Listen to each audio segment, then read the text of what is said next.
opening vistas of space promise high costs as well as high reward. We set sail on this new sea because there is new knowledge to be gained. The exploration of space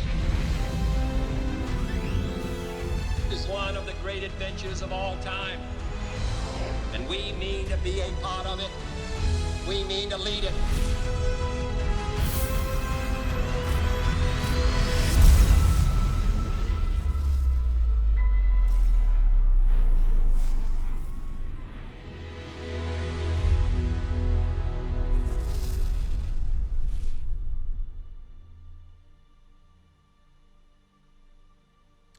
Welcome back.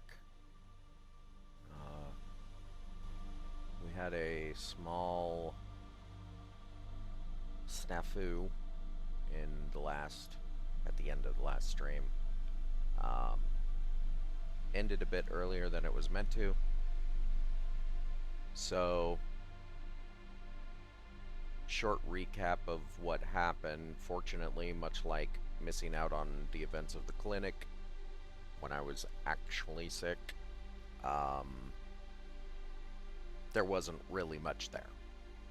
So a short recap was, after we cleared the Varun embassy, we went to unlock the archives, and I mean, it was super simple. We walked in, we opened the archives, we got the data, then I got my citizenship, and I bought the apartment in the well. Because I couldn't get the penthouse, because they said something about, oh, the government has that penthouse, something. I don't know. It doesn't matter. I literally couldn't buy the penthouse, so here's the apartment in the well. Then I did a mission for Sergeant Yumi that was kind of lame. So lame, I don't even remember what it was. It was real simple. It was investigating graffiti, and basically one of the masked functionaries was trying to pin a crime on somebody in the well because they just didn't like them. So yeah, but basically nothing happened. Not really. And now we're going to get back into it and go to, what's it say? Subsection 7 to talk to somebody, because we were told somebody wants to talk to us.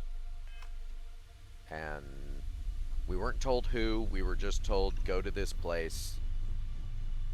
So we're gonna go there and talk to them.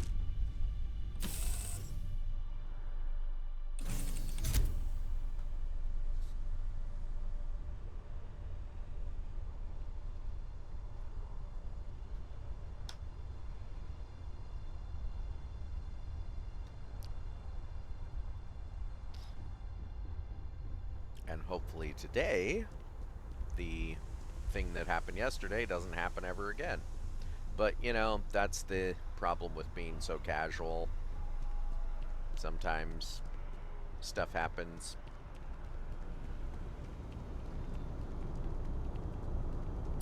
You will be scanned as you enter the city. Please keep moving.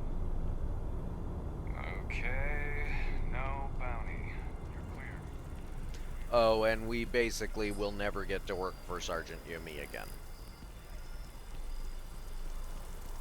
With Sergeant Yumi again. He said, oh, we've got enough recruits now, so we don't need you anymore. Which, you know, okay.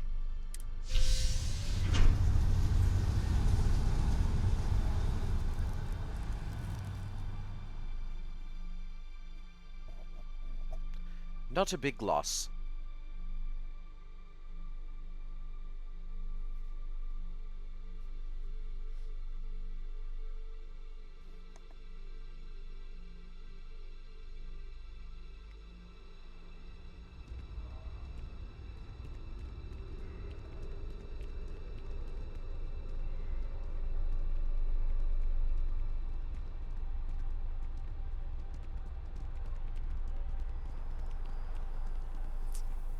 Okay, now I know it's putting that thing up there, but I also know I can just go over here.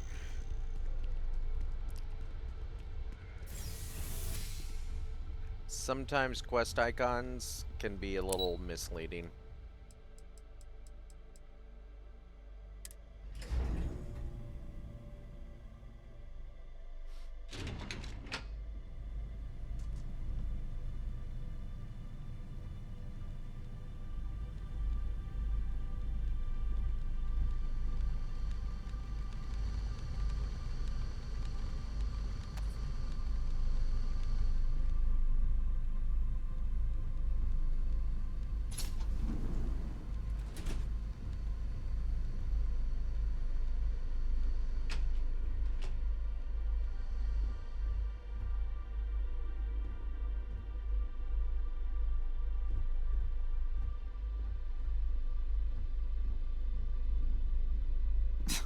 Are we at all surprised that the UC has such a massive space dedicated to secrets? No, not even remotely.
You're cleared for entrance.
Someone locked that for a reason. Let us see what it is.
authorized entry.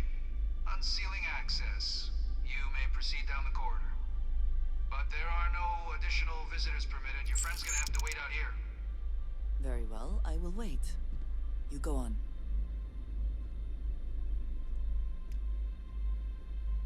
I'll be back.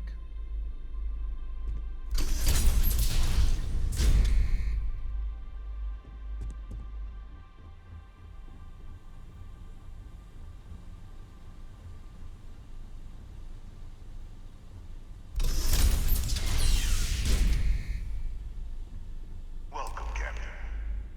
Please, come down and approach the intercom. You and I should chat.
President Abeyo was kind enough to give me a few files to peruse. Quite the series of accomplishments you've managed. But now you face a foe unlike any other. An invisible enemy, lurking in the shadows. You're going to need all the help you can get. Which is why I hoped we could speak. Do you know who I am?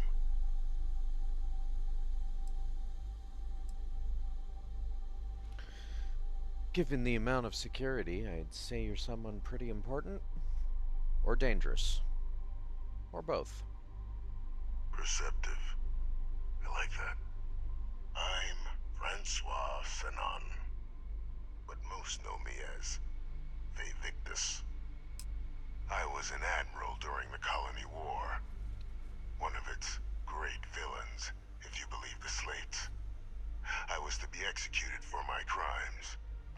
But the previous regime deemed me too valuable to simply discard. So they put me here. A sacrifice on the altar of peace. Even my death served the colonies.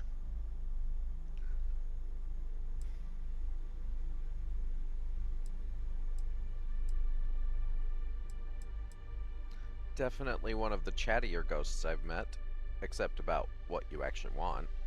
I want to help you, and my progeny Hadrian, prevent more attacks. Though I am curious, has she shared with you the nature of our little family?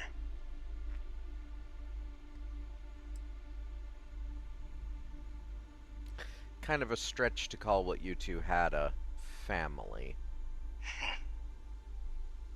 Unfortunately, I'm inclined to agree with you. Our relationship has always been a challenging one.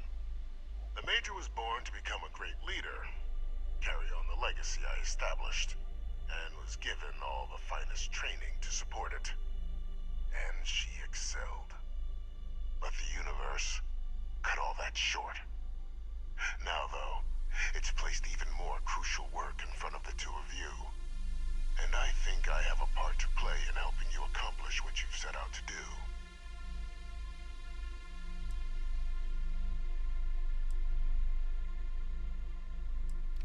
Tell me more about this cloning program.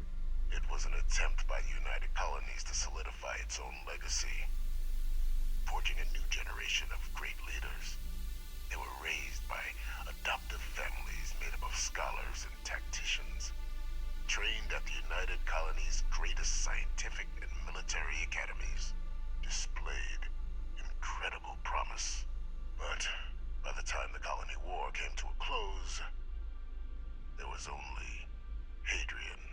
But that's ancient history now. You have much more pressing matters at hand, with which I can help. Not every day I get to work with a man living in a fish tank. Keep talking. After some long years earning the trust of this current regime, the UC has been permitting me to work alongside one of their recovery teams, helping them gather intelligence on, locate, and organize scenarios to lure in some of the criminals that evaded justice after the Colony War. With quite a few successes, I might add. But in the process, I managed to find something else.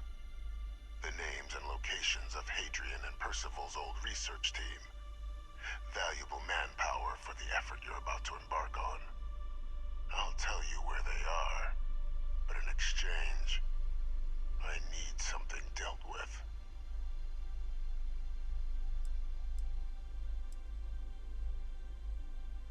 You track down war criminals. People exactly what you are. How's that work exactly? Well, who better to find them? But many of them I knew personally, and I've always had a mind for details. Where someone was born, next of kin. You'd be shocked how often an otherwise brilliant criminal flees to the planet just next to the one where they were born, or where a family member resides. I simply use my own personal knowledge and the information our group collects for me to track them down and set things right. Uh-huh. Just spit it out, what it is you want. Gladly. There is a former colleague of mine, a man by the name of Dr. Reginald Orlaise. Like myself and Hadrian, he was involved in some of the United Colonies' more problematic lines of research. Mech weapons were his specialty. If it dealt death, he could make a deal more. When the Colony War ended, he fled, refusing to face tribunal, and has continued to peddle his skills to the highest bidder to this day. But I finally found him. I want you to track him down and deal with him, however you're able. I'm not expecting he'll come quietly. Bring me evidence that the job's done, and I'll tell you what I know.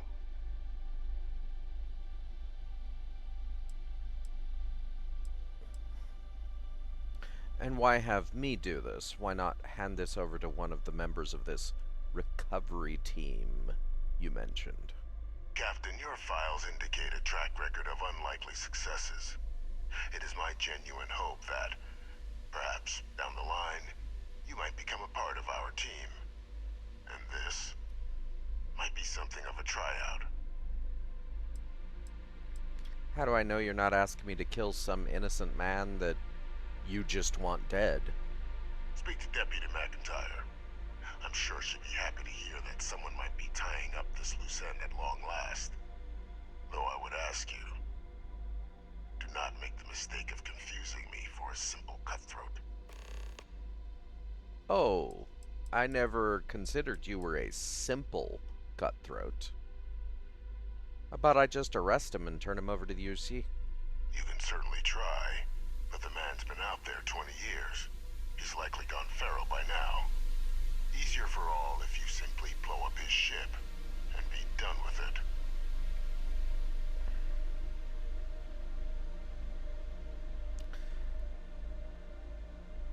I'm not just gonna kill anyone without knowing everything, but if he's as bad as you claim, I'll consider it. If that's what you require to sleep at night, so be it. According to my information, he's been hiding around the world of Etheria. Wolf System. There's a star station in the vicinity. The Den. The head of the local vanguard, one Captain Marquez, should be able to help you find our man.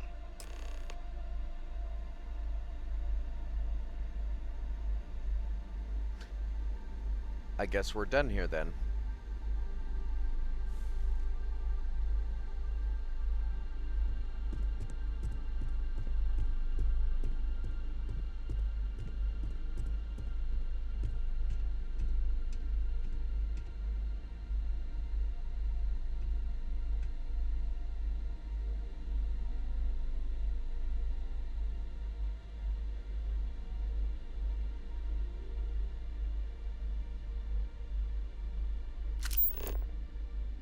So, if that's Hannibal Lecter, does that make me, the other one? Identity verified. You may proceed to the exit.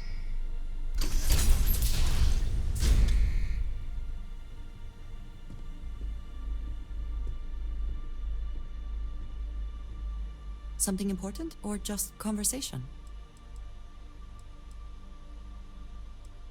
Let's get moving. I want to get out of here. I will watch your back.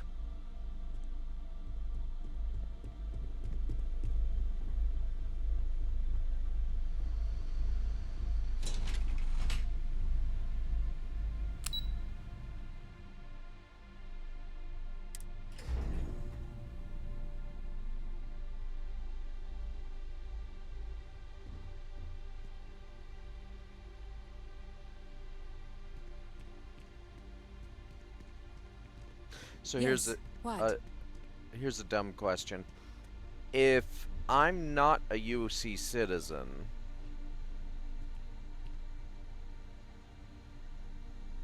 how are my parents UC citizens? Because only UC citizens can purchase property in the UC, but my parents have an apartment here in New Atlantis, so that would imply that they're UC citizens, but I'm not. So I guess you don't even get born into UC citizenship.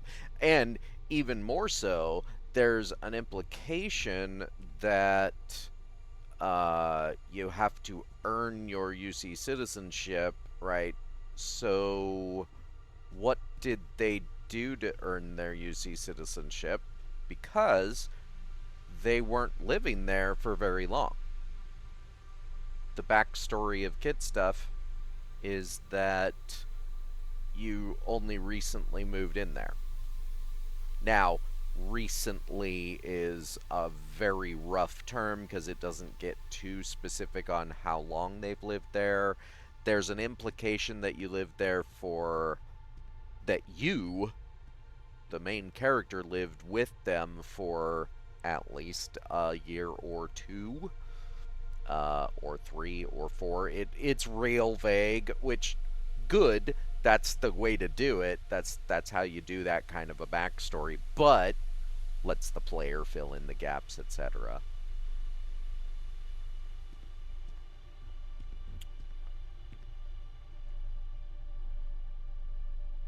Elizabeth. Can I call you Elizabeth? Captain, did your meeting go well? I hope it's clear now why we needed you to agree to all the secrecy.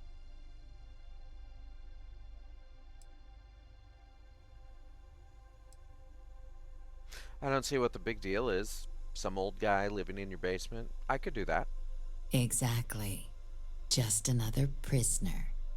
Nothing you'd ever even think of bringing up in conversation. With anyone. Ever.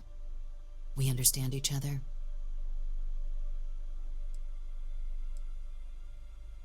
Why hasn't Hadrian been told about this?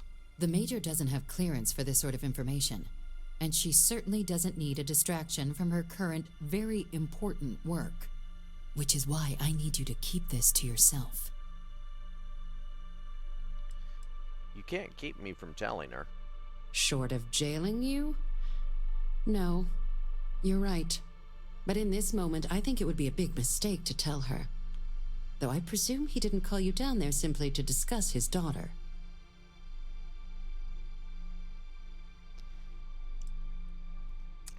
He asked me to deal with somebody called Dr. Orlays. Figured you and I should discuss.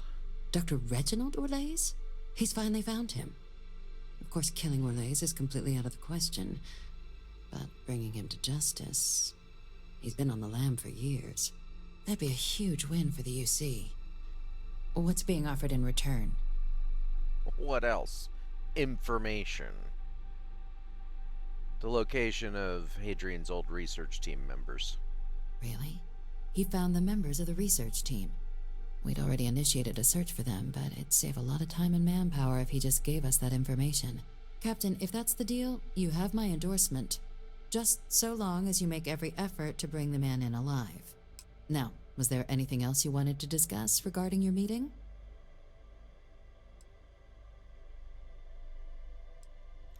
What do you think? Trap? Trusting the man downstairs would be a mistake. But I don't think you need to be too concerned. This is far from the first name he's handed over, and all previous missions went off largely without a hitch. So while I'd certainly warrant caution, I think you can proceed.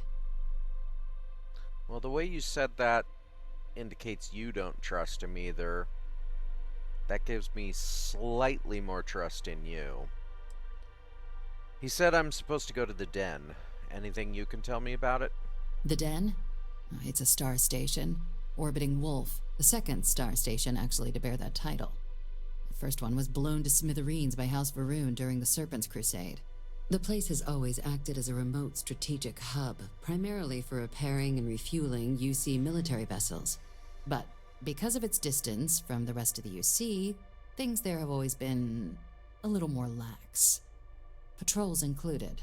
I can think of worse places in the galaxy for a criminal to hide out.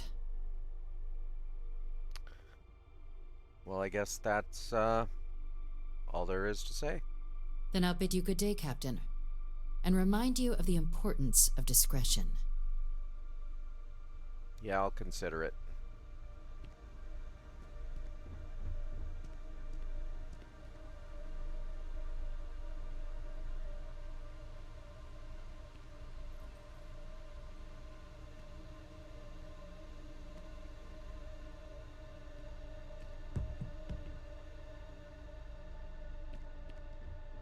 Okay.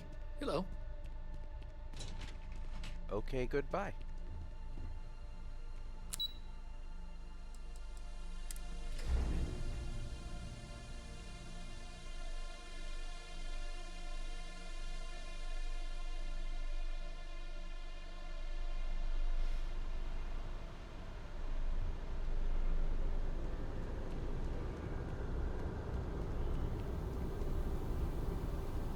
I gotta be honest, and this is not just a Bethesda thing, I am disappointed in games that have potentially endless mission design that have a finality to their missions. For example, over at Galbank, there's a mission that you can take that's called something due, or I can't remember what it's called now.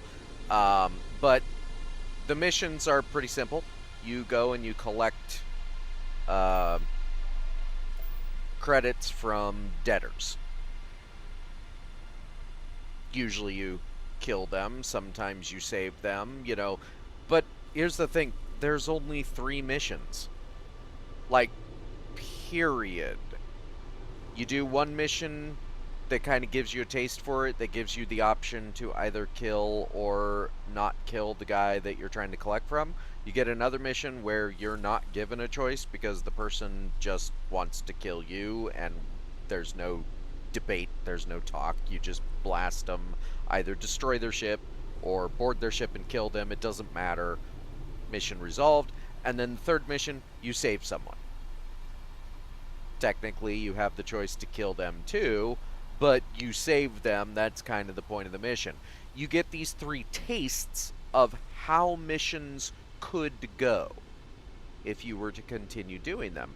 But then, that's it. There's no more missions. Similarly, the petty crimes that you deal with for Sergeant Yumi, there's like 4 petty crimes that you deal with overall. And then that's it. You do the things. Yeah, and again, it feels like what you're doing in those missions is you're being given a taste of the kinds of things you could do for the future of that interaction, right? Like, oh, here's the Sergeant Yumi mission styles, right? But then it ends. Now, again, these are the examples I'm giving for this game, but this isn't the only game that does that. Like, Grand Theft Auto has done it.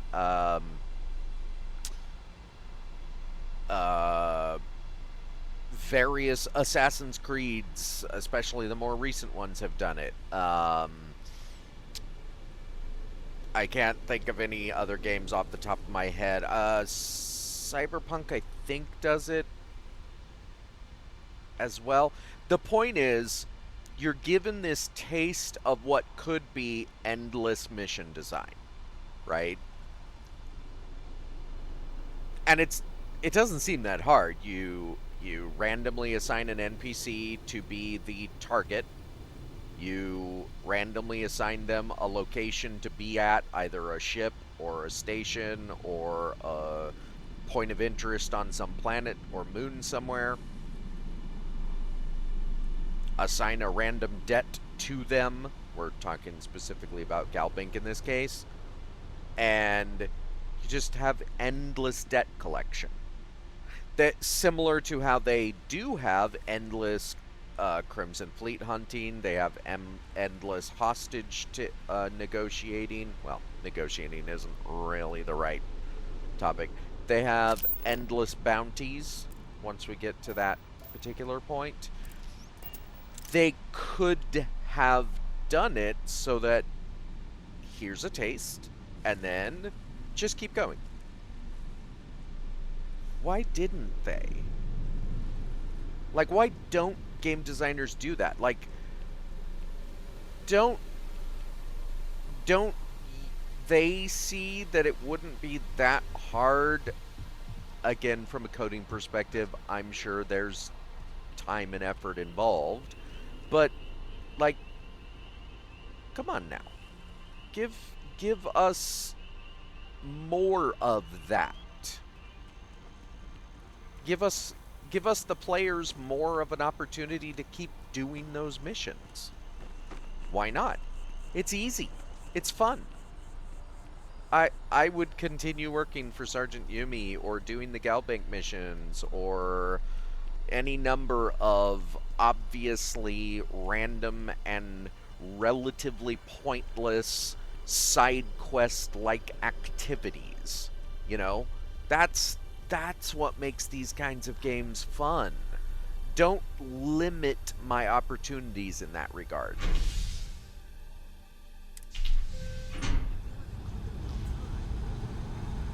And again, that's not a complaint specifically aimed at this game. There's a bunch of games out there that that present these kinds of opportunities and then never, like, Grand Theft Auto 5 is a perfect example. There's all kinds of little activities you do in Grand Theft Auto 5 through the main story that you never do again. Ever. And it's like, why did you even have me go through all the motions of doing this activity if you're not going to let me do it again? For example, the heists. I thought, oh, these heists are neat. Seems like it would be pretty easy to set up a sort of random heist generation system. You got a bunch of locations on the map, you got a bunch of basic parameters for how a heist goes. You've set me up with 6 ideas of what a heist could be. Then the game ends, and no more heists. Like, couldn't you have made that a random generation system? There's a couple simple, like, one that stands out to me. There's a mission where you go to the docks in Grand Theft Auto 5 and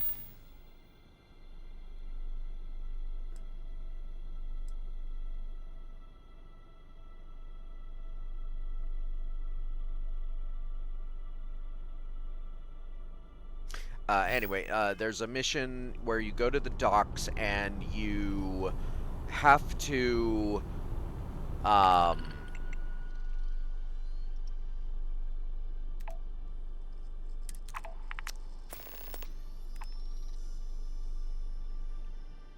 have to basically go through all the process of unloading and loading containers. That's the whole mission. And you do all that. Great. You know, neat. This is okay. This is a thing. And then at the end of the mission, you take a picture of some stuff. The whole point is you have to do the dock loading stuff so that you can gain access to a place so that you can take a picture of some stuff. But the dock loading stuff is essentially a big minigame. Like a long-form minigame. And after I was done doing that, I was like, oh, I would imagine that this little minigame is going to present me with the opportunity to, quote, work at the docks, right? You go there, maybe a daily activity. The dock work is available, but no.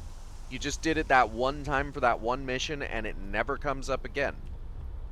Like, why even put all that effort into it to begin with? Always a satisfying moment to return to your ship. Is it my ship? Or is it our ship? Yeah, I'm not going to press the issue.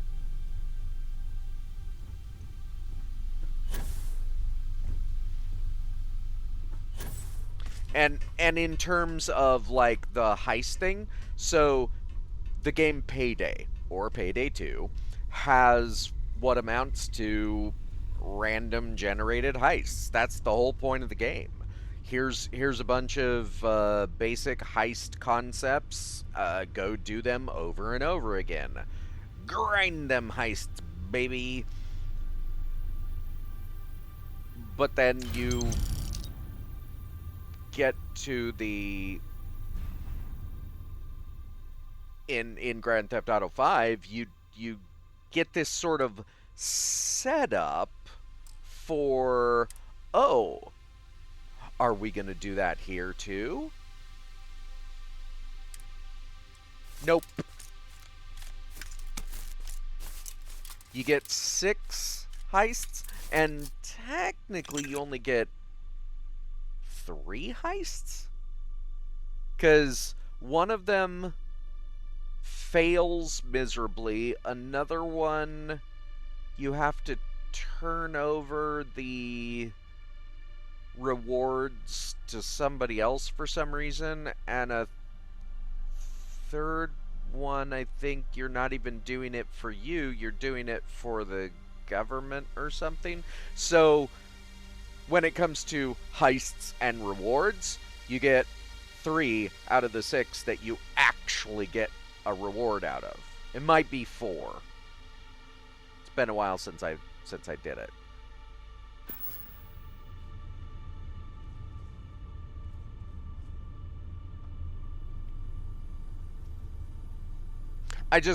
Every time that happens in a game, any game, I look at it and I go, oh, so we're done with this now, but I wanted to do more.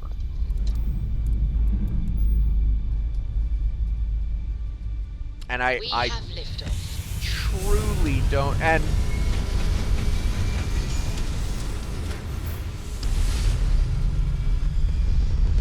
I will also say, part of my complaint comes in the form of how they're doing the Trackers Alliance. Which, again, I get... Aim point reached. Orbit stable. I get that they have a pseudo-randomly generated Trackers Alliance thing, but, like, they could have done a little bit more effort to make that one less lame. Because that's the main problem with the Trackers Alliance. You have paid Trackers Alliance stuff. Okay, I can accept that. Those are the ones that have story involved.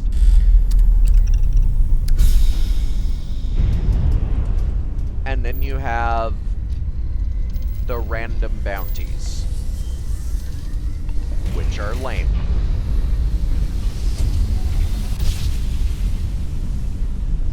If Smooth jump. Nice work. if you haven't, and they're lame for 2 reasons. 10 to approaching vessel. Docking approved. If you haven't done any of the Trackers Alliance stuff yet, you go to the Trackers Alliance, they talk a big game, you do the first mission, which you have to pay for. Airlock integrity looks good. And it's a decent mission, but it's not worth the money you pay, honestly. It has like 3 parts to it, and then you're done. The end. And it's like, oh, we're done now. And one of the things that you are presented with is when you use your scanner,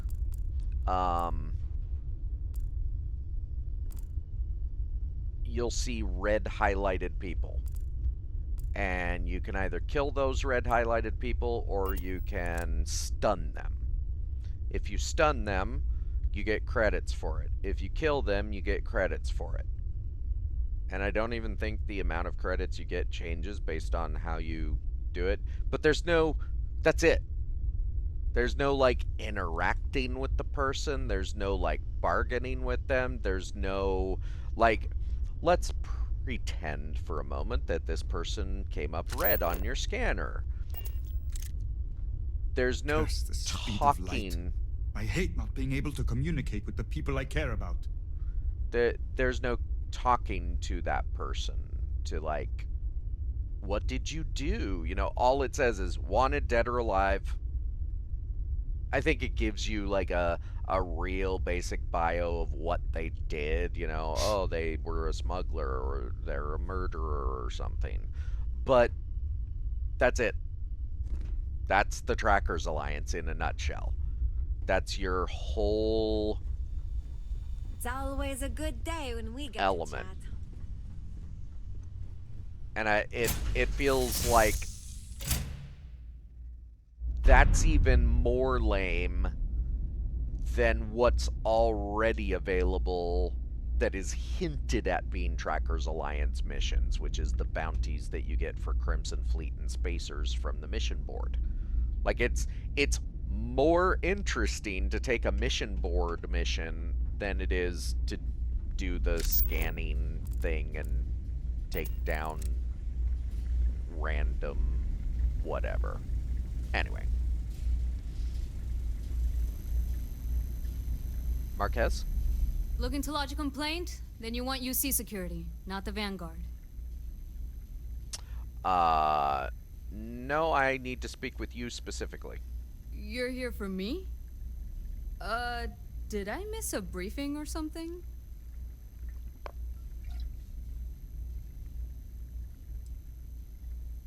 There's a wanted man hiding out in this sector, and I need to find him.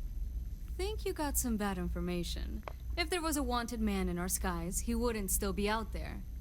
Unless... Are you talking about the Warlock? There's been rumor of a ship out there for years now. Doesn't respond to hails, never docks. More than a few amateur investigators have tried to find it, and at least 2 never came back.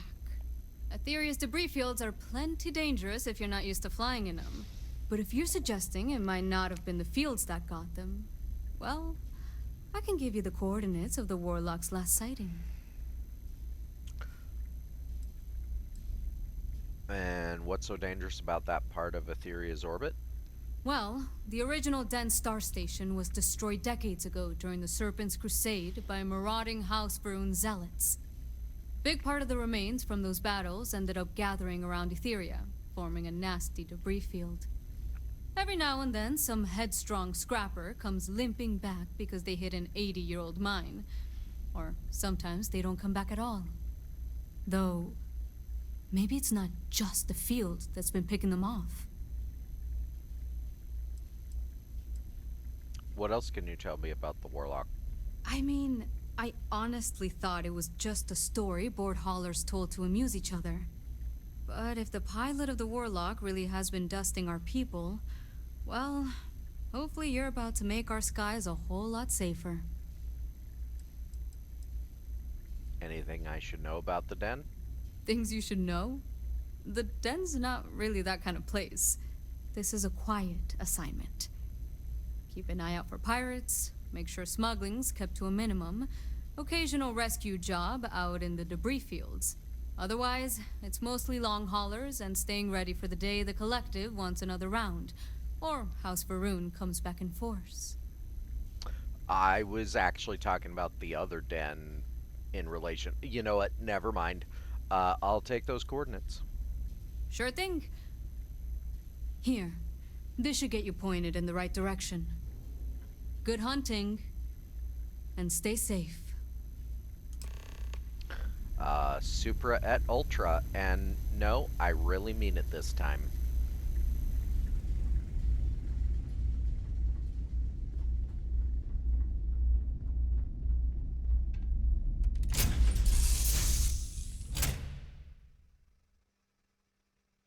I suppose my complaints are all basically just, I want more of the things that I'm enjoying, and whenever they close out like that, like Sergeant Yumi's job, or the Galbank job, or...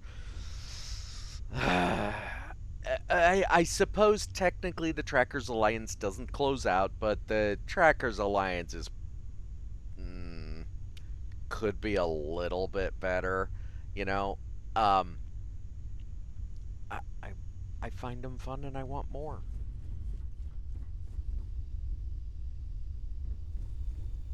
Pardon me. Not carrying any contraband, are you?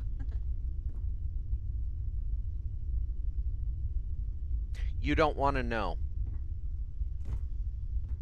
Alright, before we do that, we should actually do this. Oh, we've got plenty of time. Okay. And normally, I am not a fan of timed missions. But I love that the transport missions and the delivery missions are timed. For 2 reasons. 1, the timing is not super tight.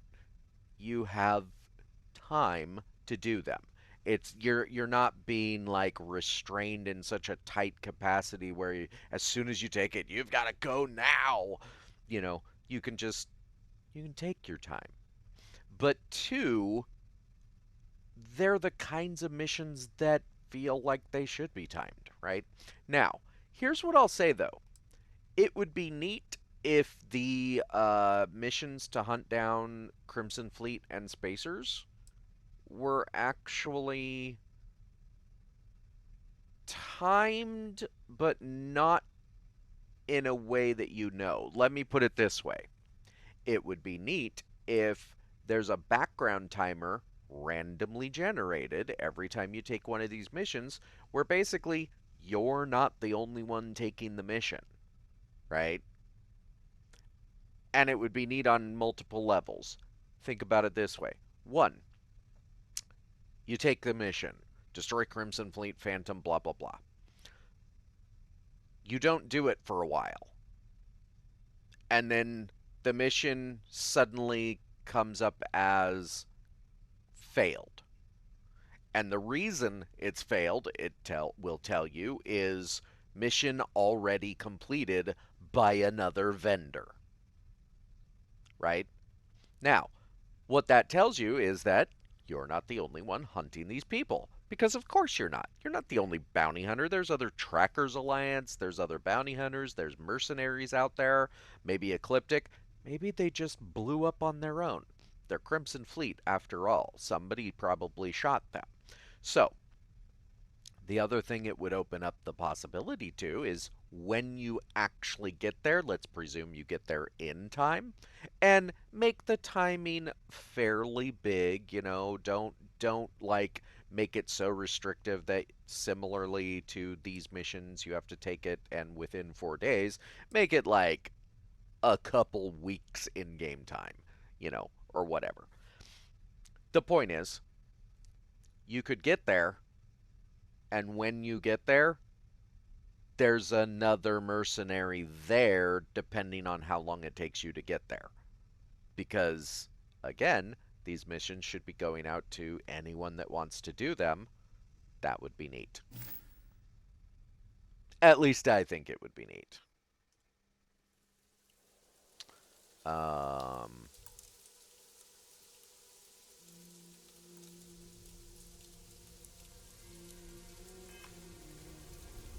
We are going to do something before we go, though.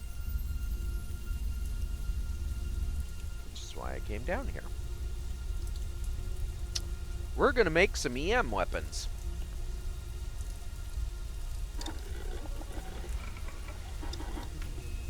And we're going to alternate on what those weapons are.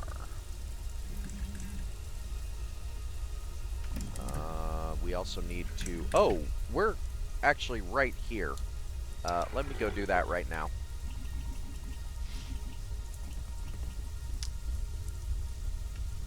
So when I steal in this game, because of the nature of how stealing works and how I don't really like doing it because it's annoying, what I usually do is the rest of my family is okay. I restrain my stealing to very limited items.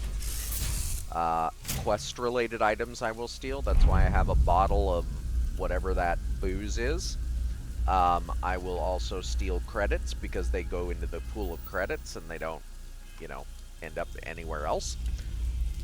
You may notice I stole that vampire's sidearm because it's a named weapon. Of course I'm going to steal it.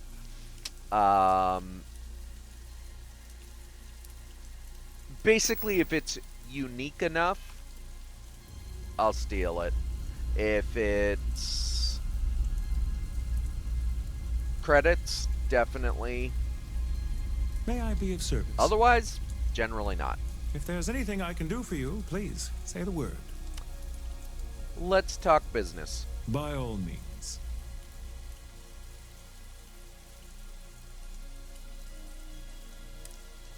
No. And how you do this is you go in and you sell an item to the Trade Authority, in case you've never done this before. And I don't think I have anything else that is stolen. If I do, we'll go through and... This is why I'd like a sort by stolen objects. Specifically for this, because it's just kind of annoying. Now, maybe this is an actual justification for not stealing in-game. It's annoying. I don't think that's why, but, you know. But yeah, if they had a sort by stolen item, that would really be helpful.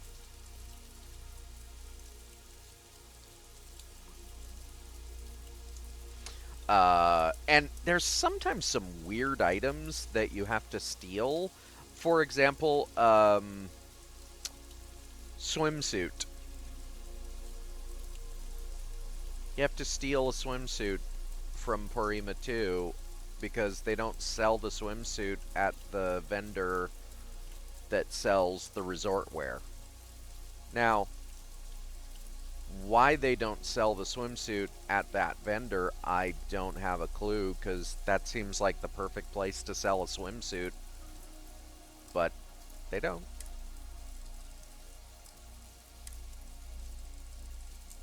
And for the record, it is actually faster to go by category rather than all, because of the nature of how things are sorted and how the game code actually interacts with you looking through lists of stuff. You may notice it slows down, especially when you're looking through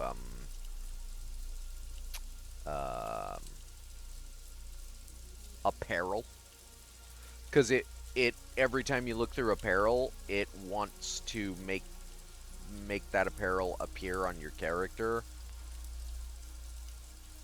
so it slows it down a bit. Weapons, it also can slow down sometimes. They're not as slow, but so yeah, it's faster to sort through your stuff one at a time than to go to the all category and just scroll through the whole list. Weirdly faster, I would say.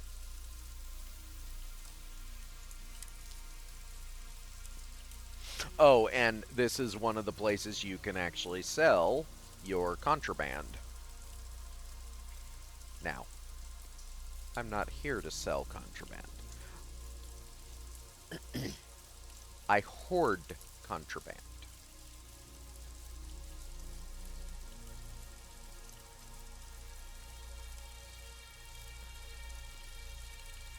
Ah ha ha! Prototype equipment is one of the things that I will steal, because prototype equipment is weirdly unique in this game. I don't know that it does anything mechanically speaking. So, you buy it, you exit out of the conversation. Good to see you. You go back to talk to him. Have... Or, sorry, I think I said you buy it. You sell it to him, then you go back in, and you buy it from him. Ta-da! Clean as a whistle. Now, you specifically have to go back out and then back in, because if you go to buy back, which is an option, you're not buying back the item. It's not clean. You're buying it back still stolen. So, you sell it to him, you exit the conversation, then you go back in, and you buy it back.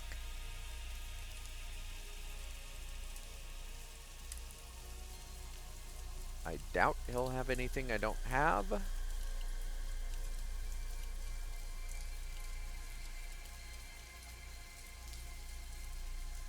But it's always fun to look.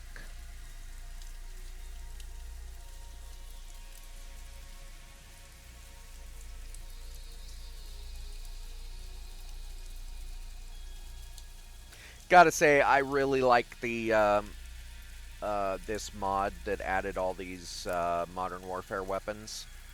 It's not Modern Warfare. It's Advanced Warfare. It's the one set in the quote future, which I don't play the Modern Warfare games, Call of Duty games, but I think the weapons fit this game, so I like it.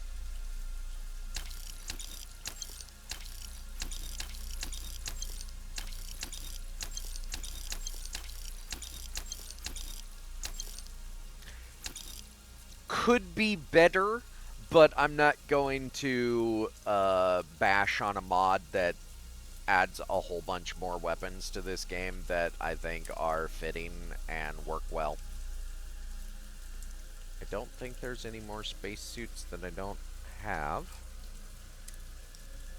Highly doubt there's any packs I don't have. Similarly with helmets. We'll always take more of those.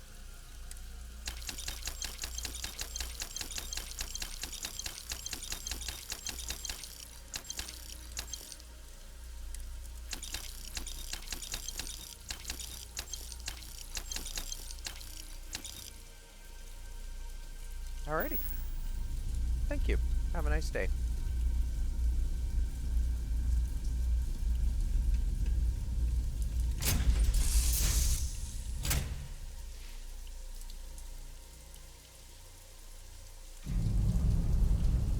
I feel like in 5 more years, this game is going to be great. Once the modders have modded it to a point where there's really neat mods and the game is at a stability point and a vanilla point where it's actually pretty decent, I think it's going to be pretty cool. Right now, I think it's good. Could be better. But I think in another 5 years, it's going to be great. Okay, I don't think any of these are going to be anything I care about. No. Okay, what we're going to do is we're going to go through all of our weapons here, and we're going to find the ones that have the option to be EM.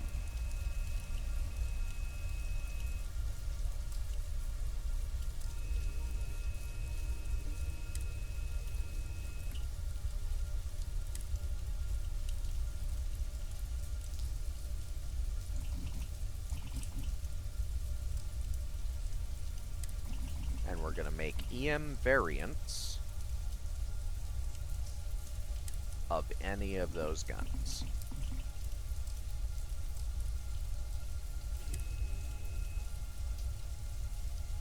For example,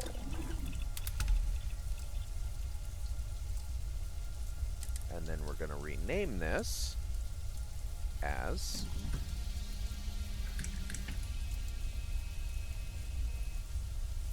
EM.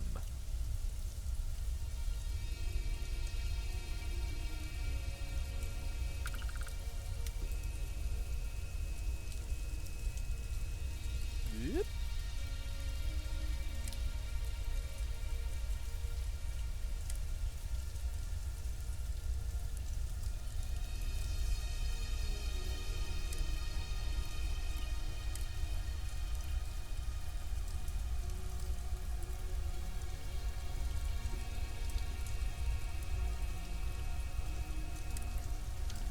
This one is only ever EM.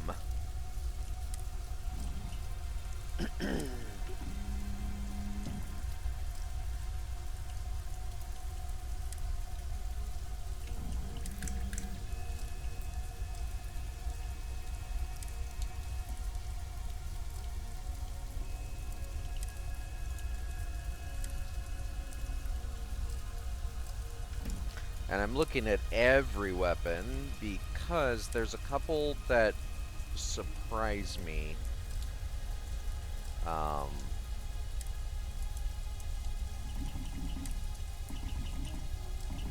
Like, for instance, until very recently, I didn't know that the rifle that I currently have equipped had an EM option, and then I was going through and I was like, wait, this has an EM option? Because it's otherwise a solid projectile weapon, ballistic weapon. So the fact that it also has an EM option was a bit surprising.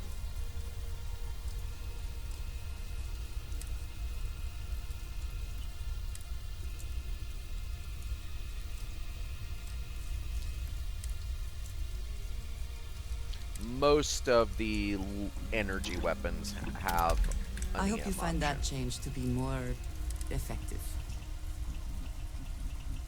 Well, I don't know that it's going to be more effective.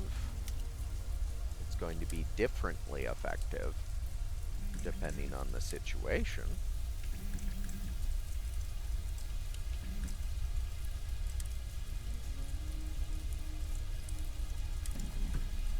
See? I didn't know this would have any option.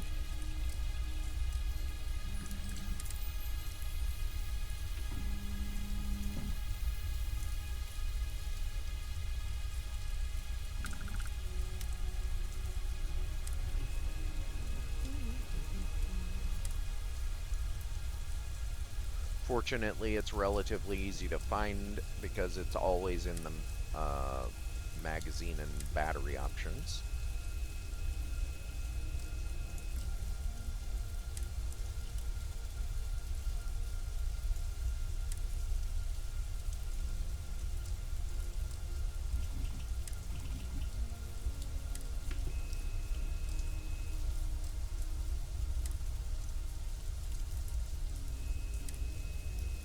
Hey!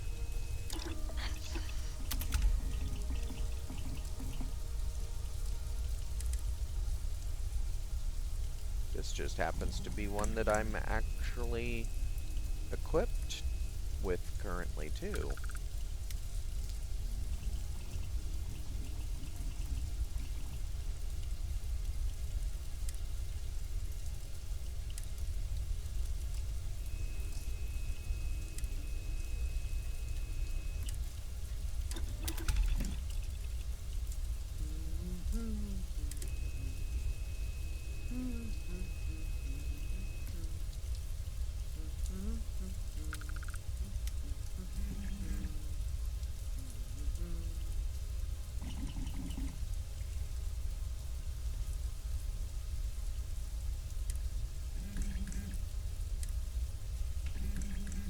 Was that Andreja humming?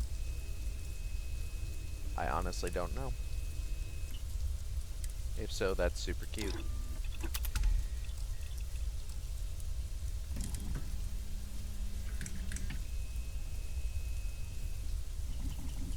And after we go in and do that, we're going to do a couple of other slight modifications as well, potentially.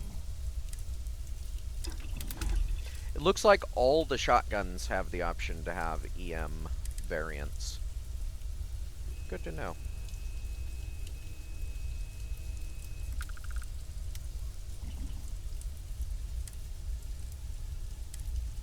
Wrong one.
I mean, highly doubtful that any of the mag weapons would have an EM option, but you never know.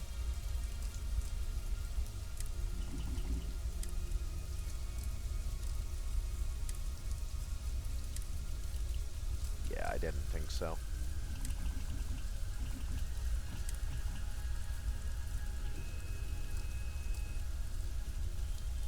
Yeah, this is the one that I was shocked about.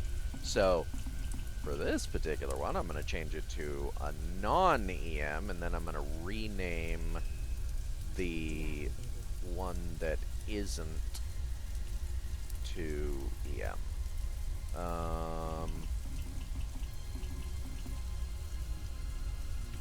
Probably depleted uranium? Nope. Penetrator. Ugh. Okay. My sympathies to whomever faces that when you're done.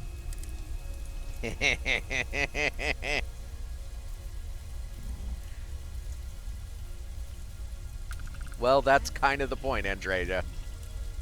Sorry, Andreja. It doesn't roll off the tongue very easily. But that's my problem, not yours.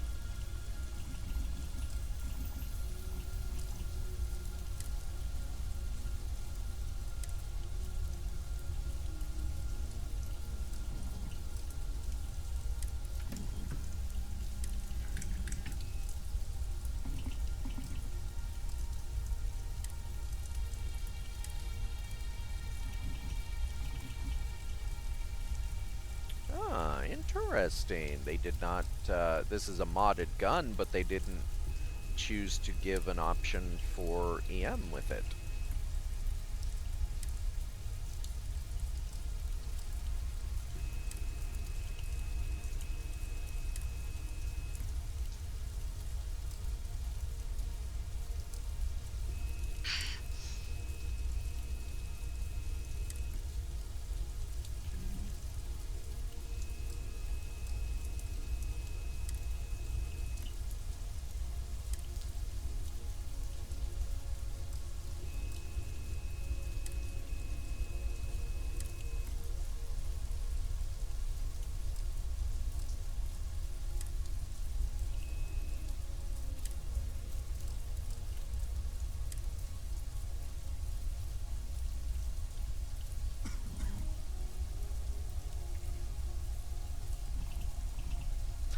Oh, right. Right. Okay.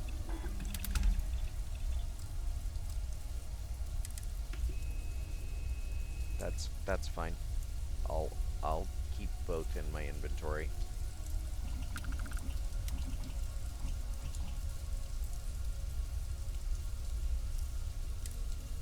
So one of the mods I have allows me to upgrade the quality of a few weapons that normally don't have that quality as a default for absolutely no reason I can think of. There's 4 weapons in this game that do not have advanced quality, which is the highest quality that the rest of the weapons have.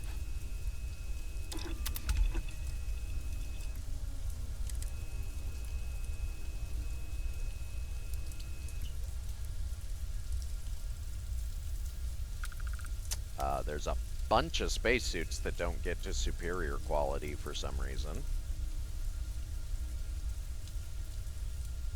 I don't know. Those are the kinds of decisions that you'd have to ask the developers why they made that choice. Or if they made that choice. And I say that because maybe they thought they did put those things under a different thing. But I'm guessing it's more of like a, oh, well, we didn't want these weapons to be able to be more than refined because some in-game lore reason. Okay, but that explain that somehow to the player?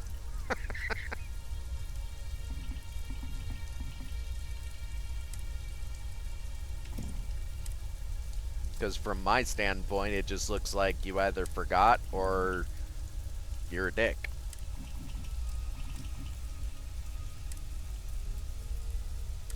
Okay. I think that's it. I have not modified any of these. And we're going to leave it at that. Going to do two things here. One, we're going to go in and have a nosh. Nom. And then two, nope, we're going to actually keep that activated for a brief time period. We're going to go over here, and we're going to do a little transfer magic to increase numbers to be more than one.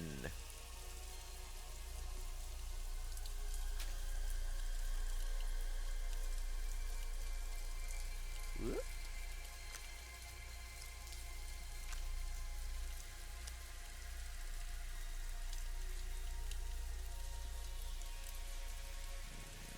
Okay.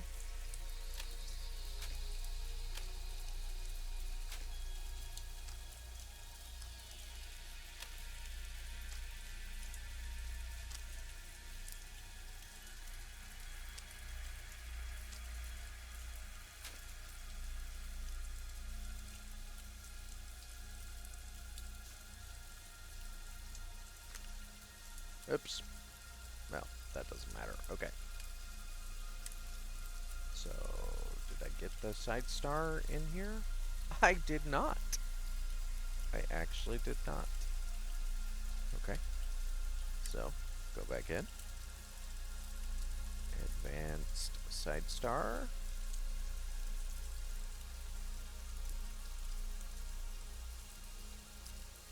Give me that. Okay, now turn that off. Give me all these back. Now we have two of each. Yay! What we're going to do now is we are going to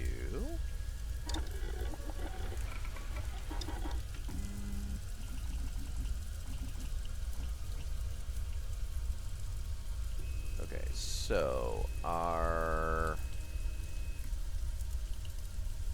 regular lawgiver now is back to being a physical weapon. And then everything that has EM is under the subtitle of EM. Now, this one does have another option for semi-automatic, but for automatic, but it only has 8 rounds. We're not going to make it an automatic weapon.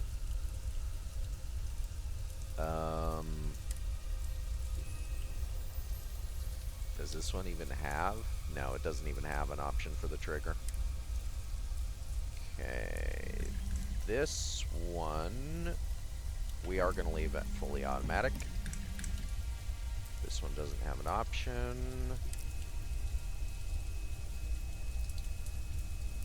This one is semi-auto. We're going to leave that. Yeah, that doesn't have an option. I don't think this has an option, which is a shame. Yeah, it doesn't. Okay. Okay.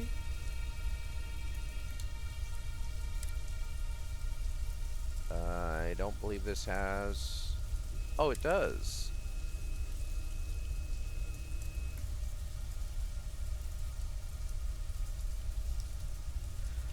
I don't think that changes anything other than the look of the gun. And I don't want to change that. Okay, now this one... You know what? No, we're going to leave it alone.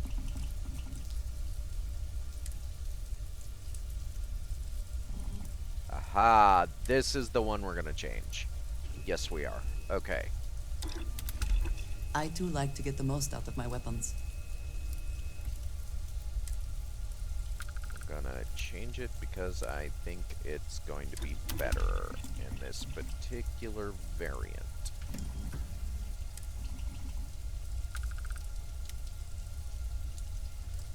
Leave that alone.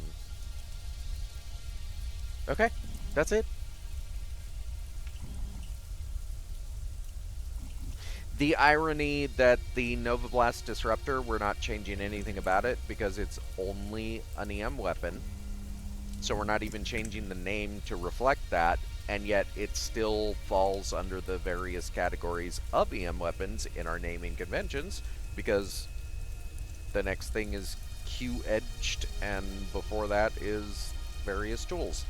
Also ironic that the various tools don't have to be named tools, because they all just end up alphabetically staying together. That's kind of neat.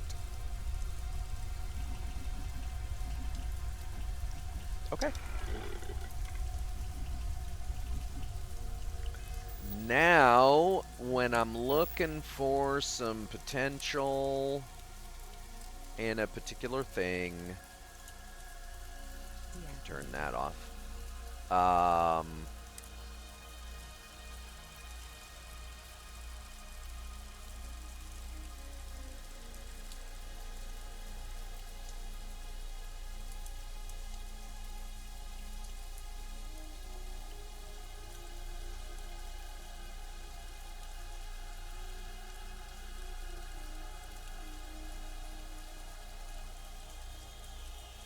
Okay, so the Nova Blast Disruptor has the highest EM blast.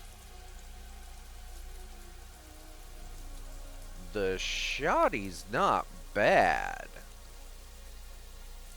Let's go ahead and put that up here.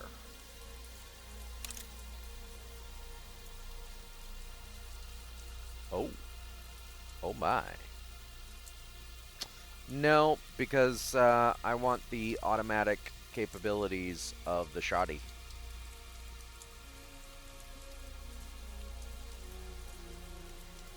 Yeah.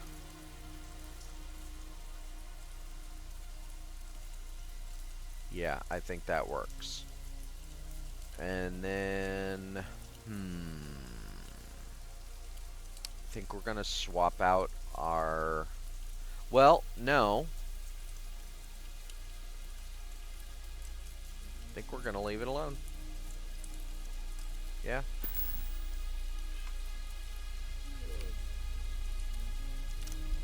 Alright.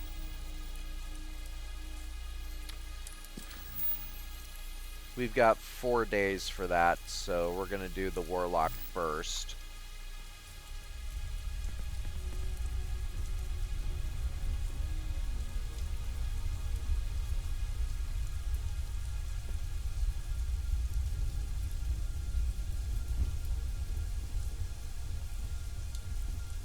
I don't know why it disturbs me so much that you can't hear my boost pack when I'm docked. Only in my ship. Other ships, perfectly fine.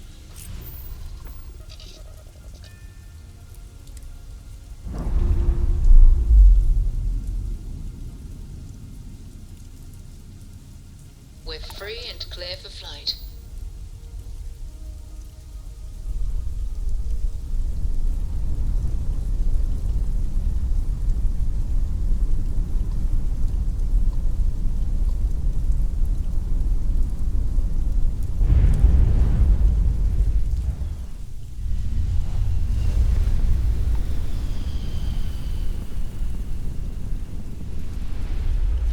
I really love this spider ship. It is my best spider ever.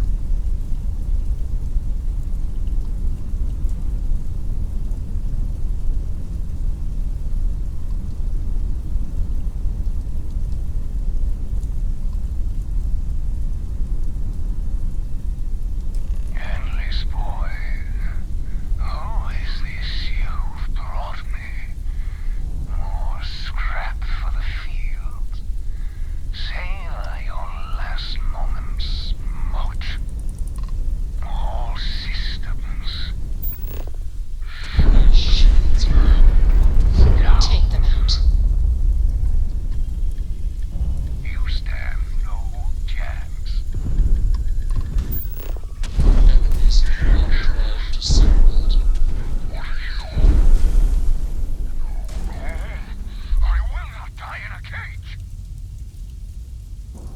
I mean, that'll be your choice. Green lights on outer hatch. We're docked. Are we docked? Did anybody else see that there was no docking port there?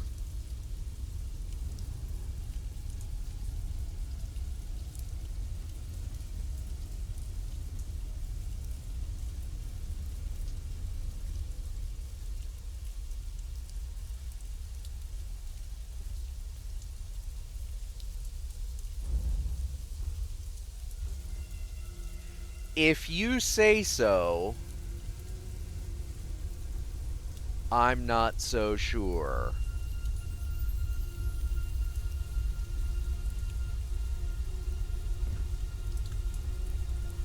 Thanks for having me on board. Let me know if I'm in your way. You're not, and don't worry about the situation right now. Trust me, I have it handled.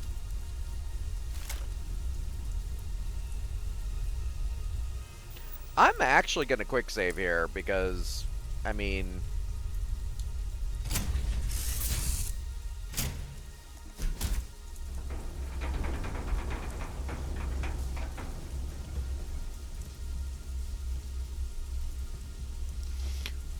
Well, this looks, wonderful.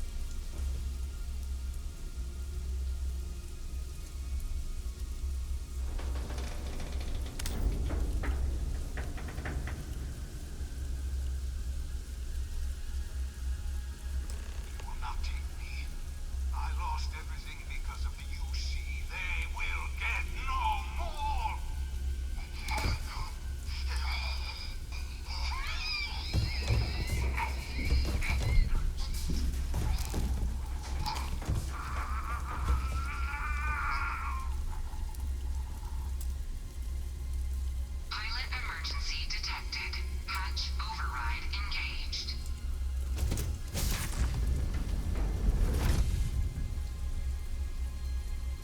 Error. File deletion cannot be completed. Ending process.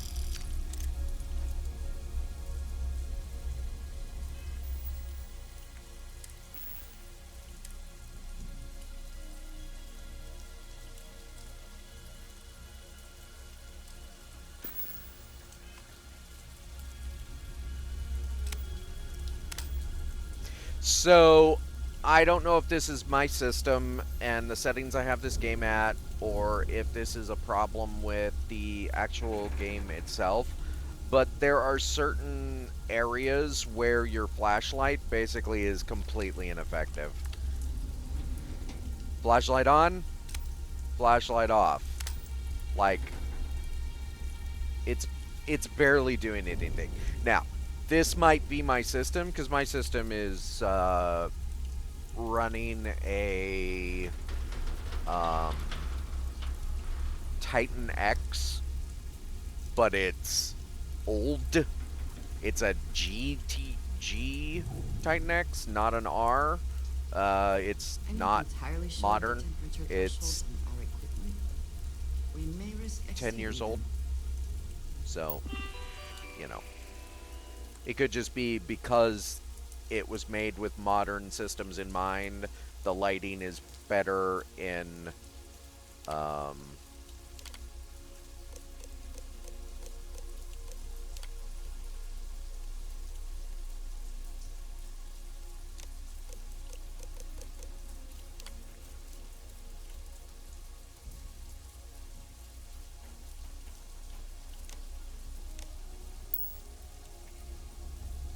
anyway.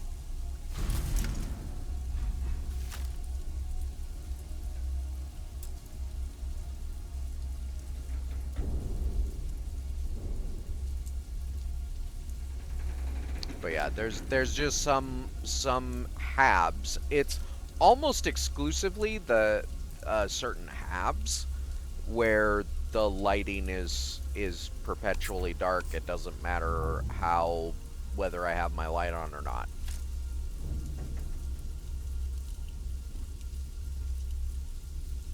And I don't know if that's I don't know what the root cause of that is. There are mods for better flashlight in general. I don't know. I've thought about installing them, but then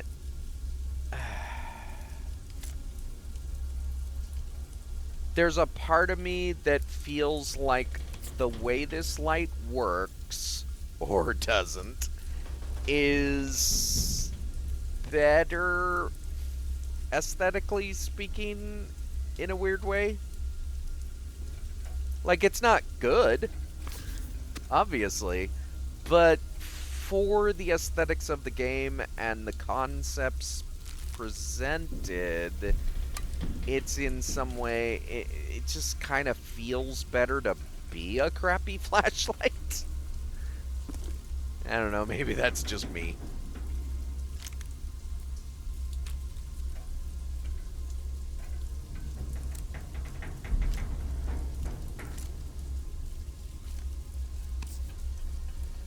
Prototype equipment, the reason I take it every time I find it, it's unique. It's weird. It doesn't have, oh, also robotic parts is another one. If every time I find robotic parts, I will take those.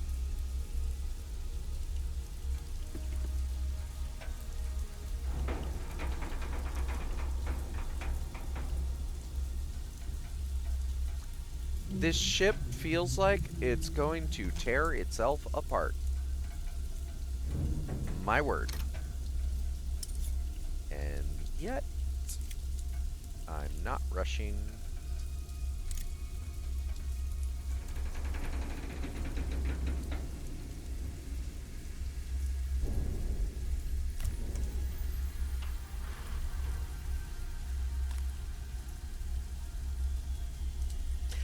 I can even tell you that it's quite frequently Hope Tech habs are one of the biggest culprits of the lighting not working very well.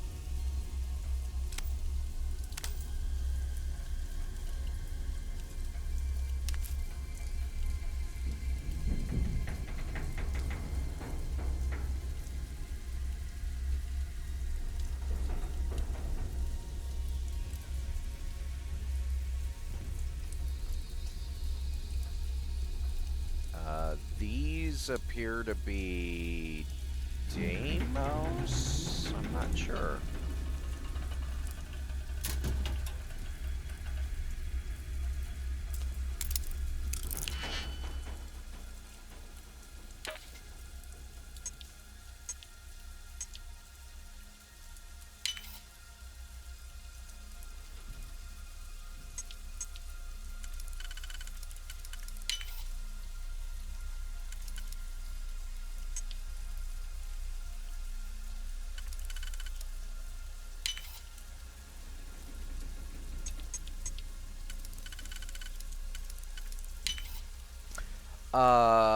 Ponder this question. If you had the opportunity to alter the lighting in a game, like this specifically, would you?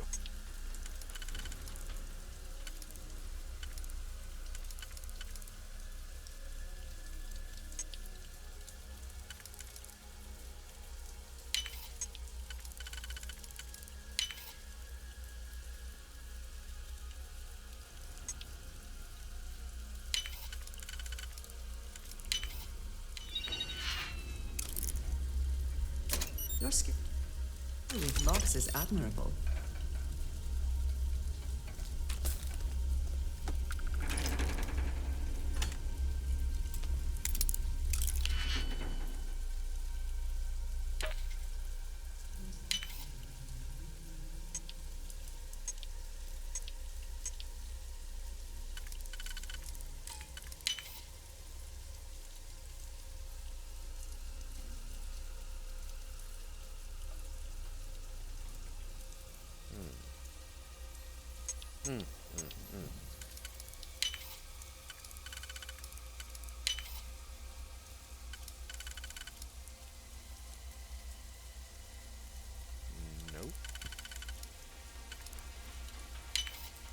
Possibly. We'll find out.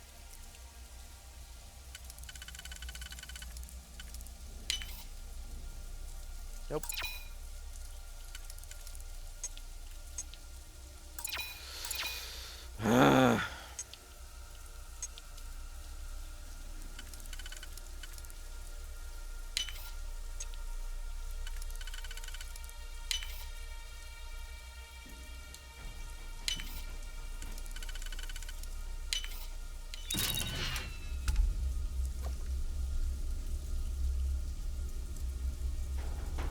Please, please, please!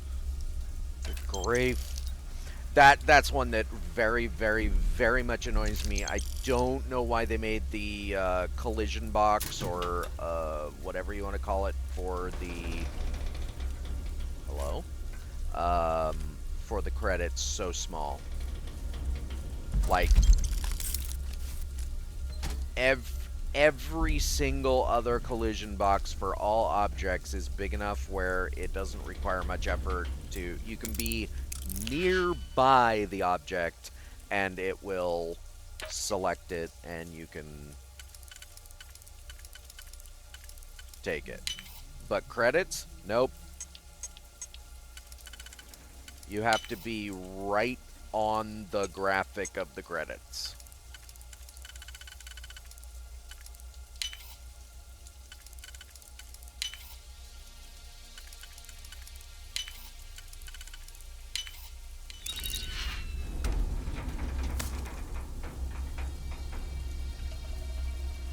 And yes, part of my struggles with picking them up is because I use a controller and the sensitivity of the controller motion is not well designed. Even if you, like...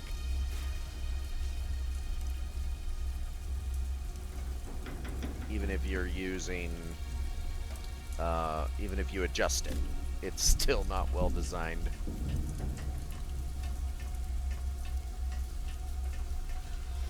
I'm sorry you came all the way down here. We're just going right back up. Well, trying to. Alright. Let's get out of here.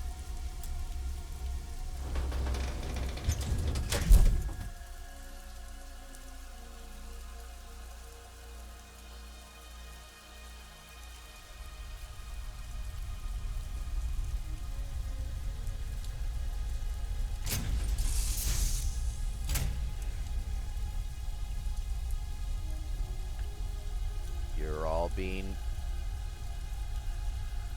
extra creepy. What was that? Did you see them all like crab sideways? You all get out of my way. Get out of my way. You creepy weirdos. Move.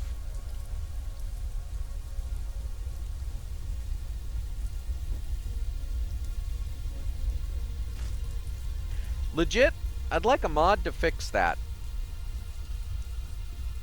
I think I'm gonna try and figure out how to find a mod to fix that, because, wow.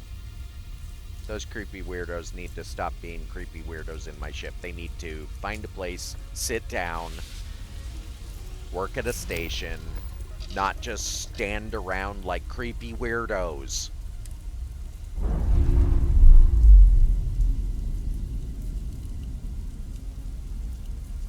We've detached. Let's get out of here.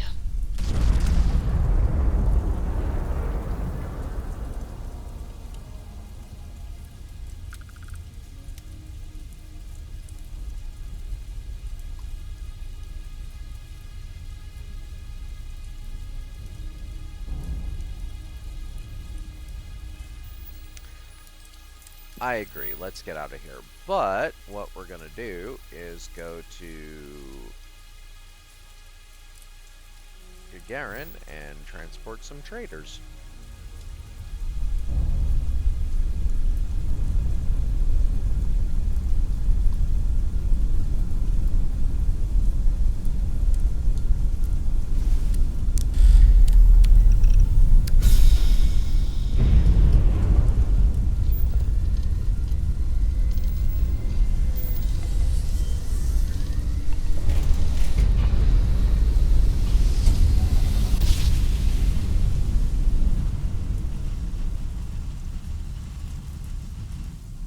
Jump complete. Normal propulsion restored. Be advised, you are entering United Colony space.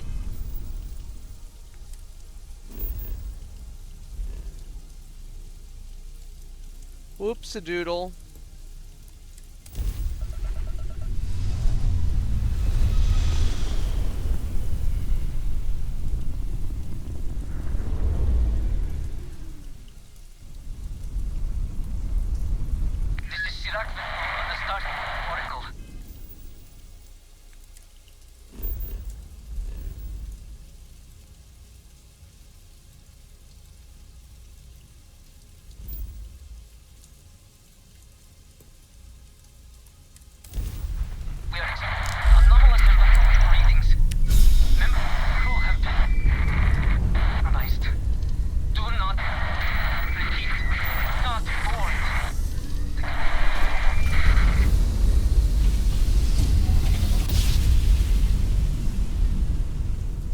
Nice jump. We're right on target. I think I probably forget that I'm carrying contraband about 9 times out of 10.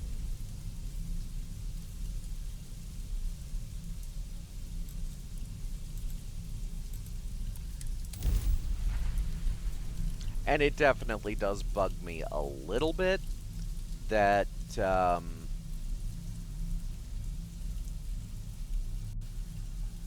you're not, like, when you're on your ship, if it's not specifically in your cargo bay,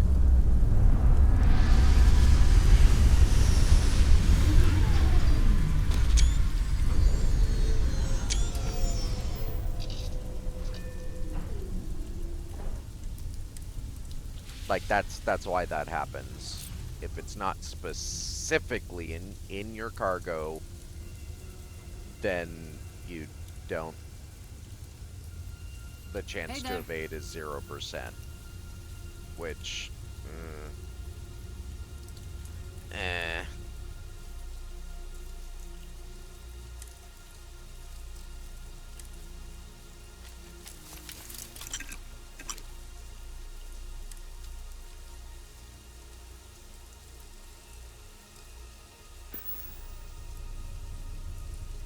So, What can I help you with? sorry, passengers. We've got... We can pause for a moment if you need to recover. I'm really okay. Sorry, passengers, but we have to make a little stop. Welcome to my home. This is Never Content Ship Design. Feel free, by the way, to mark this on your...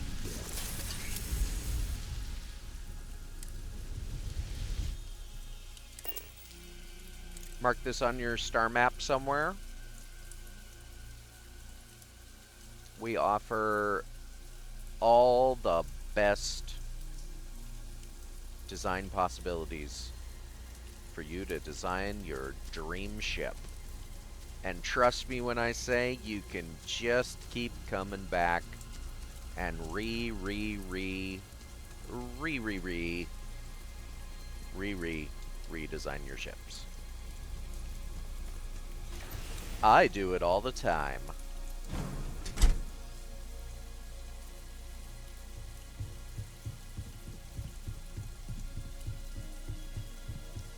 I'm not just a customer at Never Content Ship Design, I'm the owner.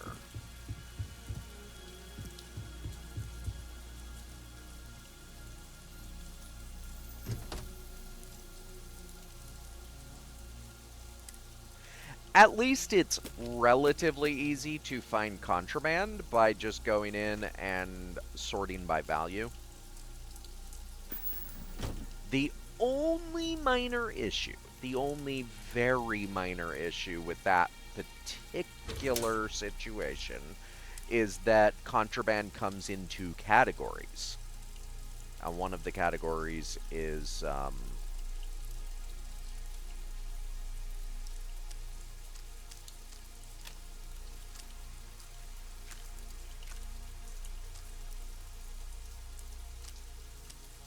Anyway, one of the categories is aid, because Aurora falls under the aid category.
Which, if I had my way, would be subcategorized into chems, food, and drink.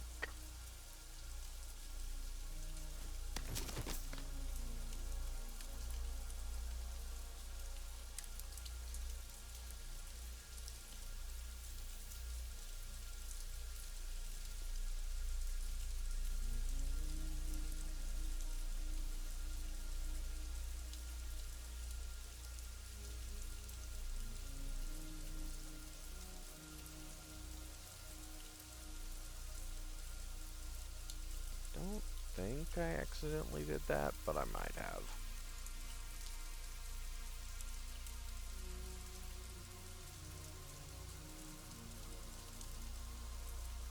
So I need to look.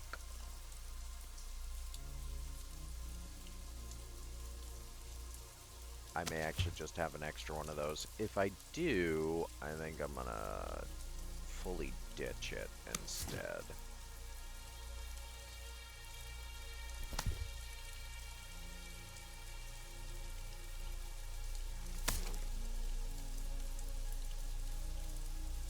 Yeah.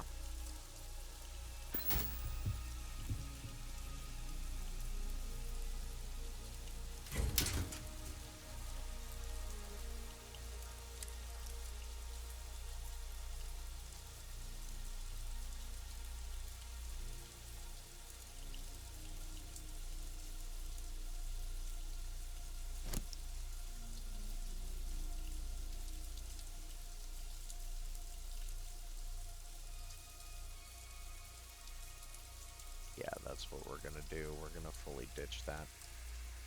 In fact, I'm gonna make sure that I don't have any extra helmets.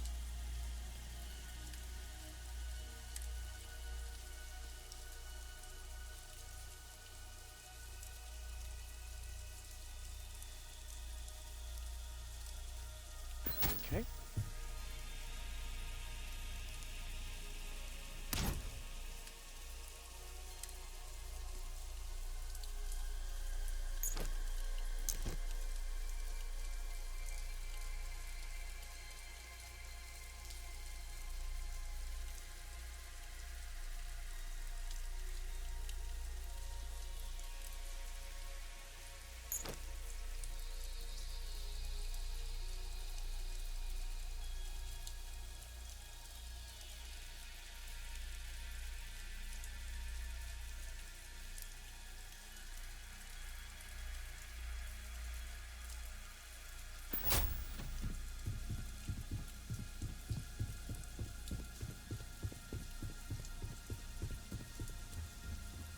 And you know what? I'm gonna do a tiny bit of decorating.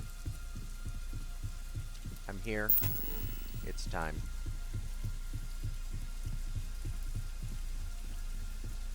Couple of things. Just minor stuff.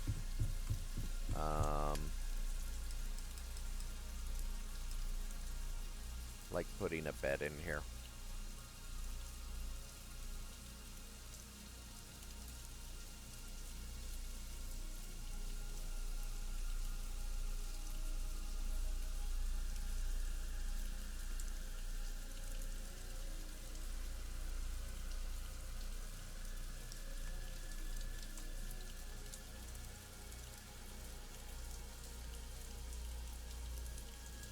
That's even more telling.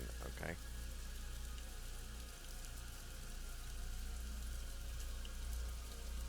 Come on, come on. Little bit. Come on. There you go. Just a little bit. Good enough for government work.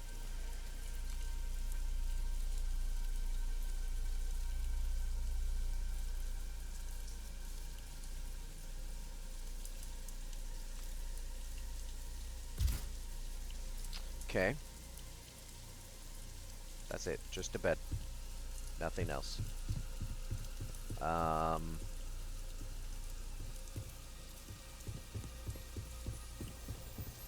You know what? That's it. Just a bed. Nothing else.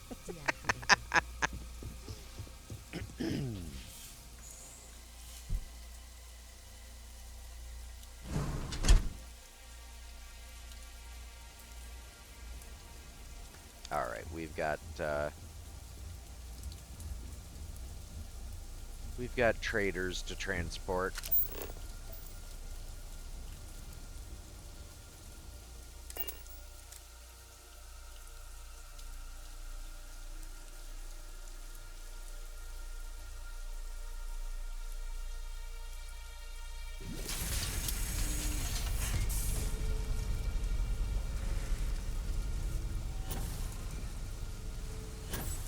Whoa, where are you going?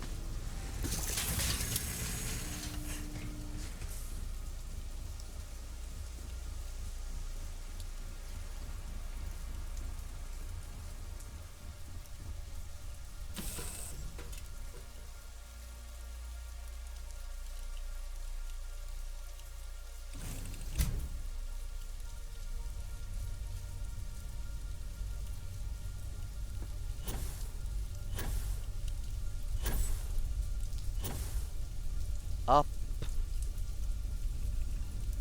Not carrying any contraband, are you? Not anymore.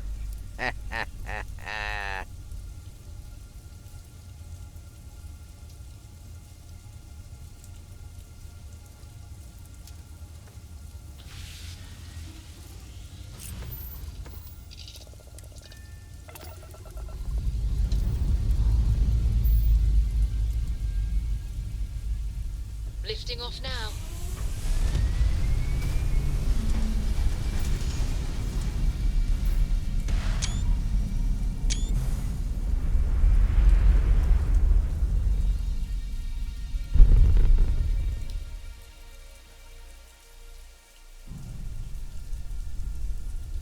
Orbital insertion completed.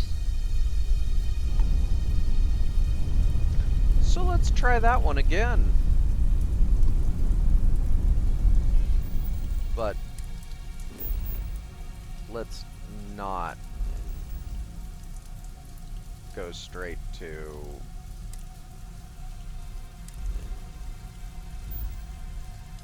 let's go to Gagarin and not Jemison.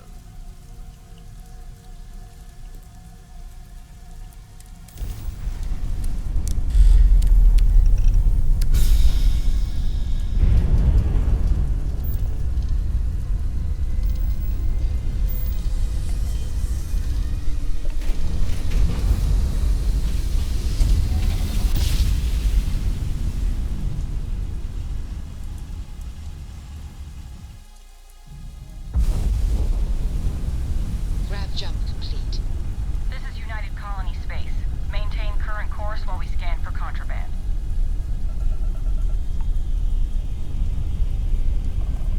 And we're done. Welcome to the Garen. Why, thank you.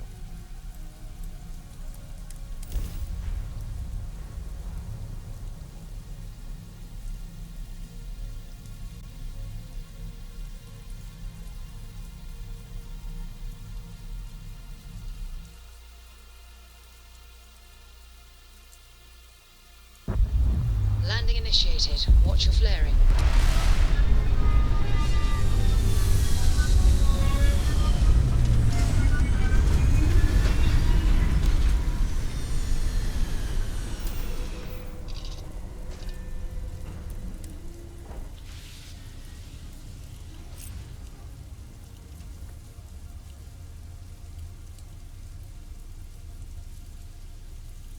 Thank you for flying on the Arachnorazor. Allow me to show you the way out.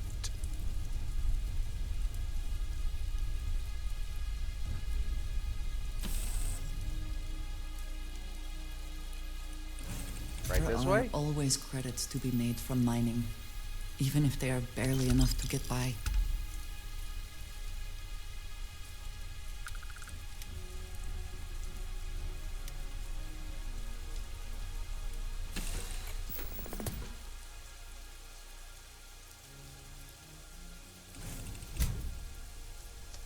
Now we're off to Montera Luna.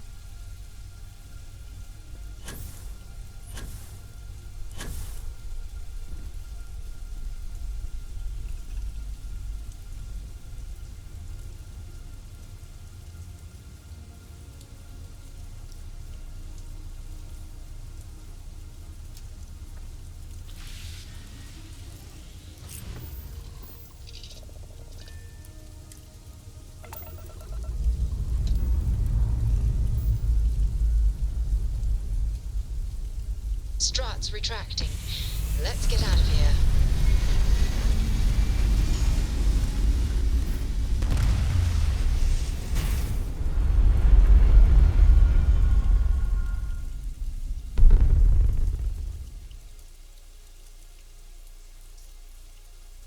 Achieving orbit now. Sarah loves to tell us all about that stuff.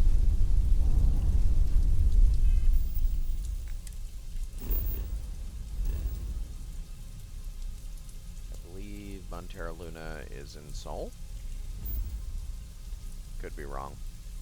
No, it's not Sol. That's an Alpha Centauri. No, that's, what am I thinking? That's Cheyenne.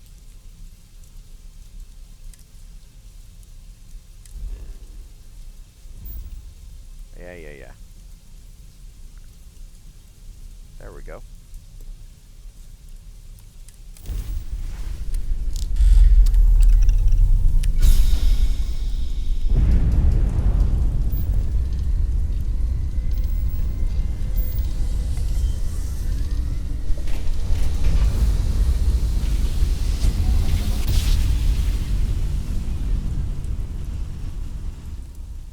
Drive spinning down. Systems green. Welcome to Freestar Space. We're going to do a quick scan for contraband and you can be on your way.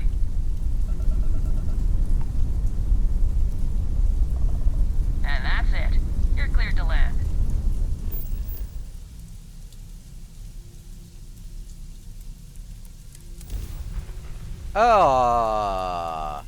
No.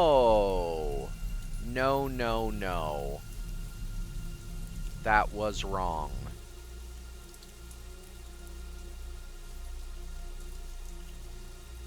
Gear looks green.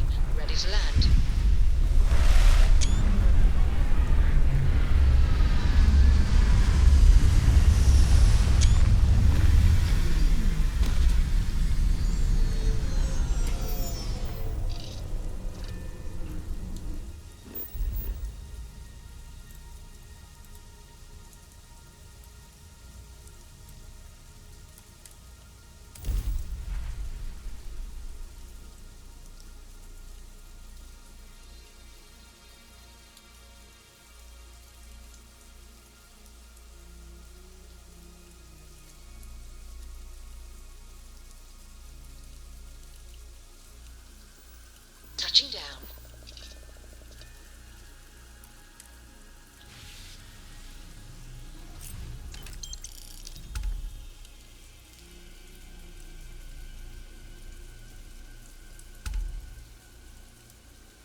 into orbit now.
Nice jump. We're right on target.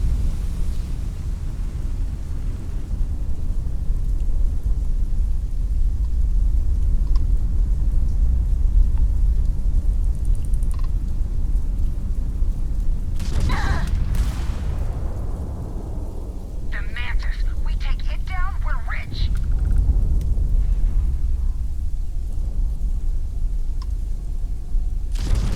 Enemy's grav drive out of commission. Their engines are down. I wanted to board, but here's the thing. In order to get rid of the bounty entirely, there's kind of a time limit. So you need to kill your target relatively quickly. Kill the last remaining witness target. So I just had to kill them. Had to blow up their ship. Because had I gone to board, it would have left me with a 15,000 bounty. And that would have defeated the purpose of taking the mission to begin with.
Navigational feedback checks out. We're in the right place.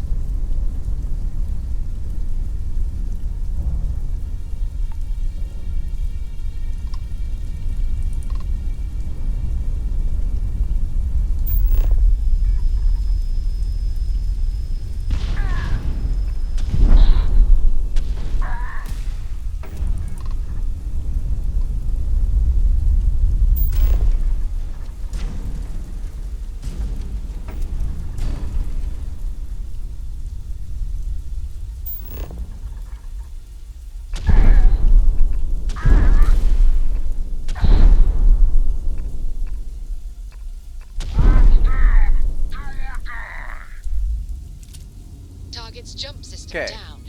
Now, in this case, because I haven't destroyed them, I gained a 650 bounty. And we're locked in. Okay. Keep that in mind. Because I am going to board this one. It's a fairly small ship, but still, I like boarding. Oh boy, don't tell me you're here to chit-chat.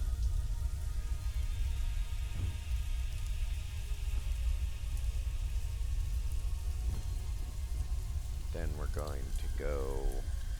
Need me for something, boss?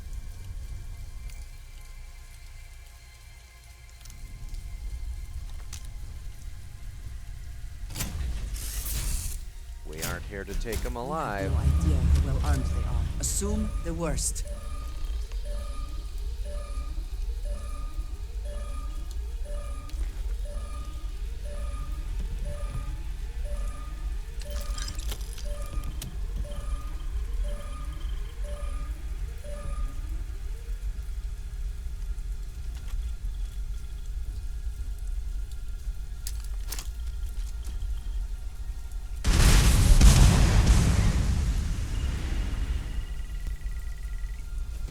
I'm going to enjoy this.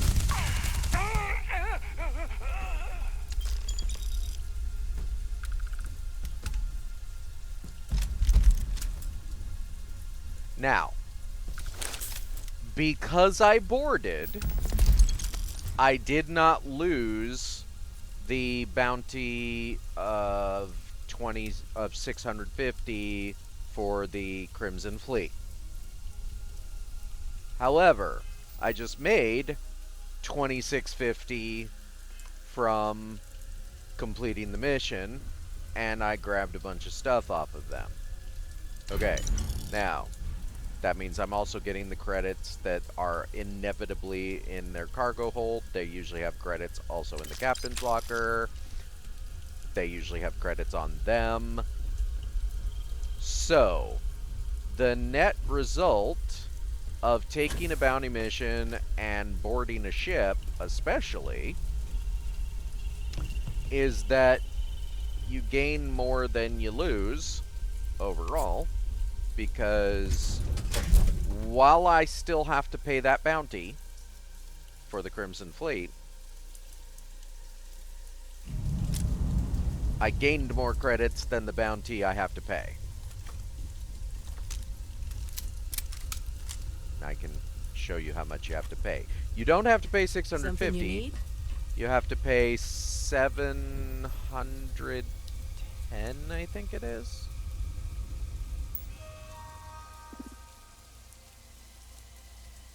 Oh. No. I have a bounty I have to pay to the Crimson Fleet for killing one of them. Technically not for killing them, for EMing their ship. It's a smaller bounty because I didn't blow it up. Right? See? See how that works? It's 715 because you have to pay a little bit of extra to the Trackers Alliance in order to... They charge a small fee for every... So, net clearance from any given pirate kill the ship mission, if we're doing the math, because you would normally earn 2,650 credits, but you have to pay 715, so you get 1935 out of the deal, plus whatever you get from boarding a ship. But keep in mind, you can't board if there's more than one ship, because if there's more than one ship, then you're getting 650 added to your or you're getting more than 650 because you're blowing up ships along the way, and that's 15,000. So if there's more than one ship, just blow them all up.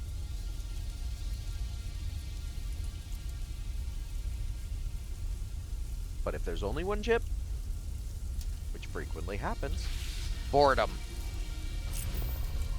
Take all their stuff.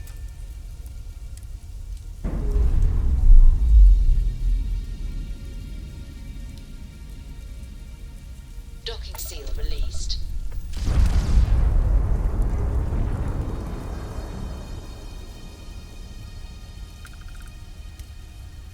And also, always blow up the ship after you have boarded,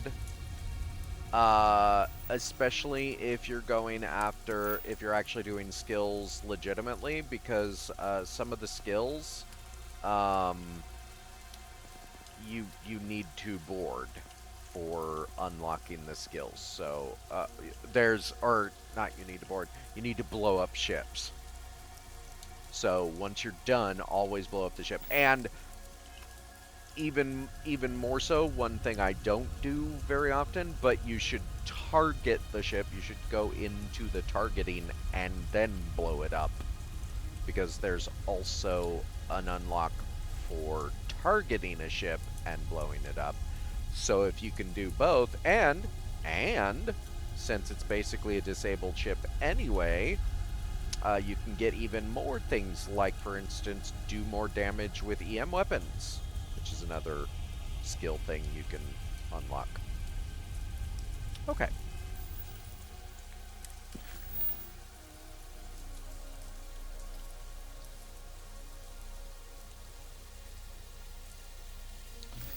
So we're going back to New Atlantis.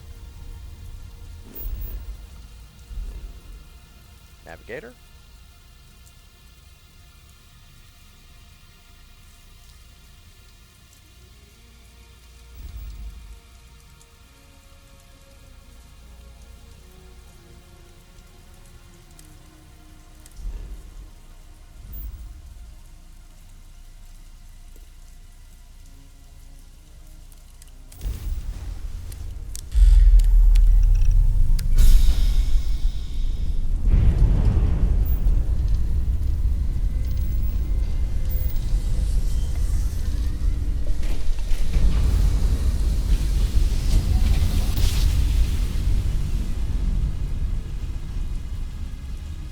And I think I might have mentioned this before, but if you are Switching trying... over to standard engines. Welcome to UC Space. Maintain your current course while we... Oh my word. I can't believe I did it again.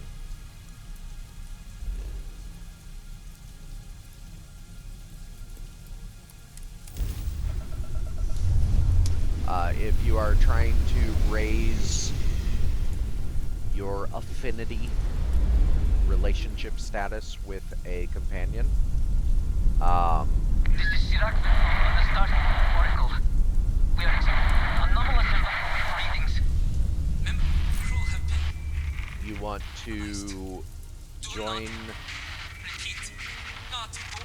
join the Freestar Rangers,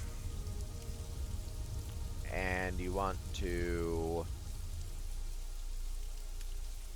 do the missions for the Freestar Rangers that are hostage rescue missions.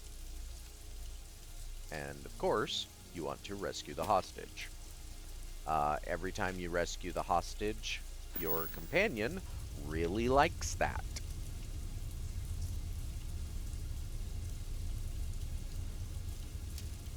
So it raises your affinity quite rapidly, comparatively to just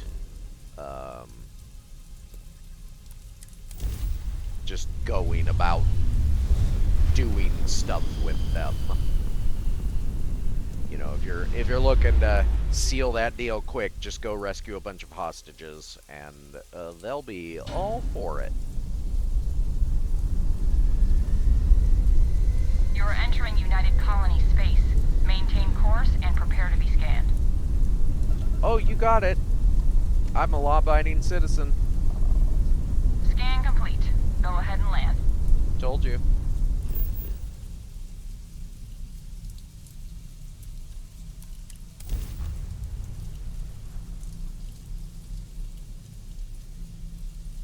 I did tell them I was a law-abiding citizen. But you don't believe me? Well, you shouldn't.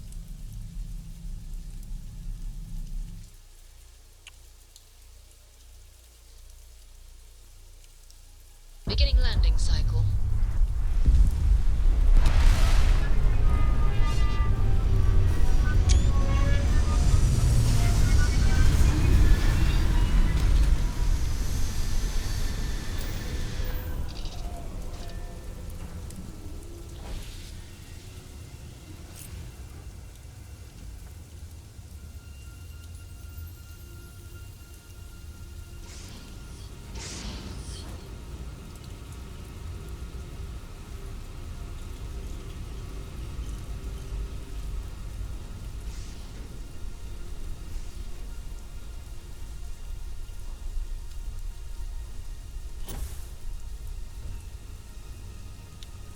Before we head out there, though, I'm going to take a short rest.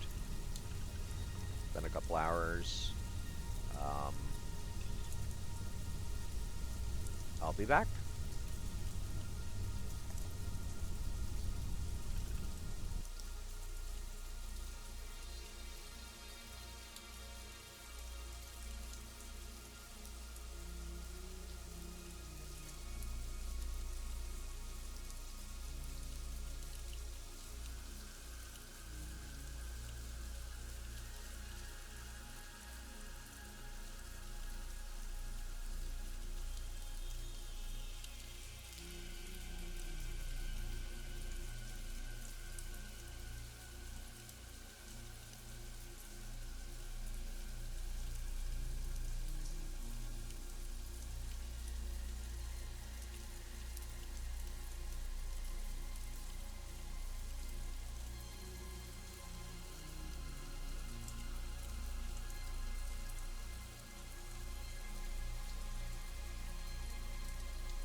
And we're back.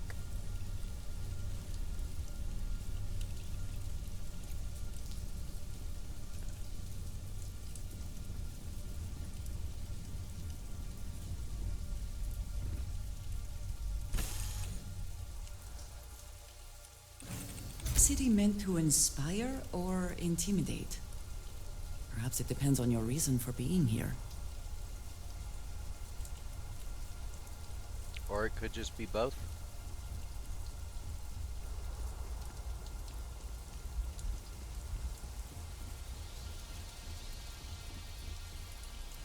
So for those that don't use the always landing animation mod, you will find that your ship will sometimes be forward from this position by a considerable margin.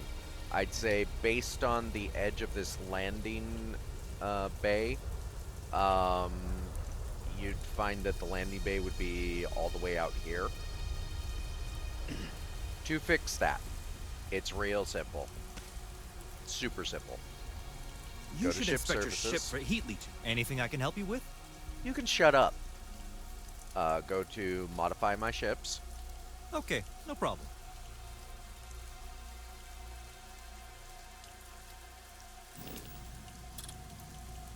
Go into modify your ship. Go to the ship builder. On my controller, it's X. Exit out. It will move your ship back to this position where it's supposed to be. New Atlantis is a real egregious one, mostly because some ship designs, your landing bay might be so far forward that you're actually dropping onto this platform right here, depending on where your landing bay is, depending on your ship design overall. Yeah, it's an annoyance that, as you can see, is resolved by always having the landing animation.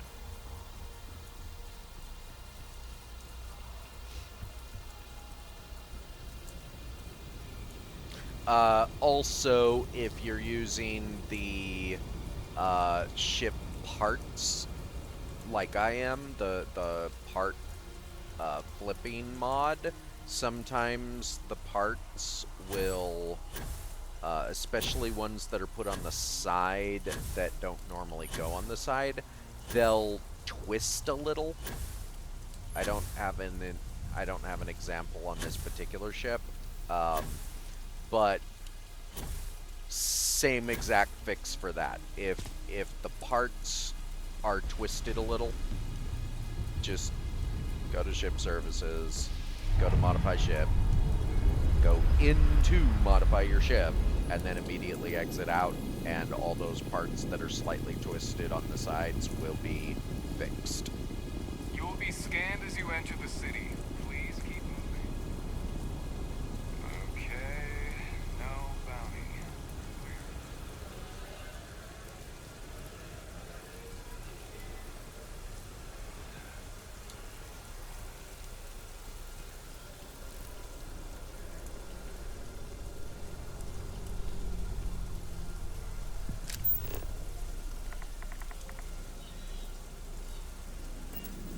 I guess they cleared out the terramorph.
Authorized personnel only.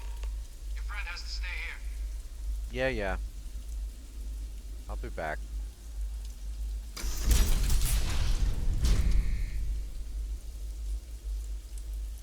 You know, you should have warning stripes on the ground about how that door opens. That's what these are for.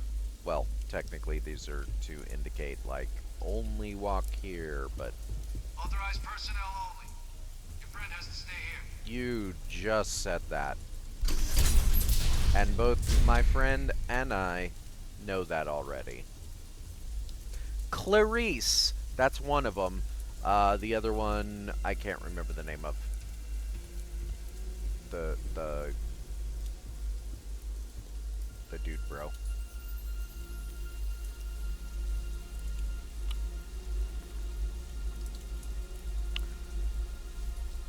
So, welcome back, Captain.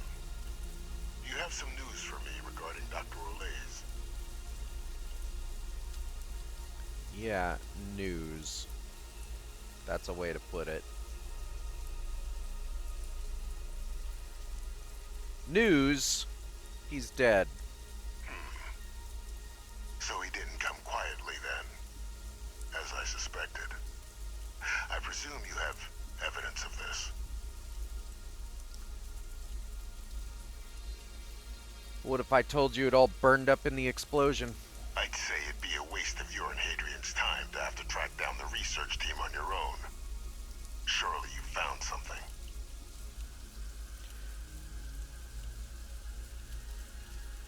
I found it. His ID. Excellent. Please, deposit it in the transfer system.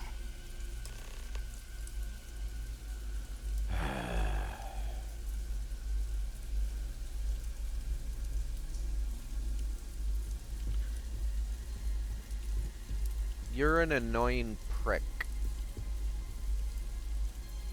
Transfer accepted.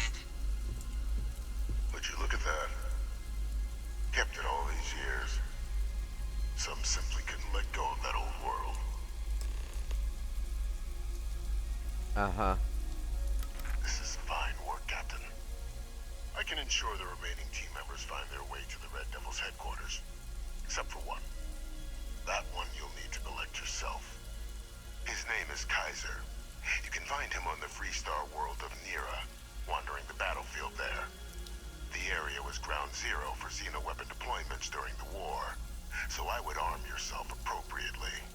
And I think you'll want to check in with Hadrian and Dr. Walker before paying it a visit. Kaiser will likely have security protocols you'll need their help to overcome.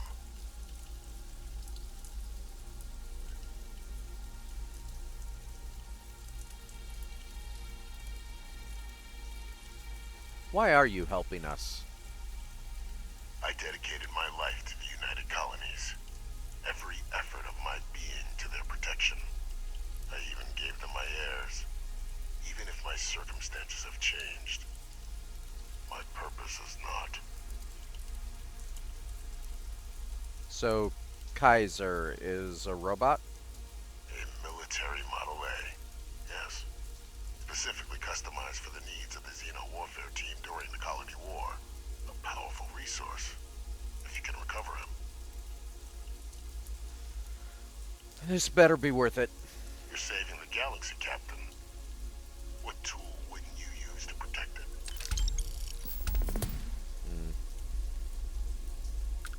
Well, unfortunately, I can't deny you there since we're using you as a tool.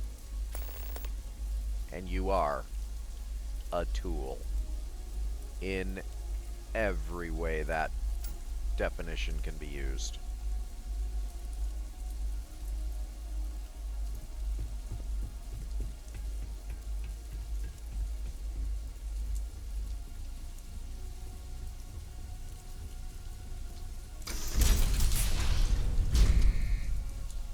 Authorized personnel only. Your friend has to stay here. Ah, it is a good day, yes? I'm gonna shoot you. Come on, Andreja. If there is something I can do, please, say so. Got something for me? It is hardly a present if you're asking for it, but fine. Here. A present? Let's go. Yes, good. Let's go.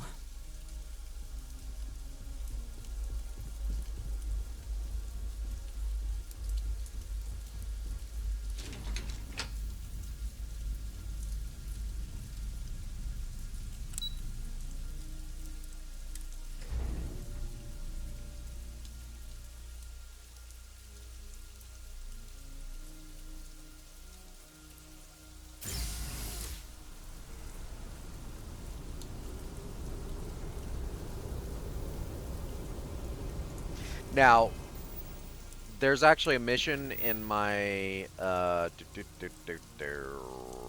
this one right here, this, put up posters of Victus in the well. I'm never going to do that because I think Victus is a monster.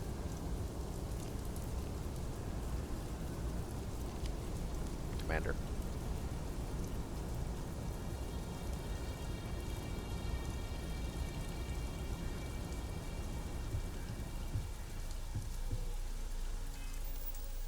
Well,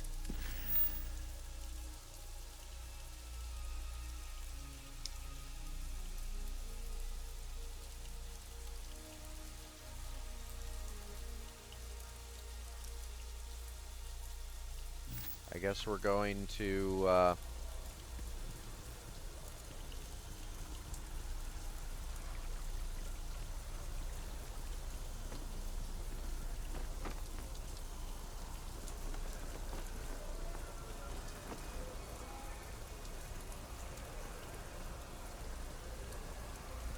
Sidonia again.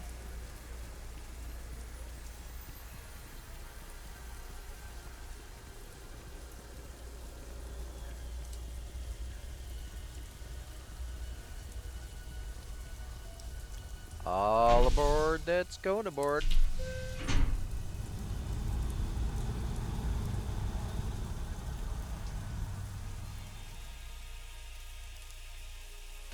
A nice little,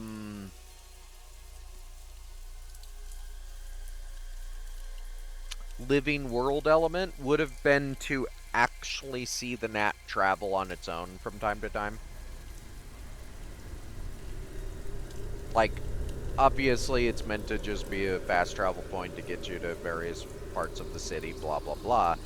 But it just sits there.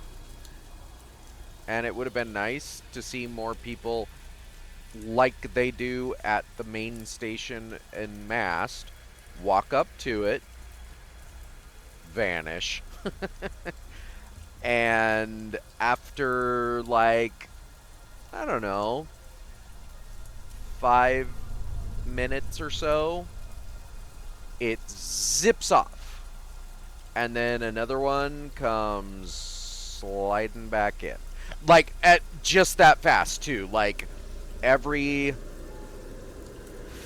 5 or 10 real world minutes, you watch the gnat go zoom and zip around the corner and actually traverse, and then like 5 seconds after it leaves the station, another one comes down the thing and stops. So you, the player, don't have to wait more than like 10 seconds tops for the gnat to be there. But you actually get to see the gnat move every once in a while. That would have been neat.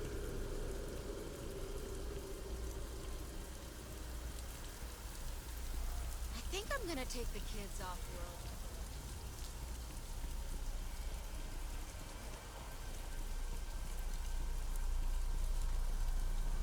Since we're going somewhere, let's see what missions are available.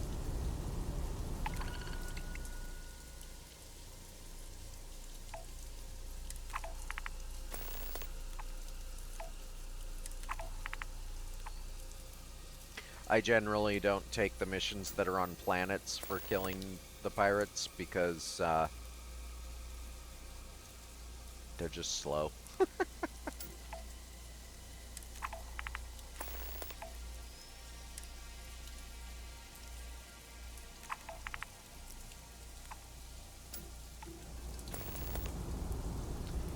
Wow, transport 8 miners to Gagarin.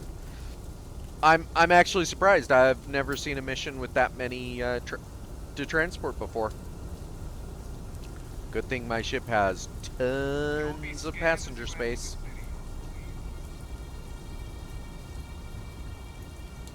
Oh, and for the record, Nova habs are the best habs overall because some of the habs have passenger space that other manufacturer habs of the same type don't have. I can't remember which ones, but I want to say the workshop has passenger space. Any adventure you can fly away from. Is that how the saying goes? It is now. I don't remember all the ones. It's not too many, but like normally, let's say it's the workshop. It might not even be the workshop, but let's say it's the workshop. Normally, the workshop habs don't have any passenger space. They don't even have crew capacity. They're just, here's a workshop. But We live on a starship, Cora. Pets and starships. Nova habs, very specifically, have passenger space in a couple of the units that wouldn't normally have it. We'll see, young dog.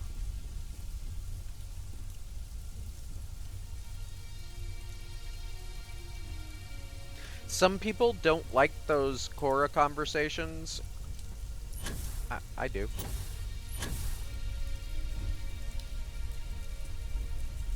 I am going to do something right quick before we head to Gagarin.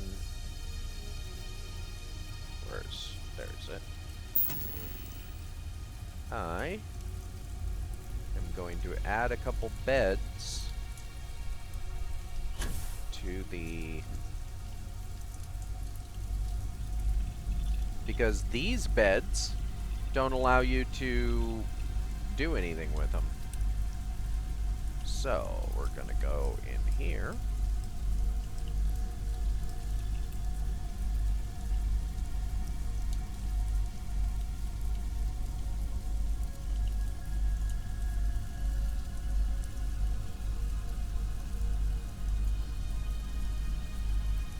Come on. Come on. Now, come on now. Stop being a dick. There we go. That's fine.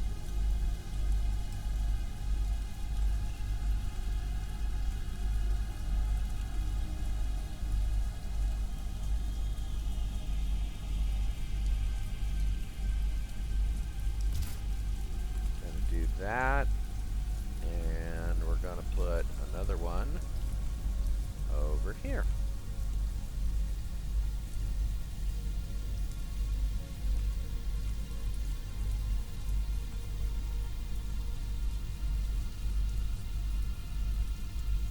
Just like that. And nope, that's it.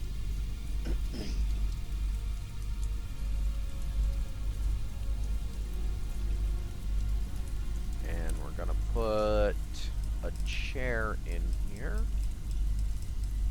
There's a specific chair we're looking for.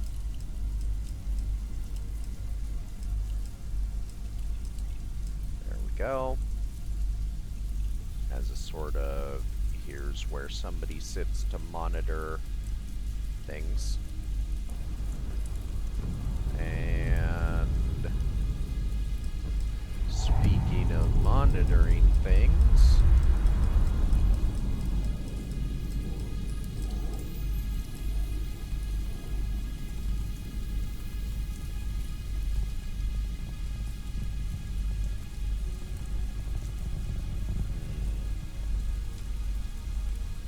we don't want to block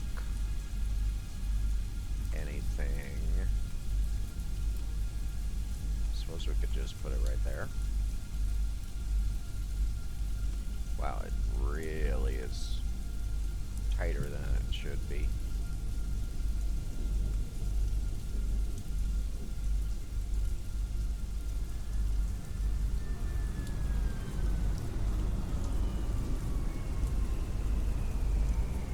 Yeah, like that. We've already got one of those right there. But we can put another one in over here, I think. Well, no. We'll just leave it like that. However, we are going to put one more chair in. A slightly different kind of chair.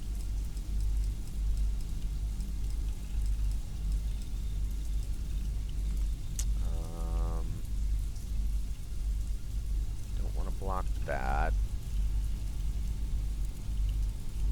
I think we just put this... no, we don't want to put it there.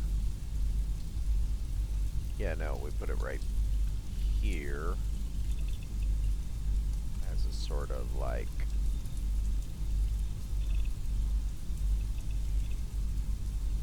that. And is there an appropriate stool? I think it's actually under stools. Yeah. Right there. Either that one or... nope, it is that one.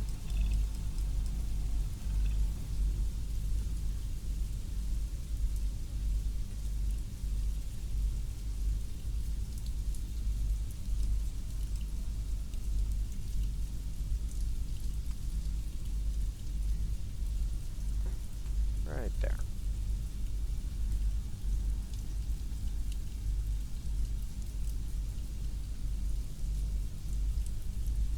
You know, I think we're actually going to put one right here too. Kind of like that.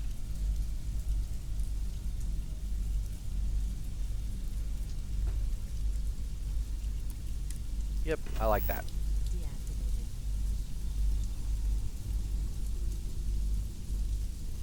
And now, hey! Rest and relaxation. Now, the weird one about this, it constantly does that. I don't think it's actually supposed to work. Or it just doesn't work right no matter what you do. So, yeah, it's not one you want to leave idle. But then this one, you can sleep on. It's a beautiful day to be alive. I agree. Alright, let's head to Sidonia.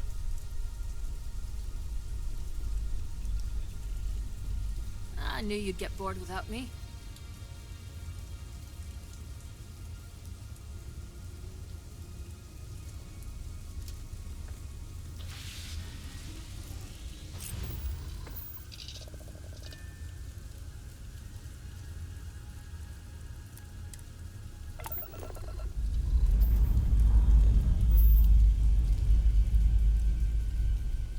Escape trajectory plotted.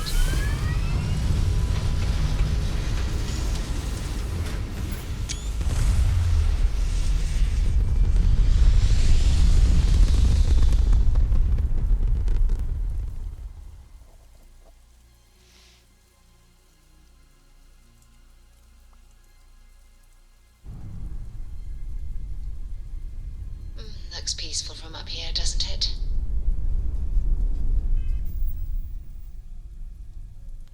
Now...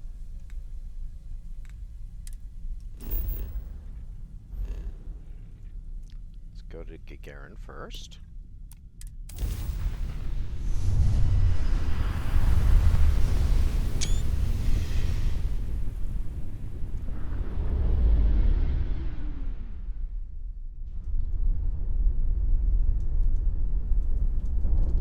Be advised, you are entering United Colony space.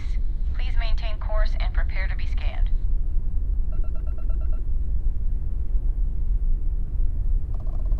Scan complete. You're cleared to land at Gagarin.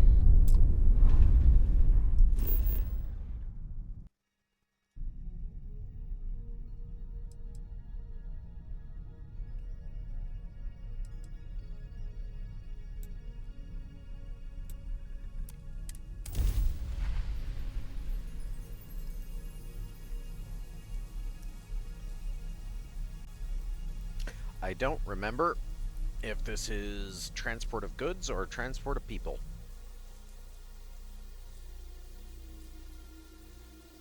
Landing struts Guess we'll primed. find out. Retros firing.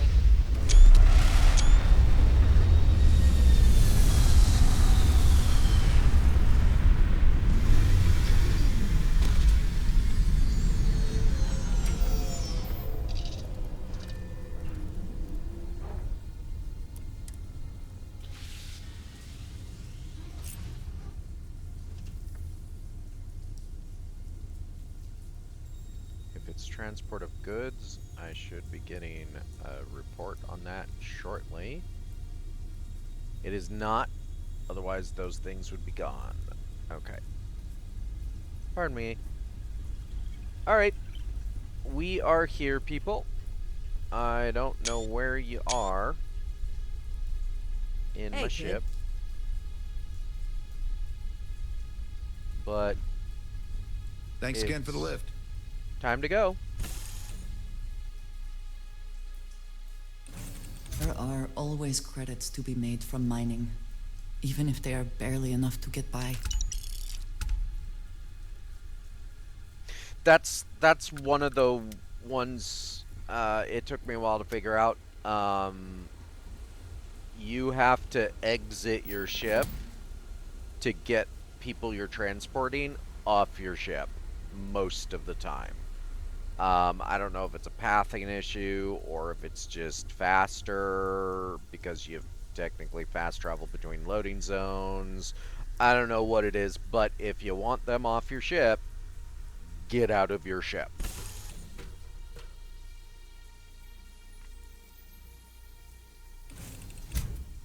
With the transport of goods, as soon as you land or dock, those goods begin transporting out. So you don't have to worry about it. And all you have to do is wait until you get the indication that, congratulations, mission complete.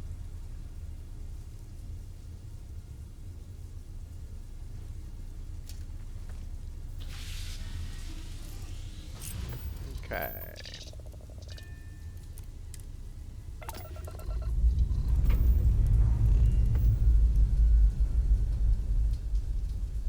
Lifting off now.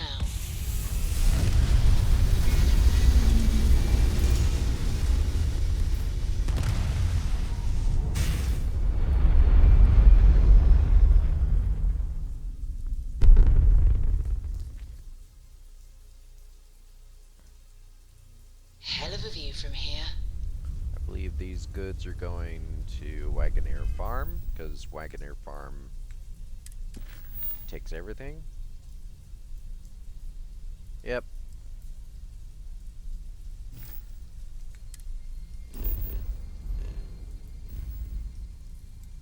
Back to Cheyenne.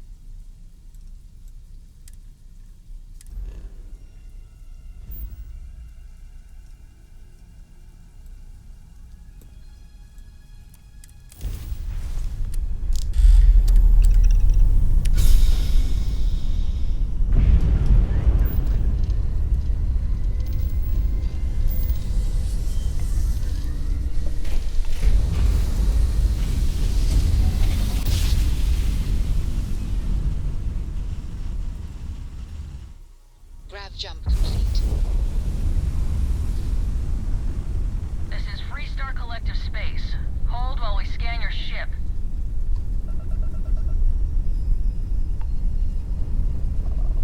Alright, we're done. Go ahead and land.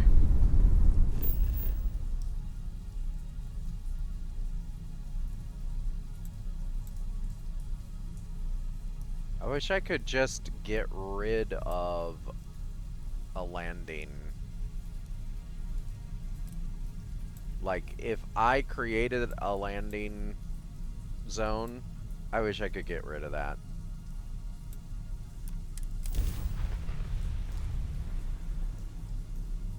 I mean, technically you can, because it gets rid of the last landing zone after you've landed like 10 times, I think, or something like that. There's like a number. But I wish I could actively get rid of a landing zone. Let's set it down.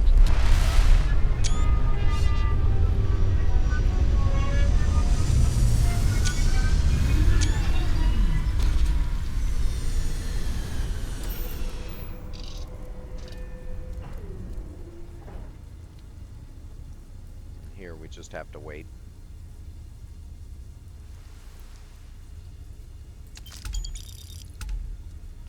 And we're off again.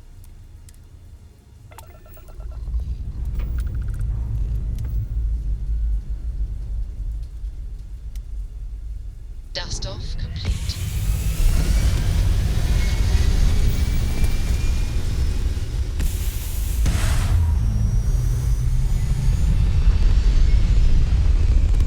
I feel like with as many times as you end up going to Montera Luna Wagoneer Farm, there should be way more to do there. They should have, like, I don't know, a tour. It's a farm, you know, right? Like, welcome to Wagoneer Farm. We've been here for blah, blah, blah. Here's our space bug farming herds, whatever they do there. I don't care. The point is, they should have like a tour. They should have like some kind of like a setup for like, oh, here's a place to eat, here's a place to buy junk, here's a place. Like, you end up going to Wagoneer Farm a lot for missions like dropping off supplies and traders and workers and whatever. Like, for as many times as you go there, and as important as Wagoneer Farm seems to be, there's nothing there. It's like an old farm, you know, a few ranch hands and a family that lives there and a barn. Like, no. Tourist destination. That's how real life works, even with real farms. Yeah, they have to work, but what's that? You want to tour this place? Sure, we'll make money off of that idea. Maybe there's a mod. Alright, where are we going? No, we're not doing our main mission. We are going to Nymeria.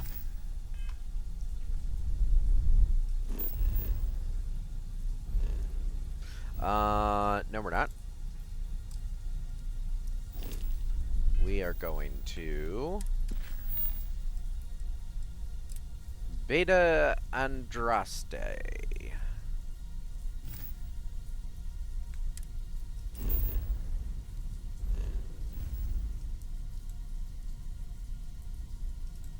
You may ask yourself, why aren't you going to Nymeria? Because I'm going to end with Nymeria.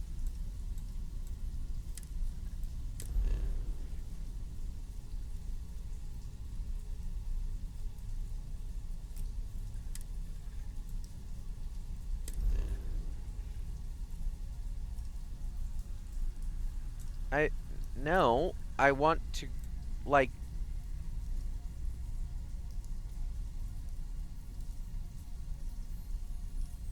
have I never been to Beta Andraste before? The shame.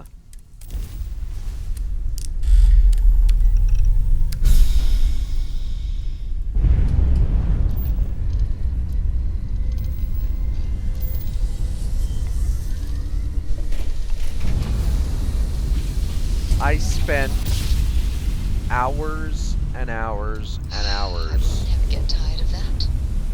Going to every system and scanning every world.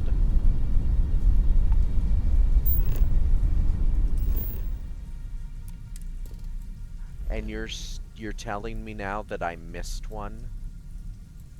The shame.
legit cannot believe that I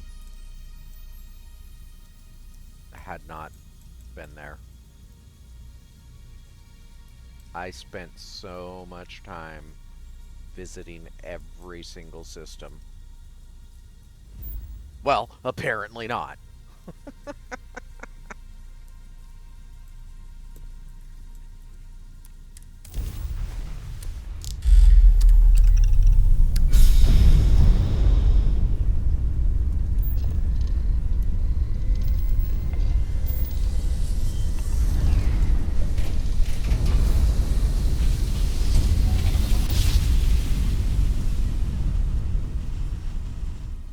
Grav drive spinning down. Systems green.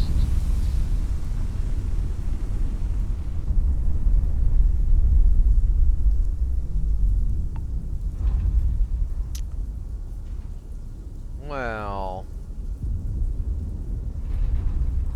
it makes sense that there's a bunch of them.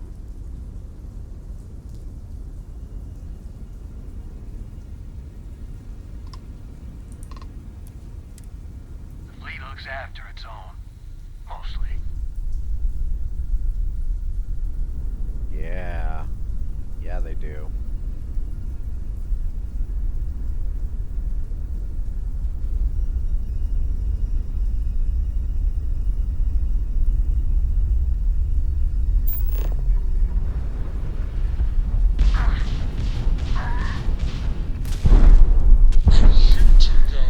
Jump drive. Okay, 650 bounty. So, you might be able to get around it by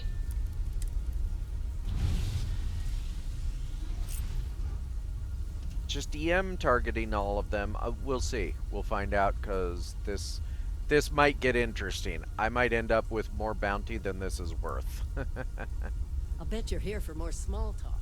I'll bet you're wrong. In fact, I'll bet.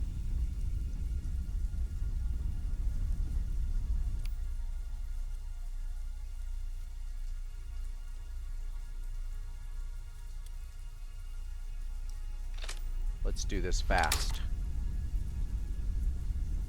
Here we go. Clear it out.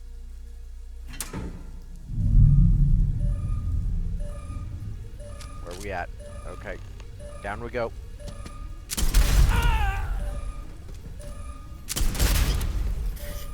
Can't!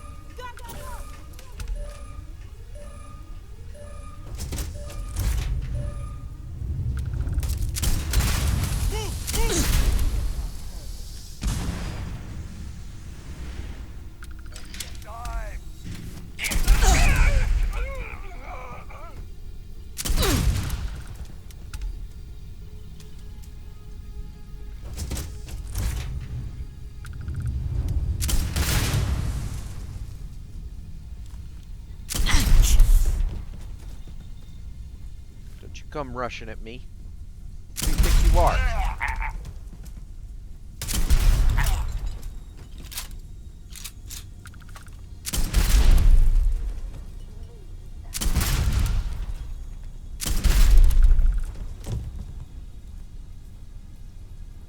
Oh, I'm coming for you.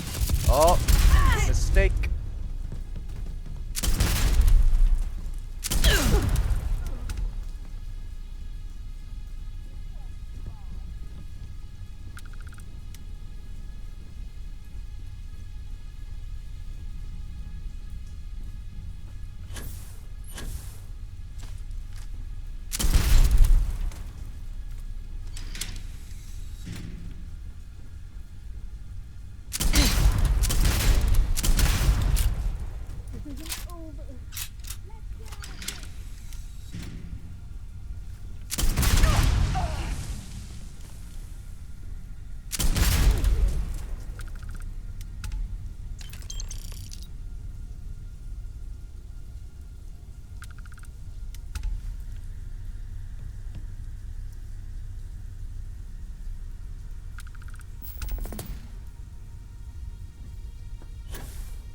I don't think it was worth it.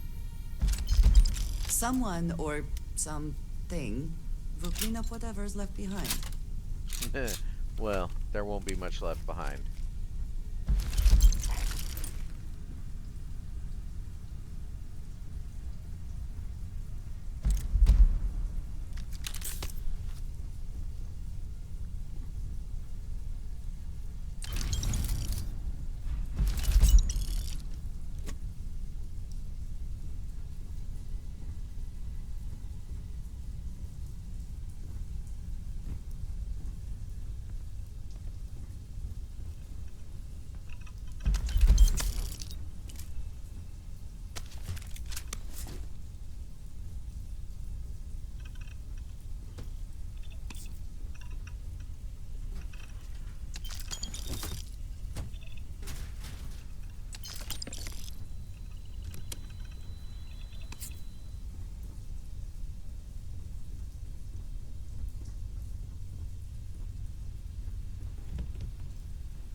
Be roasted celery.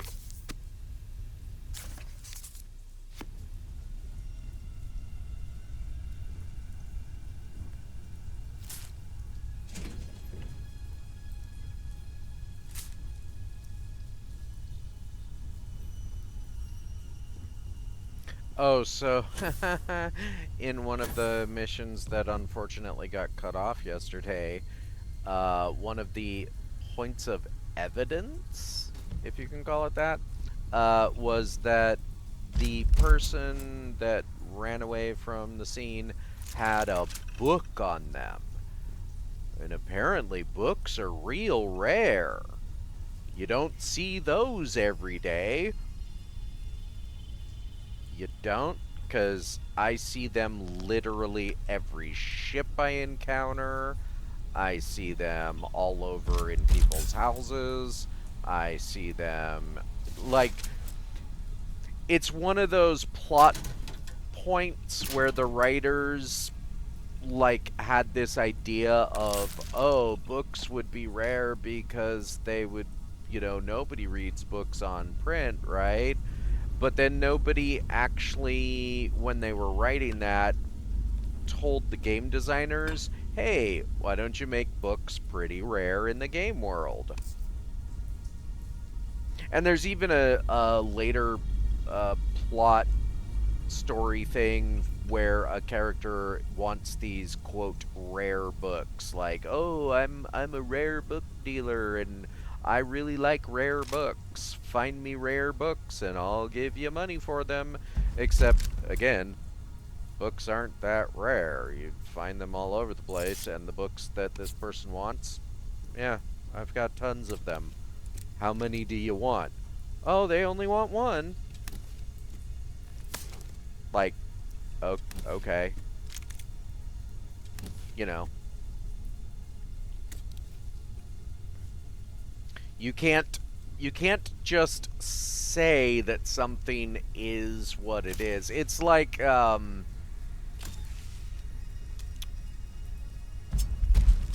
it's the informed attributes of, like for example, one of my single favorite bad examples, a good example of a bad example of an informed attribute, is in the first Star Wars.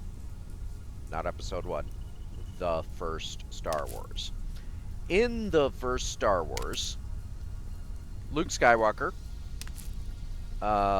when they make the deal to get the Millennium Falcon to take them, blah, blah, blah, Luke looks at the Millennium Falcon and says, what a piece of junk. Now, at that point in the movie, we, the audience, have not seen very many examples of ships in that universe. And even later, when we do see more examples of ships in that universe, well, don't really look that dissimilar from the Millennium Falcon on any relative level. So when we see the Millennium Falcon and Luke says what a piece of junk, he's informing us, the audience, hey, this is a piece of junk. Because as far as we're concerned, it's just a spaceship, my dude. It doesn't look any different than any other spaceship we've seen. And that, I feel, is the same concept with, oh, books are rare. Are they? Extra ammunition is always welcome if they have any. If this is rare, I'd love to see what common is.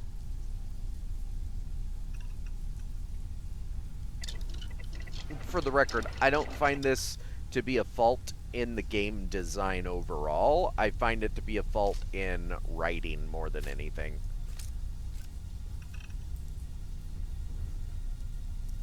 Like, sometimes people just don't, you know, there's the idea and then there's the reality. The reality says books are very much not rare. Now, unique books should and could be rare.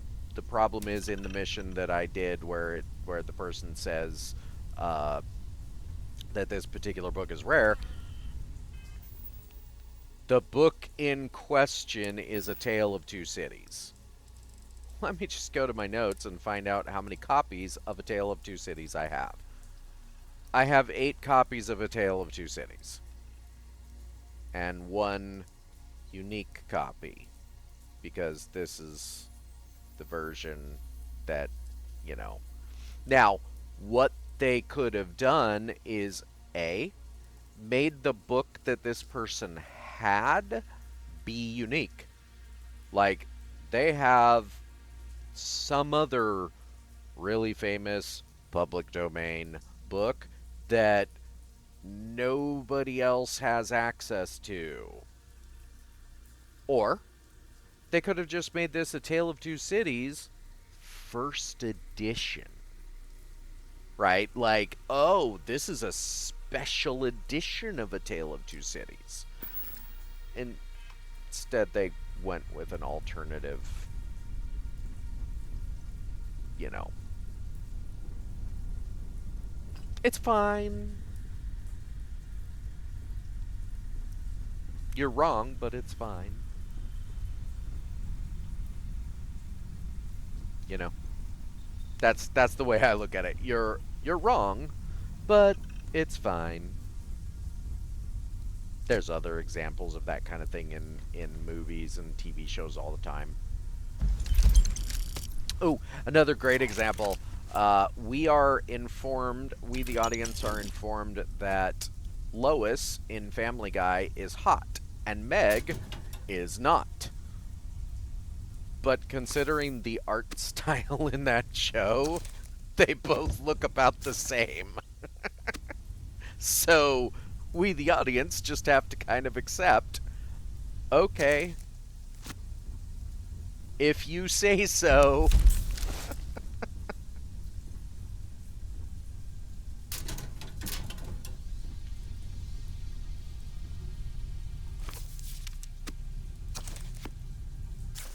I wonder how many copies of Oliver Twist I have.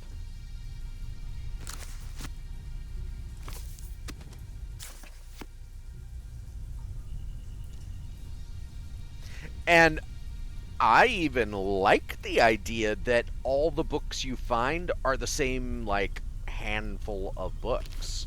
The reason I like that idea is it makes sense in a world that had to leave everything behind, that they only took, like, certain books. Now, would I like there to be more books in that list of books? Yeah, I think so.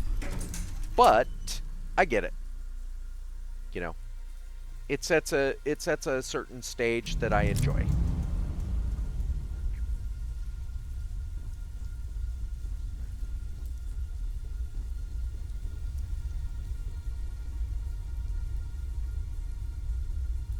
I think I'm gonna change this armory.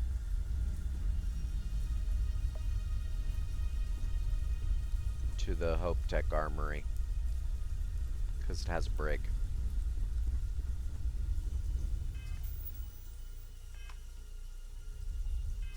Which means that we're changing the ship yet again. Never content.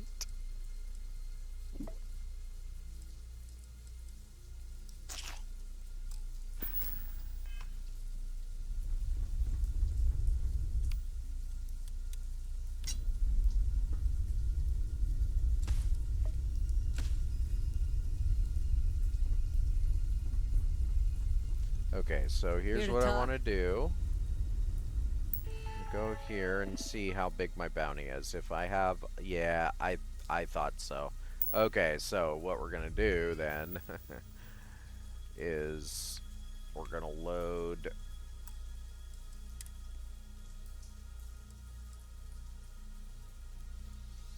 Oh, what? No. No.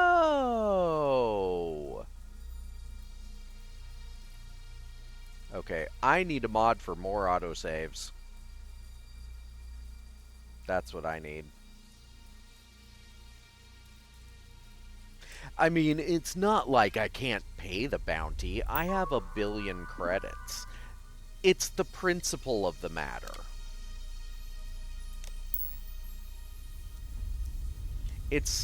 And when I say it's the principle of the matter, it's the design decision of the matter. Like, why am I stuck with a 15,000 credit bounty when I literally killed everyone on that ship? Now, yes, there are other ships currently in the system that are angry at me now. We're loose. But... Or they should be angry at me. Weapons locked. Time for some fun.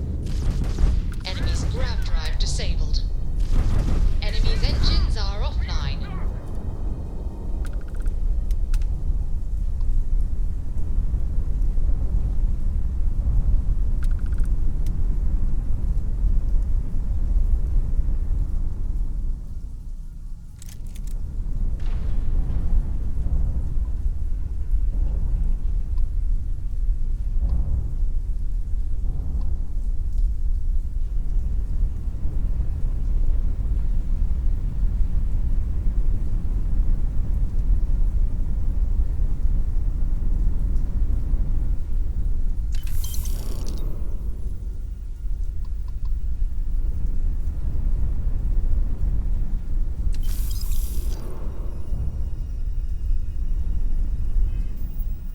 Okay.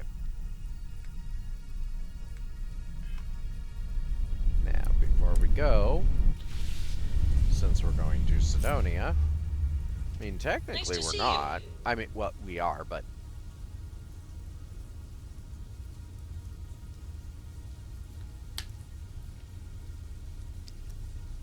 Actually, we're very specifically not, because we can land outside the location now.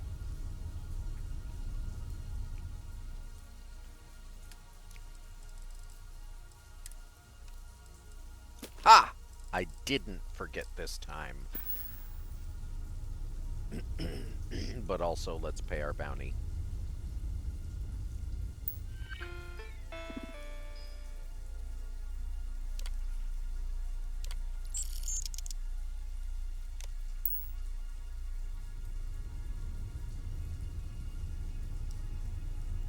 I love how ridiculous the crime system is, where all you have to do is pay a bounty. No worries. Murder? 15,000. Stole some stuff? A few hundred. Whatever. No big deal.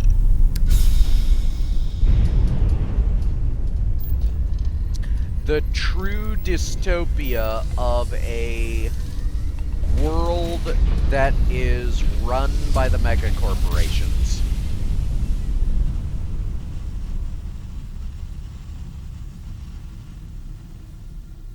Because well, of course, if the world into is a planet, so we must be in the right if place. the world is run by mega Welcome to UC corporations. Space. Maintain your current course while we...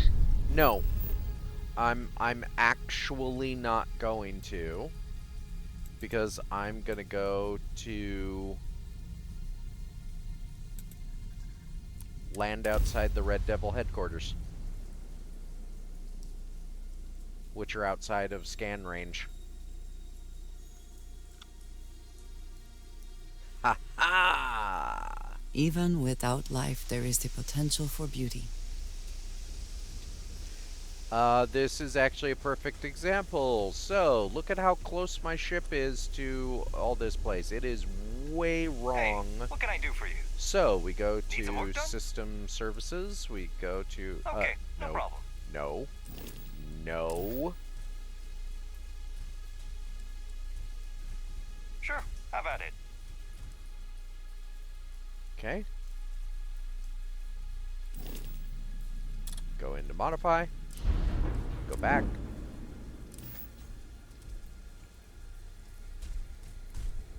Ta-da! That's where your ship is supposed to land.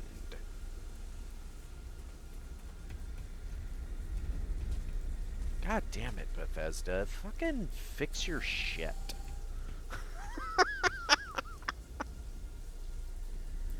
I'm sorry, but sometimes it's just like, come on.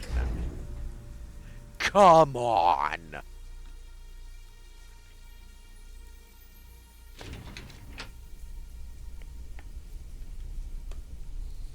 And here's my main issue with that. It's been over a year, and that problem has existed since the game launched. Still not fixed. It's a minor issue, but it's a minor issue that remains over a year later. It's uncalled for. Hey.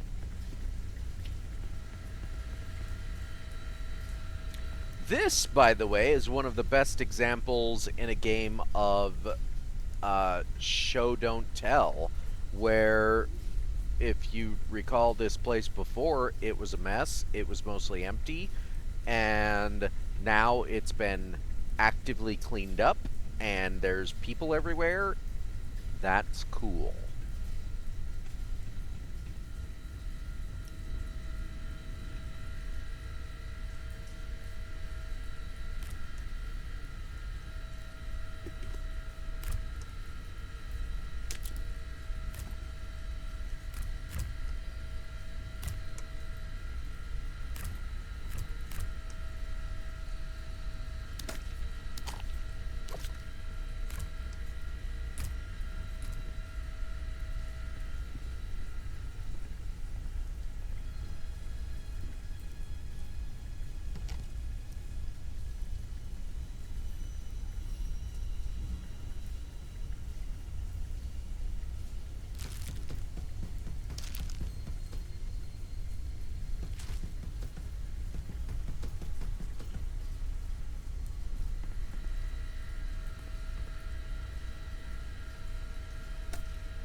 Cold here.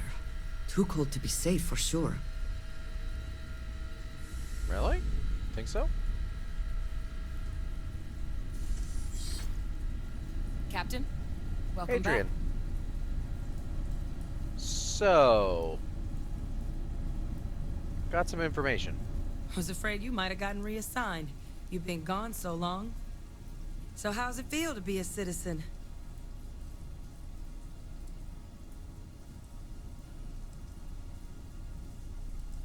You know, I'd almost forgotten I was a citizen.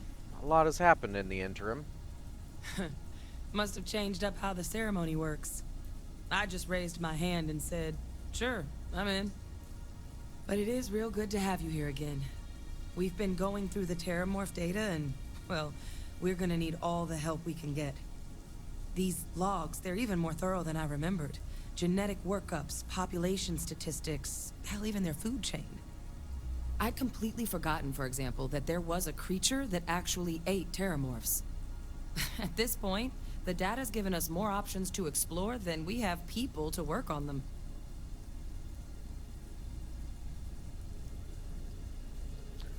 What eats terramorphs? Well, 8. They went extinct a few decades back. A big lumbering thing called an Acoeles. Something I'd love to learn more about, if we had the people to look into it. Well, I can help with that. I found your research team. That'd be something, wouldn't... I'm sorry, are you? You're serious? I'm always serious. Our research team? That's incredible. Except when I'm not. That accelerates everything. With them back, it'll let us... Wait. Kaiser. Did you find Kaiser? Well, what's so special about Kaiser? Well, Kaiser's one of a kind. Special built for the sort of work we did. Dealing with unfriendly beasts in hostile environments. No other robot in the galaxy like him. So did you really manage to track him down?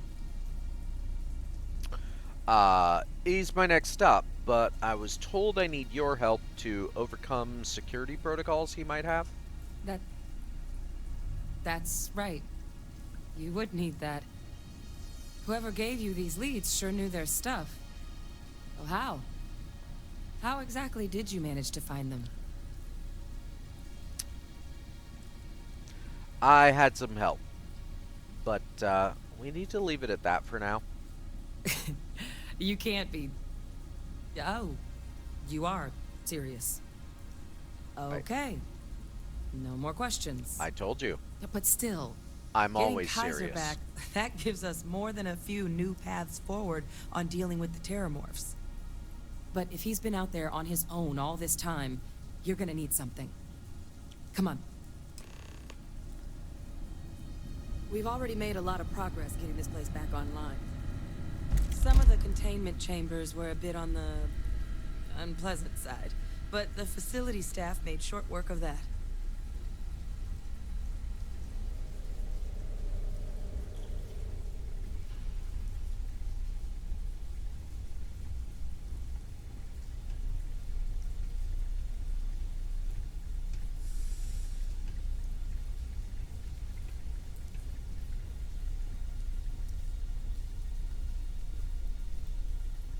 I know it's here somewhere.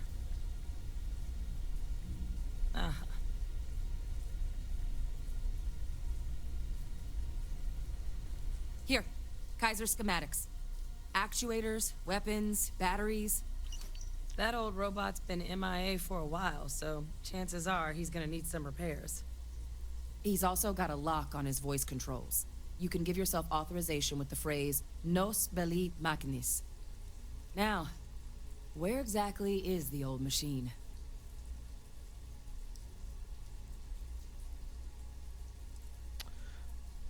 You're suggesting I make these repairs myself?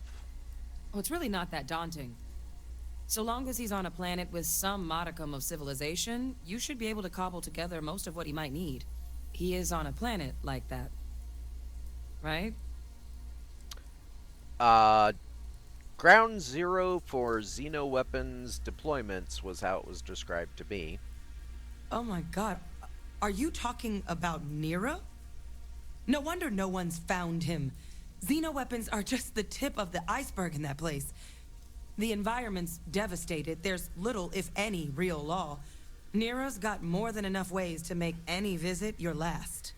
But I think there's a place where you can start your search. Yep. One-of-a-kind salvage. Licensed to an Angelo Alonso. Goes by Gel. As good a place to start as any.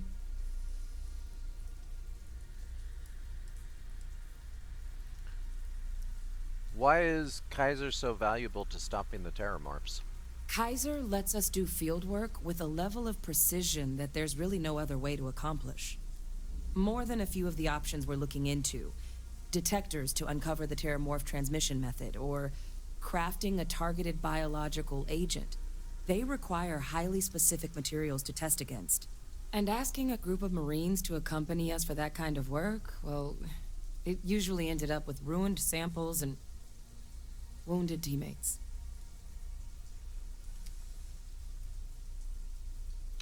What else can you tell me about it? The planet. The Colony War saw a lot of hard fighting, but Nira got it the worst. Everything the Freestar Collective and UC could muster, ground troops, xenoweapons, mechs, was hurled into the fray. Both sides hoped something would decisively turn the tide, but it never did.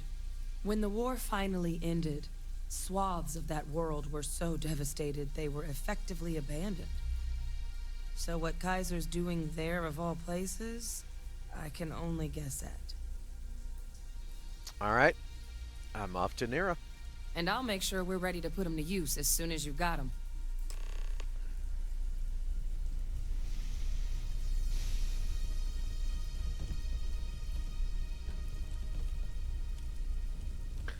But first, I'm gonna look around.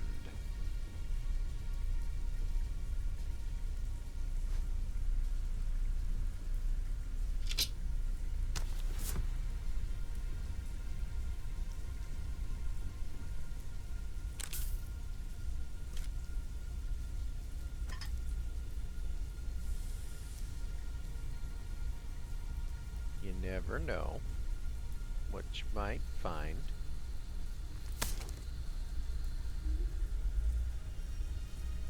When you're just looking around.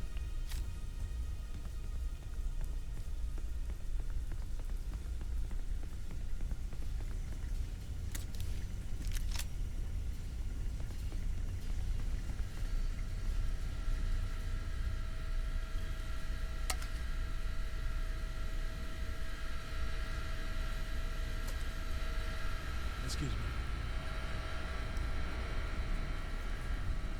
No, excuse me. I'm the one in the way.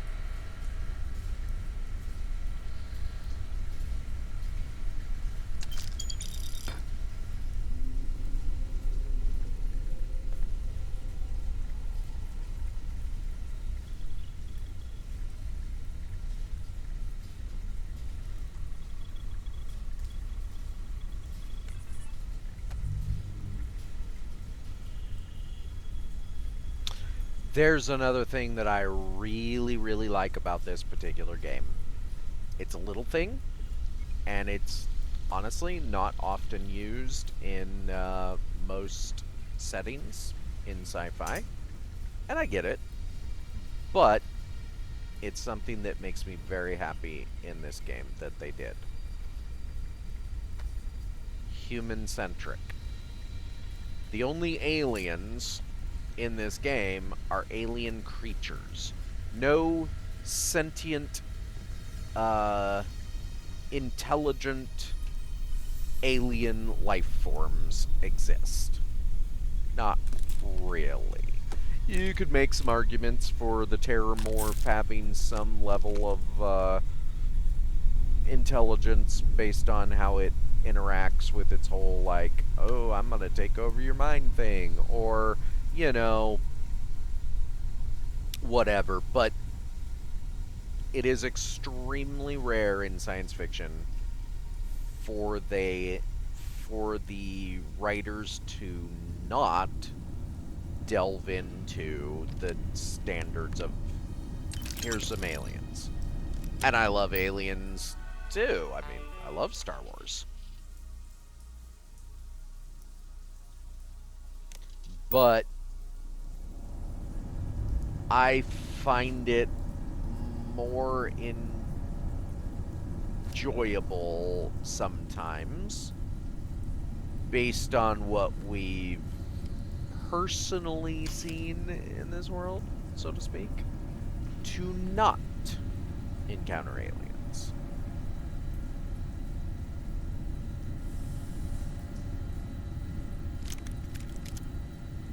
Of the intelligent variety.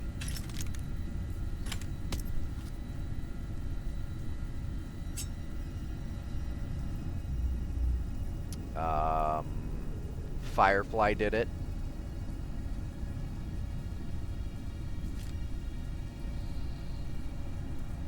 technically, Battlestar Galactica did it, not the original series. The original series had aliens. Sort of. The Cylons were made by an alien race and wanted to kill everyone because that was their objective, was just kill everyone that isn't our alien race. A long dead alien race. And for the record, that's yet another aspect, is that this game never expressly introduces even an ancient alien race. Spoilers, it introduces alternate timelines and the concept of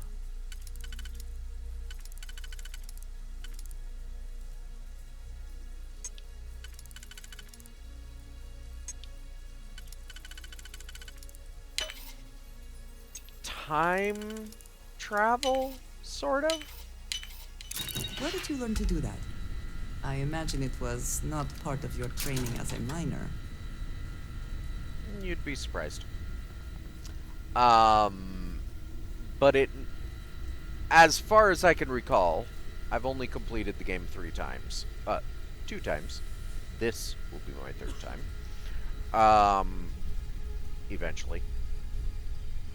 But it leans on ideas of the artifacts having been created by... Did I hear right that you found Kaiser's location? People. Then what are you doing here? Go get that old war machine. Yes, sir. I plan to. I'm just looking around. Give me some time. And I love the idea that there's no time, there's no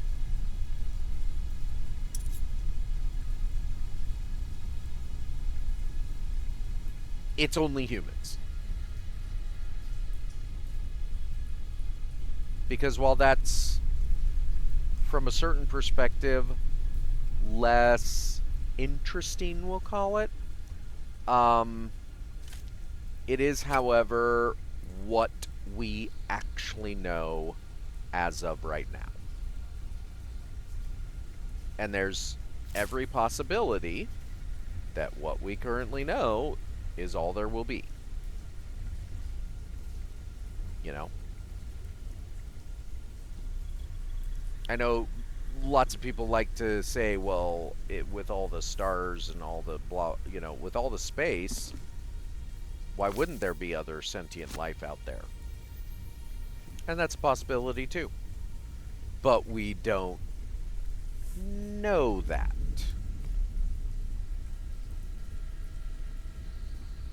I think I've explored everything down here.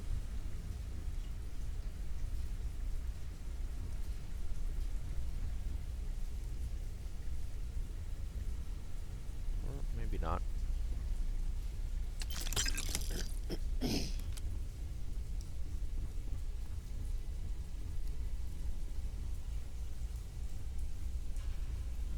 You know, it's a challenging aesthetic choice for a writer to say no sentient aliens, because it's easy to write sentient aliens in as anything, like a source of evil, a source of good, a source of neutrality, a source of, you know, just another variant on people, which a lot of them are. And it's fun, you know, get to write your Vulcans and your Romulans and your Klingons and, you know, say whatever you want about them and do whatever you want with them. But to take a world and say, no, there's none of that.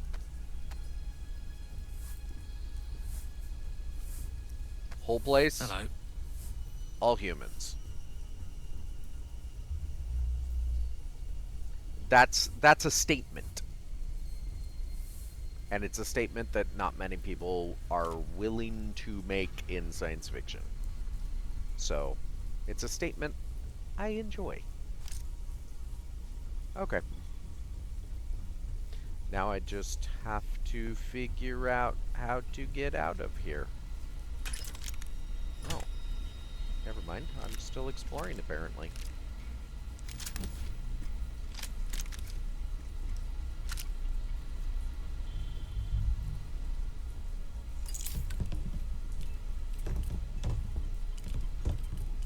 Now, on the flip side, what I'd also love to see is a full conversion mod for this that makes this the Star Wars universe. But that would also require more stars to be added to the settled systems. So that's something that actually has always confused me about the modding for these games. Because I know people can make entire maps, but they never add to the maps. They only make a new version of the map. And I don't know if that's a limitation based on how the maps are made in the first place, or if it has to do with some kind of it's just too much work to do. But one of the things I'd love to see is I would love to see a larger star map. Because, for the record,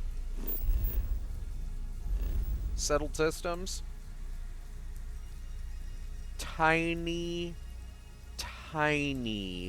fraction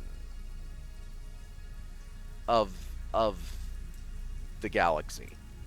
The galaxy, not the universe. You know, and people often in this game refer to it as the galaxy, and I'm like, no. This is the settled systems. Let's keep it to that. It's the settled systems. This is not the galaxy. And I also know that they can add stars to this, but it still stays within the star map. I know they can add stars to it because they have added stars to it. The DLC added a new star. But,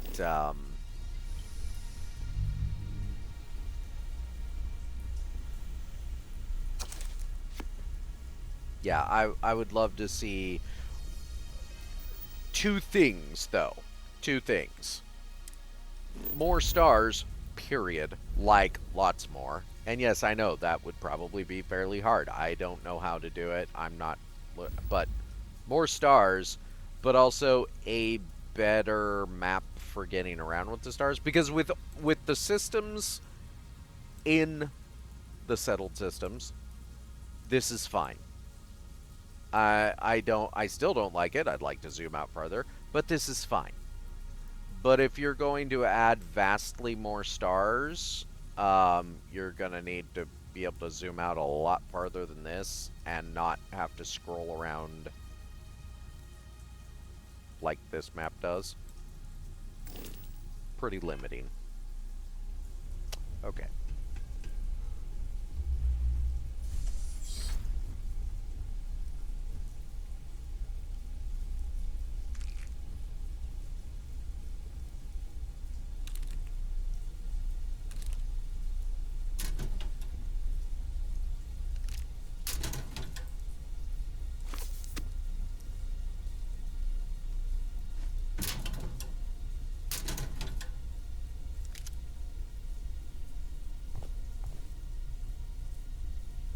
Now, we're not going to go out that way. That's the abandoned mines, and that's kind of a long path to take.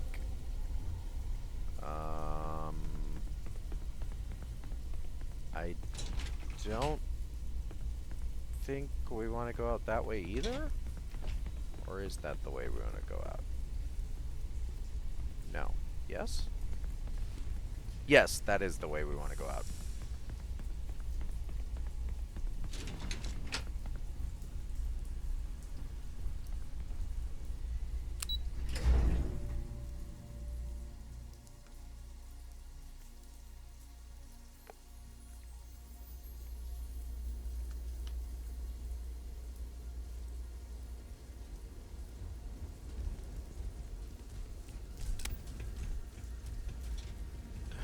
good dog?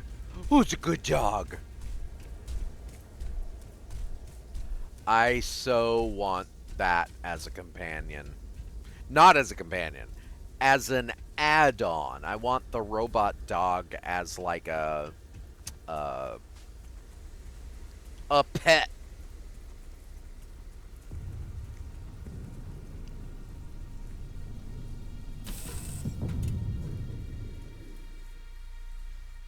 Robot model, whatever that is. Find the interior of this ship comforting. Me too.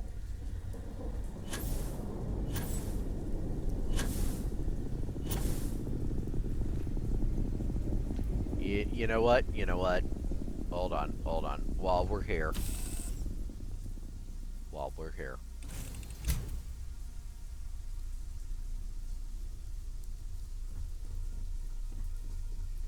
Activate, deactivate, activated, deactivated, activated. While we're here. Anything I can help? Hey, what can I do for you? I Okay, no want to problem. modify my ship.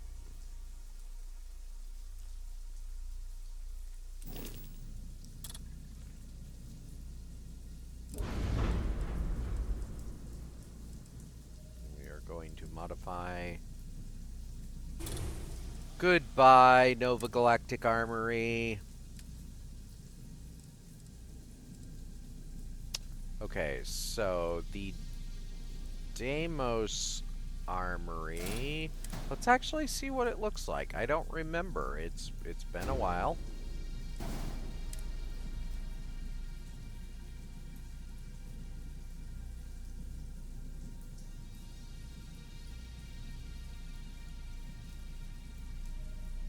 Note, it says some items and decorations may be sent to the cargo hold. Doesn't mean they will be. It's just kind of letting you know you've made some modifications and some things that you did may not stick around.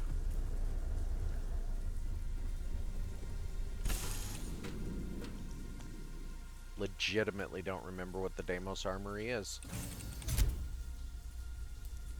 I definitely know what the Hope Tech one is, but we may use the Teo variant of it instead.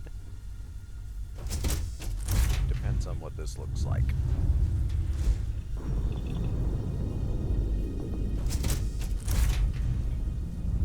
Ah! It did! It got rid of my coffee machine. Okay, yeah, no, never mind. This would probably be the Stroud one as well, I think. In fact, I know it would be the Stroud one because this is in my other ship, which I do like that one in my other ship. Okay. So we either want the Teo or the Hope Tech.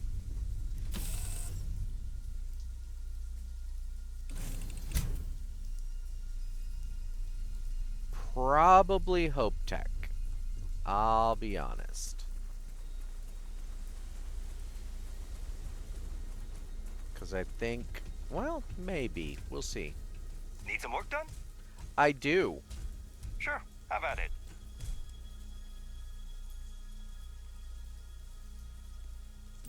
I can't believe it took my coffee machine. Like, I literally can't believe it, because why did you take my coffee machine? How dare you? Okay, so first of all, let's, nope, not that. Always from a hab. Always from a hab. The habs, for some reason, retain their color better than other components. Okay. Now that we've done that,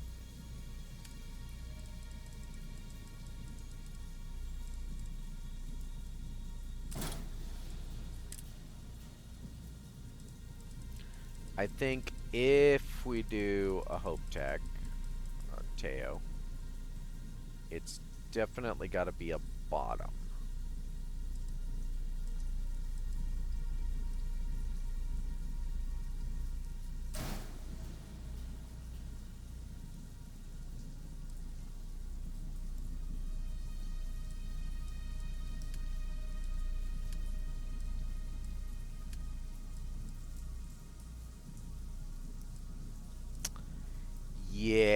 No, it's gotta be the Hope Tech, because the darker colors just look better.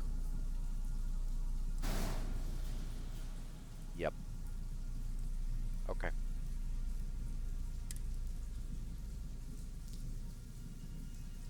And then once we have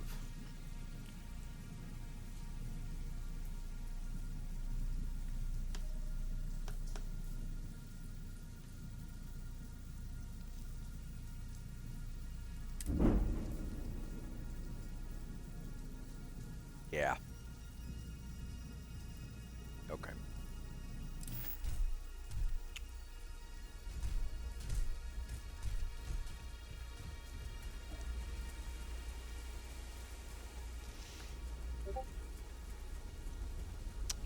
Once we have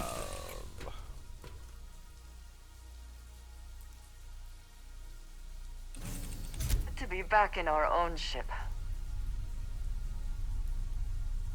I like it when you call it our ship.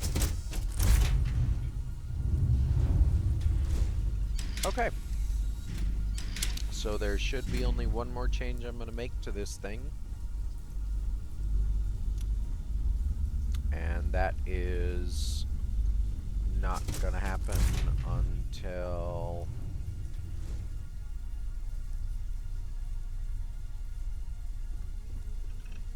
shouldn't have gotten rid of anything else. Yeah, I didn't think so. That's not going to happen until we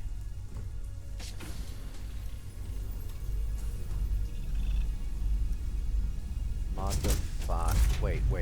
Did it get rid of... Need something?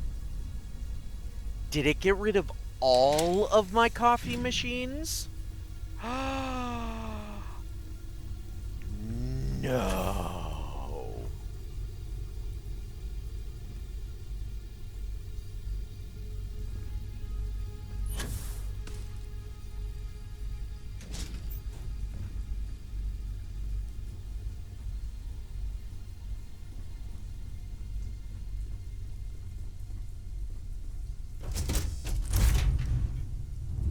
Okay, there's that one. I know I put one there. I know I did.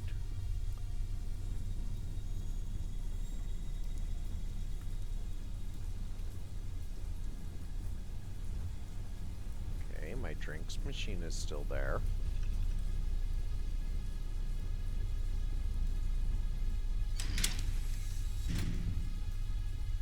What's up? Why would it have consumed those two? That's so weird. That's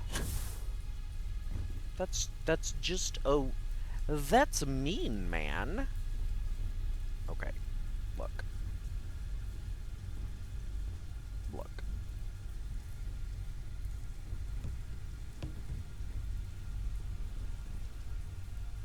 That's, by the way, what I do with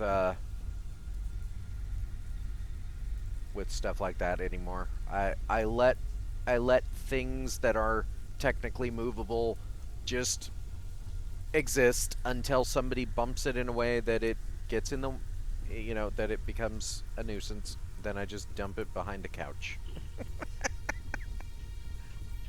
That's the ultimate solution in this game.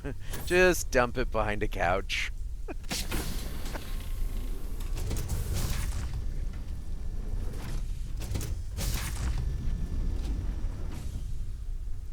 Okay, it didn't get rid of anything in here.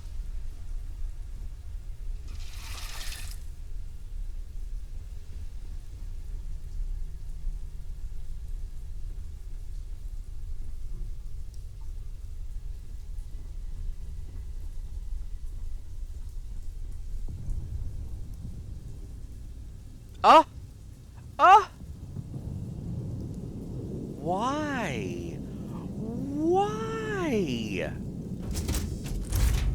You mean-spirited... You're just mean. You're just mean. You got rid of most of my coffee machines. See, and this is what happens. The ship services technicians, they came in here when they were modifying the ship and they just took them. They were like, ooh, they won't miss a couple coffee machines. I'm gonna take them.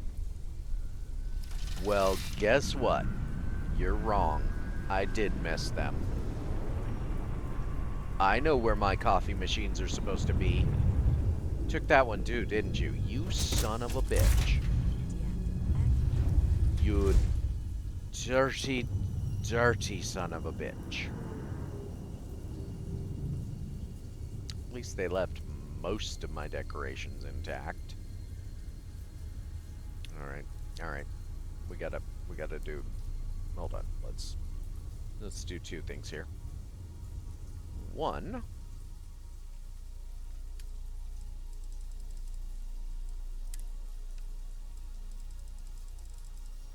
Okay.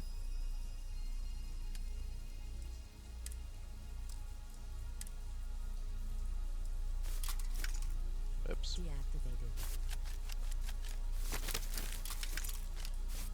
Give me all this junk.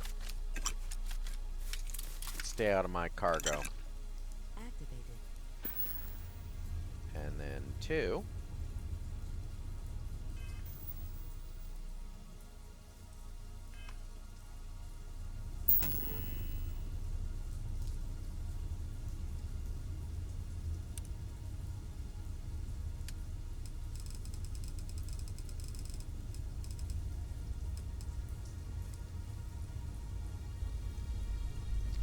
Put my coffee machines back.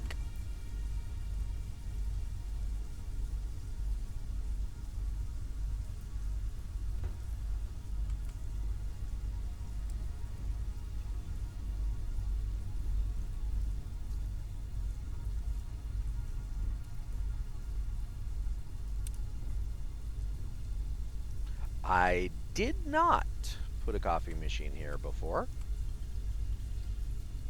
Doesn't mean we're not going to this time.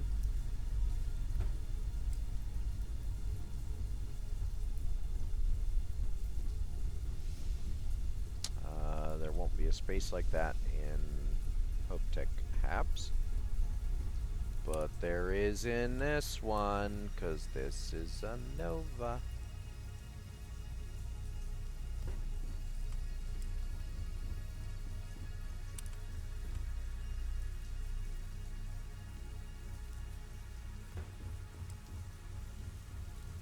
Okay, that's a Hope Tech, so we don't have to worry about that.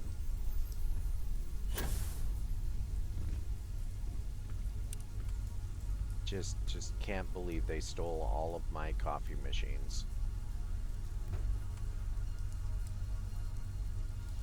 What kind of scum steal your coffee machines?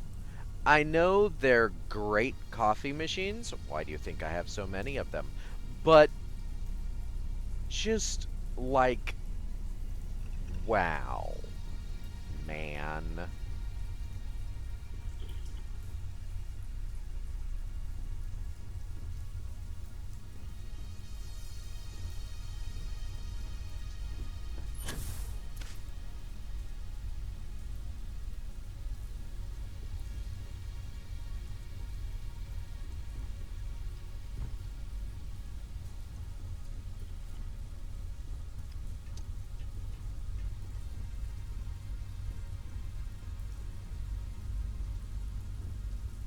I wonder what's going to happen when I eventually go to Aquila, because I've got 2 missions in Aquila where the people that have those missions both said, as soon as we get there, I'm gonna be your permanent companion until we're done with this mission. So Andreja and Sam both are supposed to be my companion until their respective missions are done. So what's gonna happen there? Never encountered that before.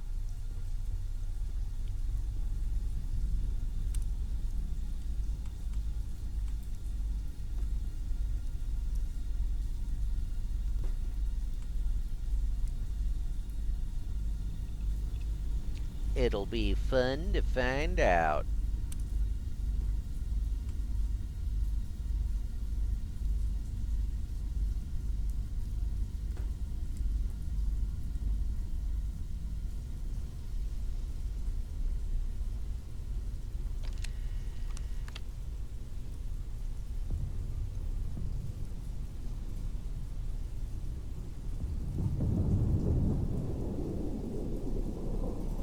Ooh, I wonder, can I?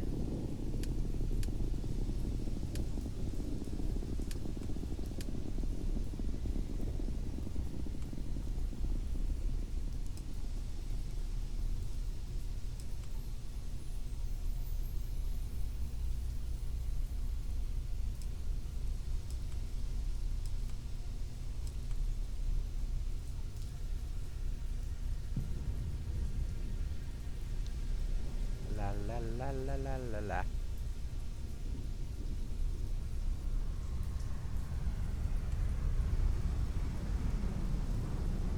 Interesting idea.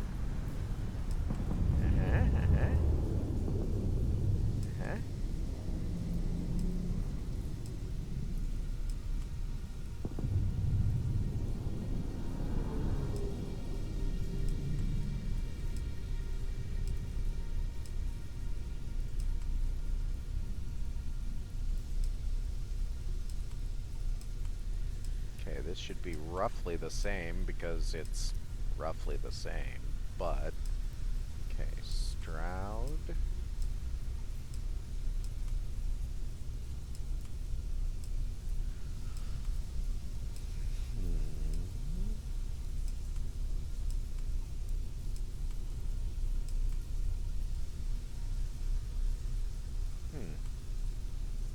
It's interesting.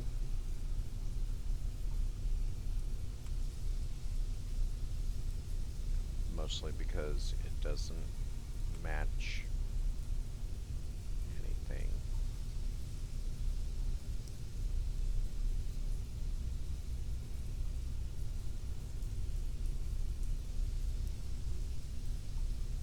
Come on now. Okay. We could probably put it there. Ooh, ship brig parts. Oh. So here's the problem with this, though. We wouldn't be able to get in.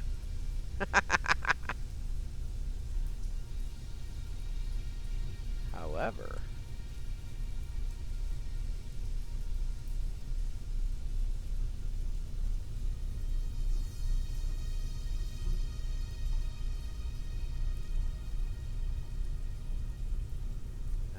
it won't fit. It doesn't look like.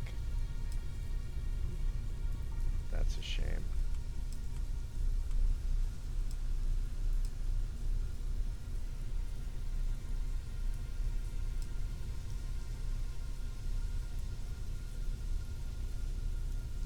Yeah, we'd have to, like,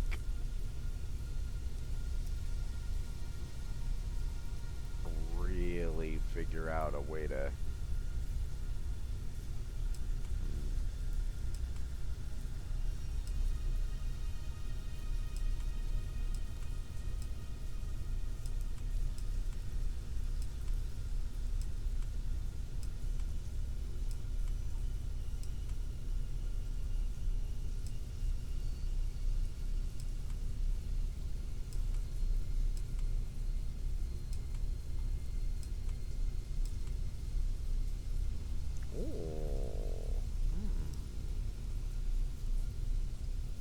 Except it intersects with things. It has to be just a door. Like, it always wants to put in a whole wall. And it's like, no, don't do the whole wall. Just give me the door. Okay, so there is a potential option here.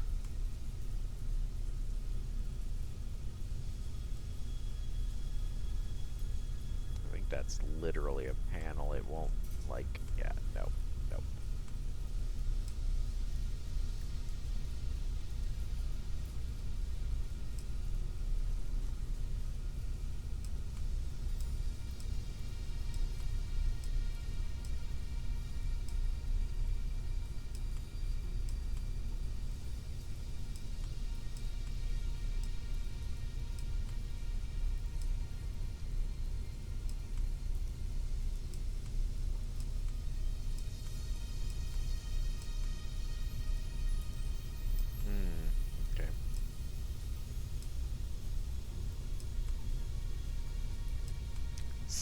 Science, you say?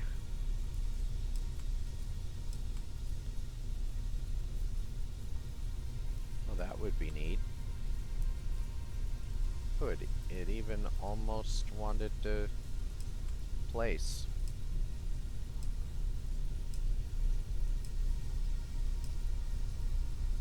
So the only option is going to be Teo or Hopetech, it looks like. And that makes sense. Okay. Let's not even look at the other ones. Let's go to Hopetech.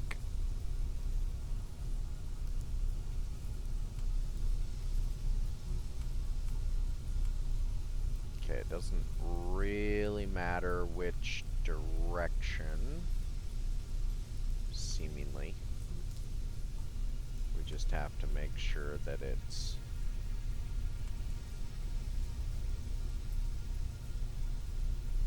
Okay, that's going to be as close as we can get that way. Now we just have to center it. And that is going to be right about there. Except not literally, because obviously... Well, in fact, let's see if we can get it more...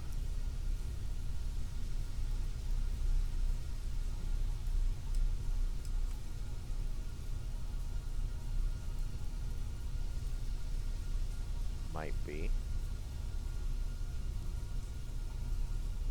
more even. Oh, it is. It's near perfectly even. Okay, okay. So now we just need to get it to place, which is gonna have a gap, and we're gonna have to accept that.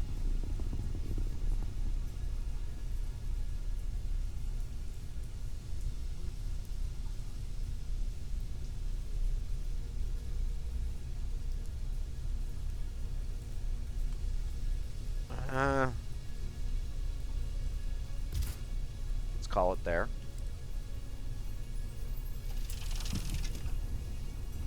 How much of a gap? Oh, baby. Oh, baby. That's what I wanted. That's what I wanted to see right there.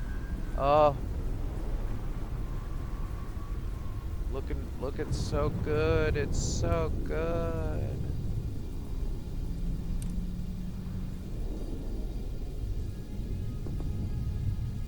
And now we just do it again on this side. And it's close enough again.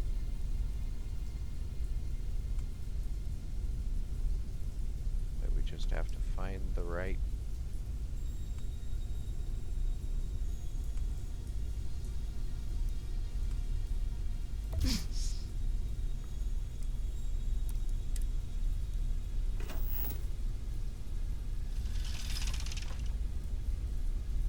I love it. I love it. It's not really secure, but it gives us the impression of security.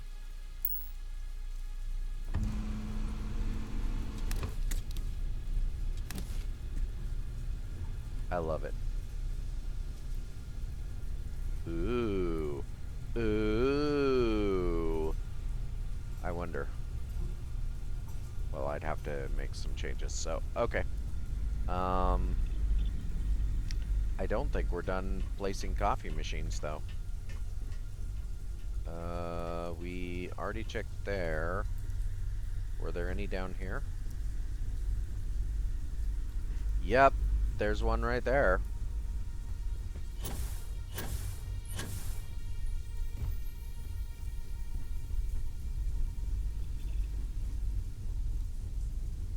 Ooh, we could probably place one right there.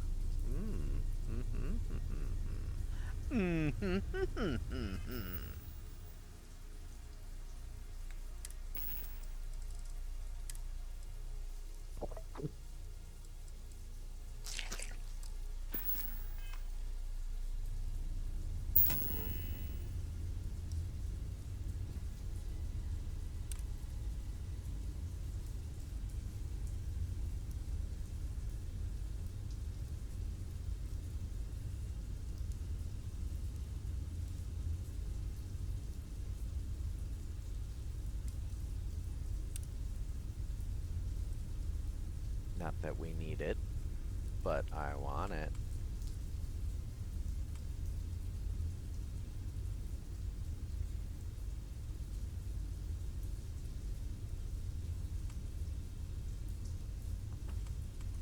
Ah! Wrong button. Ugh. Do that quite frequently. Very annoying. Okay, okay. Just a little bit. A little bit.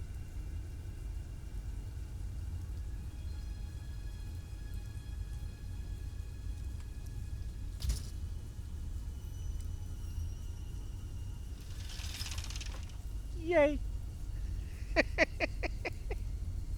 Stupid, but I love it.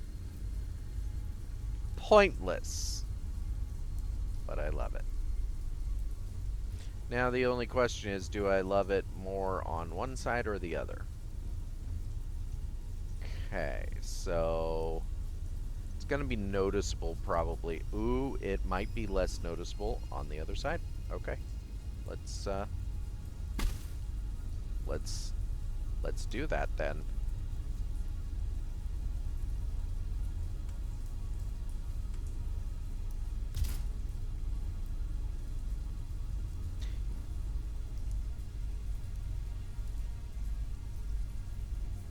Honestly, I don't think it matters.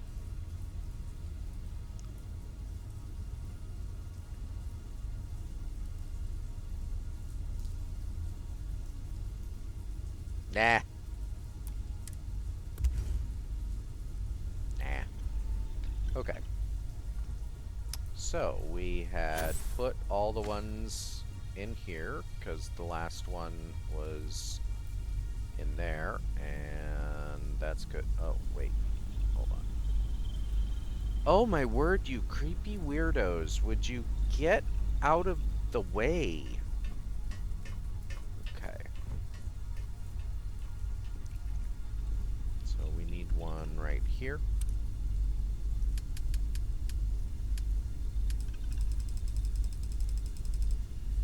It's just a shame that it's only a decoration too. Why can't I make coffee?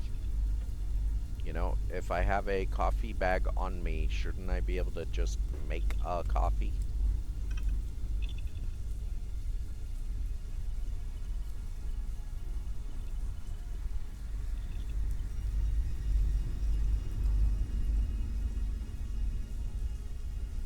None in there.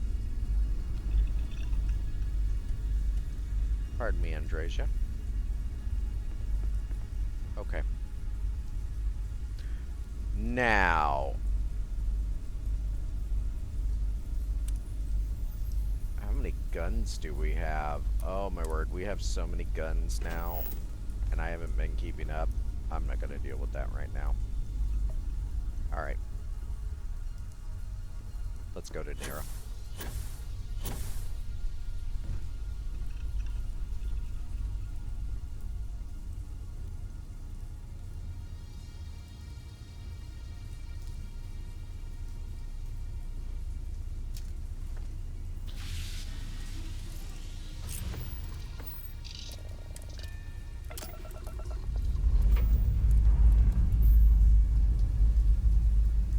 All thrusters firing.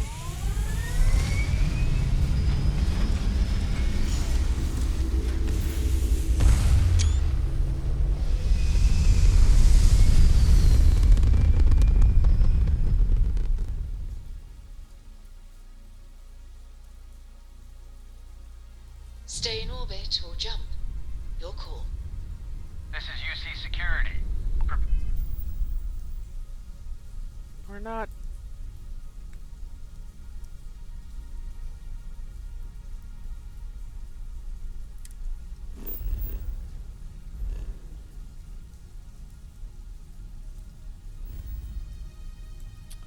We are going to Nira. Nira? Appear to be scanned for contraband.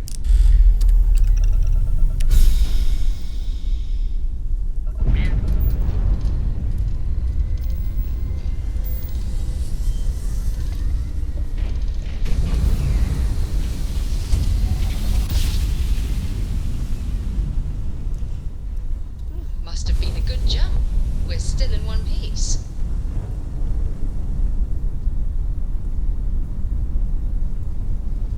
This is Mathis. Mathis Castillo. Remember me? I swore to you that I'd hunt you down for some payback. And it's time for me to keep that promise. Answer. Answer now. Last time we spoke on the key, I told you there'd be hell to pay. You got me kicked out of the Crimson Fleet, and now it's time for me to take everything from you!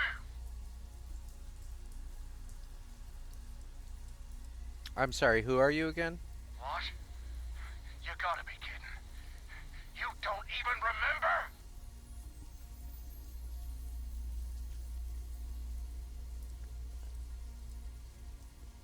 I'm sure we can work this out. It's too late for that now. I almost made it into the Crimson Fleet and got a crack at some real money. Then you had to open your big mouth. You stole everything from me, and I'm here to steal it all back. Kill him. Leave nothing left but space dust. Time to die.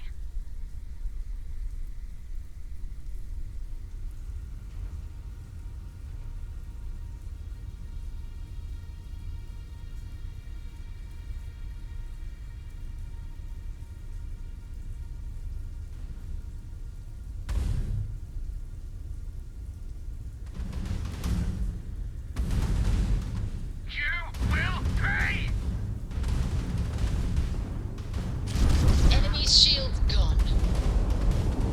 They've lost grav jump capability. We've blown out their grav drive. Enemy's shield grid is fried.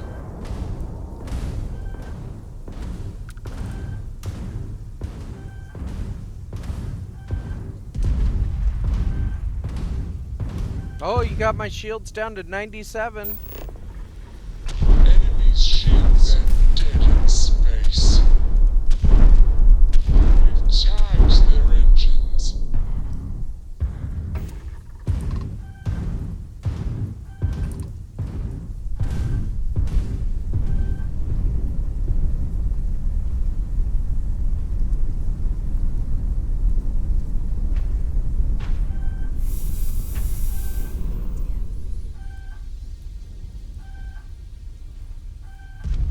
That weapon we hit has been repaired.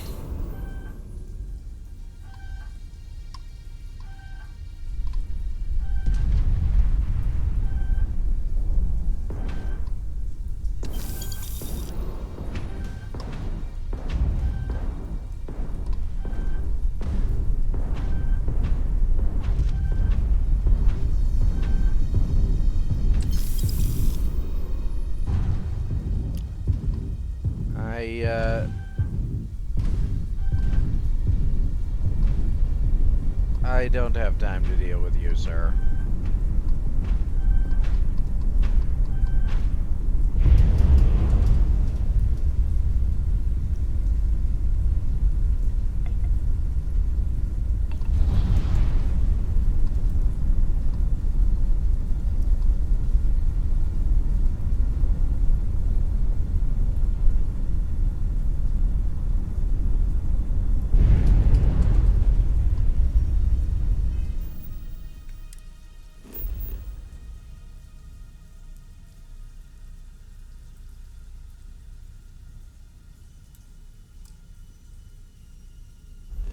I'm not in combat.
Mathis might be in combat. I'm not in combat.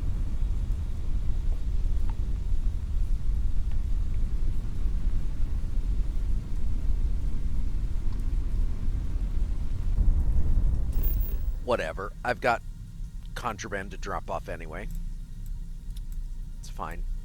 It's fine.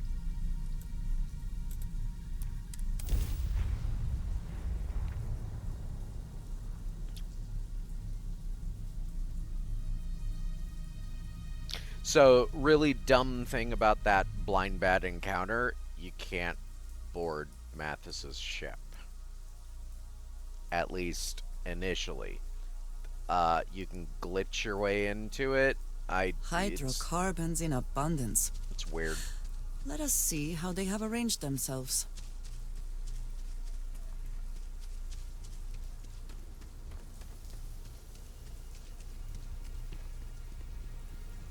I think that's either an oversight or a gross miscalculation of how players want to play the game. There's a bunch of missions like that, though, where, like, oh, it just doesn't let you board this ship, or it doesn't let you take this ship, or it doesn't let you, like, why? Why design it like that? That's bad design. You've given a game where you can board a ship, and then you're randomly, well, it's not random, it's for some kind of baloney quest reasons. You're saying that, right, because it's still on my ship. Ugh. Like, there's a few ships you just can't have. And there's no good reason for it. Like, the governor's ship is one. Like, why not? The blind bet is another one. Although, with the governor's ship, you just can't. With the blind bet, you can. You just have to, like, leave that encounter and come back, and, like, you know, you might be able to then. It's weird. But the other weird thing is that Mathis's ship is already pre-damaged in every encounter I've ever been in with him, and I think it's because the way that encounter goes, he, like, slams into his own fleet, or his own fleet slams into him, so he takes damage because of it. And a lot of damage. So it's hard to not destroy him, because he's taken so much damage that even my EM weapons are going to kill him. And I don't want to kill him. I want to take his ship.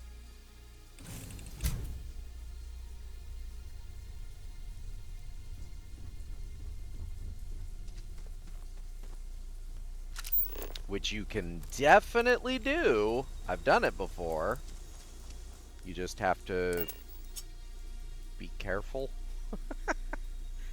You definitely have to escape the first encounter.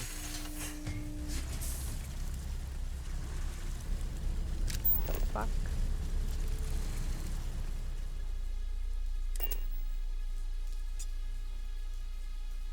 And then come back at it. You'll encounter him again. I may encounter him either the same place, or I might have to, like, go somewhere else. I feel like the concept of in combat when you're in space should also be, like, when you get out of range, like I did, where they can't shoot you, you should be able to leave. Land on the planet, go somewhere else, warp away. You shouldn't be stuck with, oh, you can't fast travel, you're in combat. Meh. But I'm not. I'm literally not. That dude can't hit me.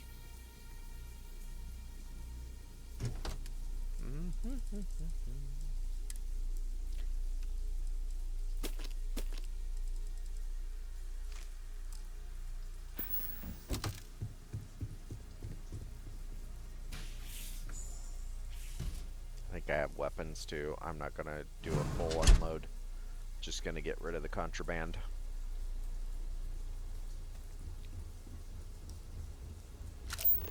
And then we'll go back to the future. We will go back to see what's at Nira again.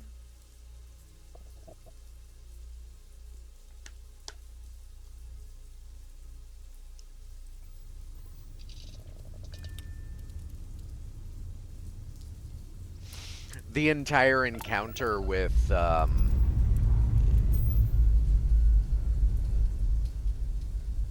Lifting off now.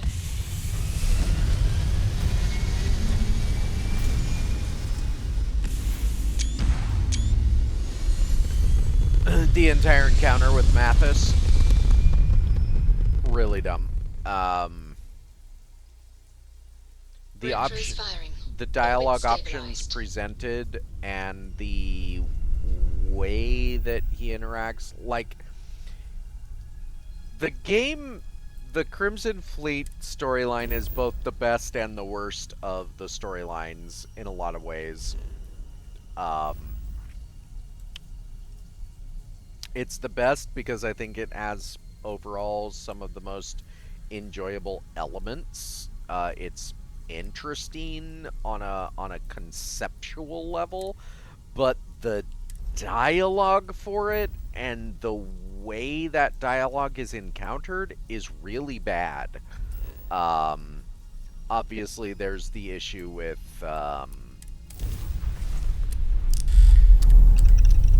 Neva just being who she is, but that's an attitude problem. That's not a dialogue problem.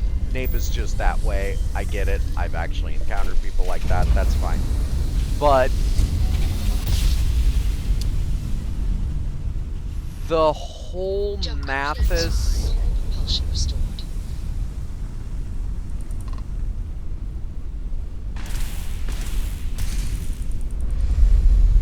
Are you still here, Mathis?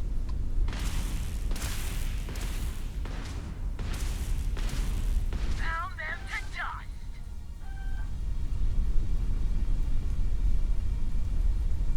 You'll note his ship isn't even repairing its shields. Like, dude, fix your ship. You're going down.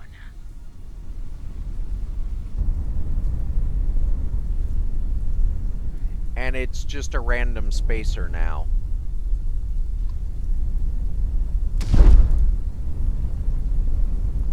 That's not Mathis' voice anymore.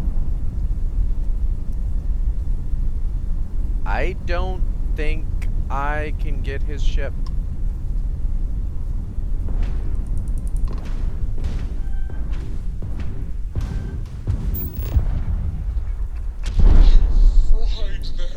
Ooh. Give me your ship.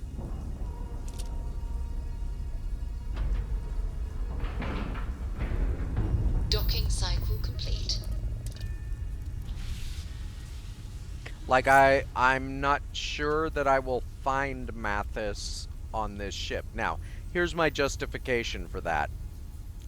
As soon as I left orbit, the spacers that he hired on board his ship, they killed him. It's an easy justification. I mean, wouldn't you? Guy's an idiot. He hires a small little fleet of spacers to go hunt down some person that he feels a slight for. I hope all this extra risk And then is worth that it. person We could have just blown it up. absolutely annihilates. We could have Andre. You know what?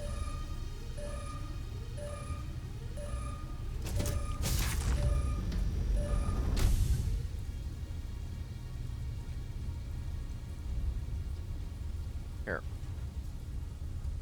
We could have just blown it up, Andreja, but you should know me by now. I'm not that person.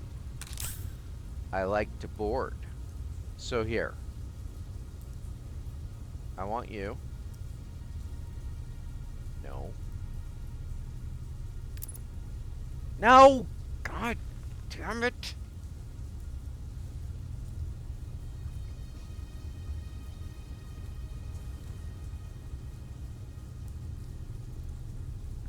I want you.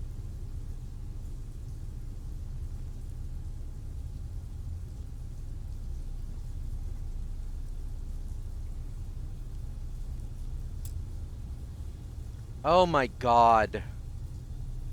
Would you... What the fuck?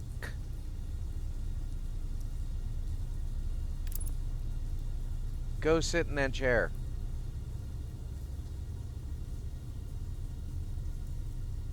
And stay there. I'm sorry to be so commanding right now, but dear Lord.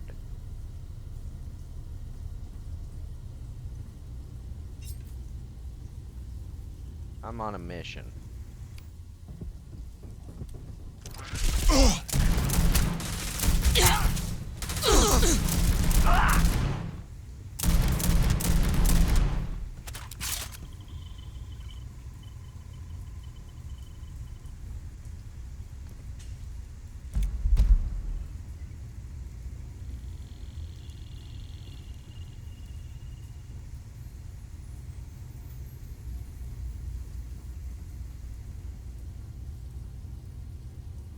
Okay, this is not a very good EM weapon.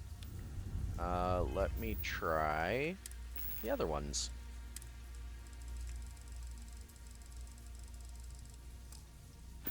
First of all, let me reload this.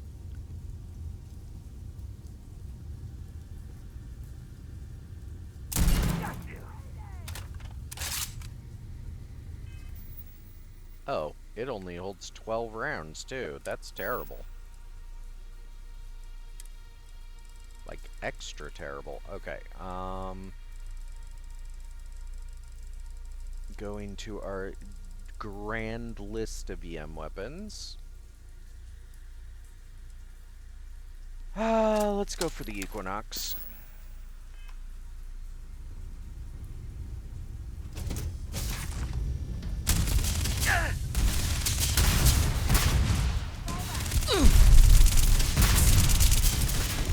Jeebus Christmas!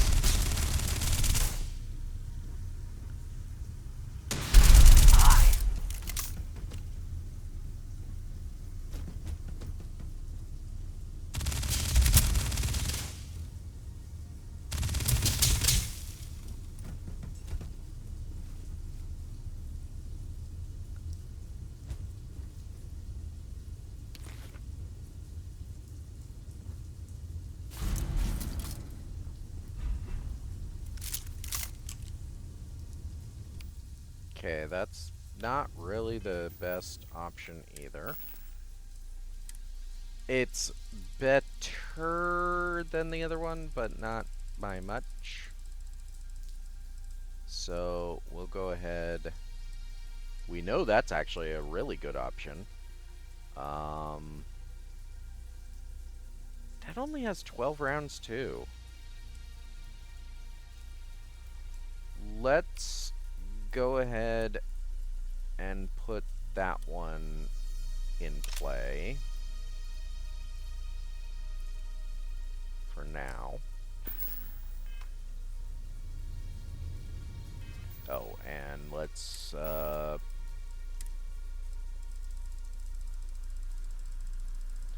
you know, I think what I'm gonna do here is, where is it? It's under R. Should I go for the regulator, or should I go for, you know what?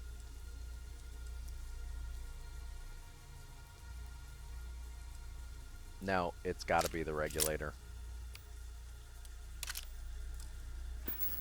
Yeah.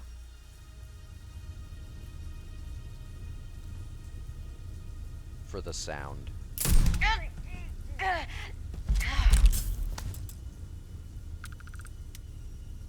I want a loud gun as an option.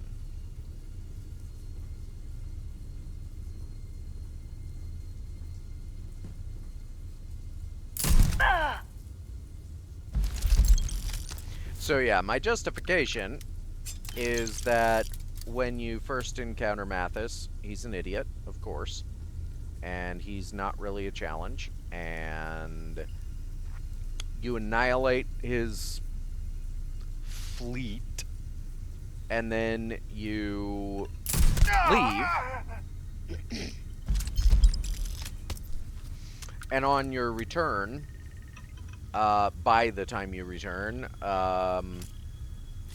his fleet realizes, oh, wow, you almost got us killed. And they decide, instead of dealing with you, the main character, they're just going to kill Mathis. Then you come back and they're like, uh-oh, I guess we still have to deal with this person. And then you get to board their ship and you don't find any indication of Mathis because Mathis is not on the ship. He got ejected out an airlock.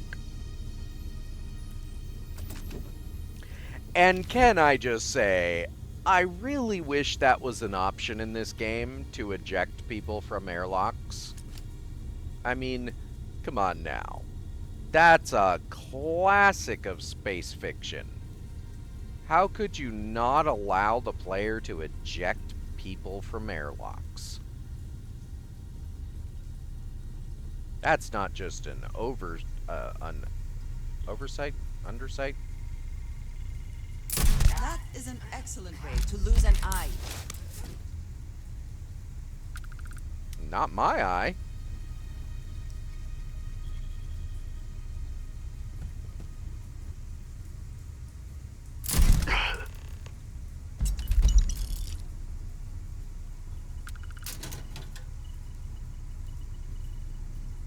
I suppose you're right.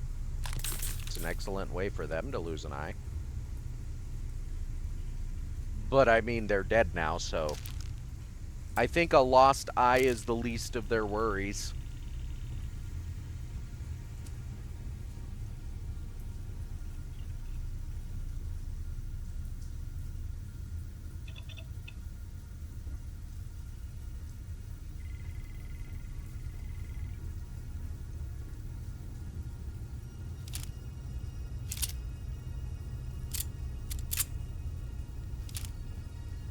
Okay, Andresia. I'm sorry that I was so...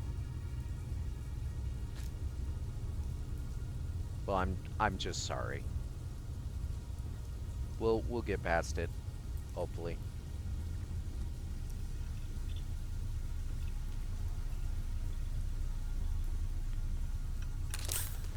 I doubt this ship has enough crew capacity. But I'm taking it. It's mine now.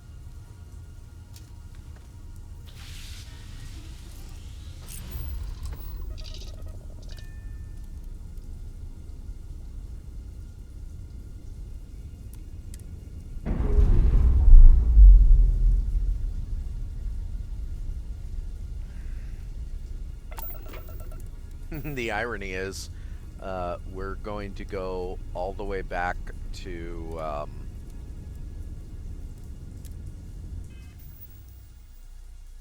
Desoy right now just to drop the ship off.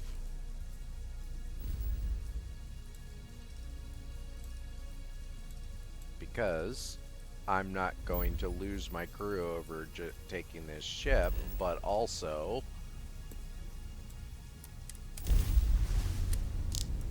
I have something to give you when you've got a moment.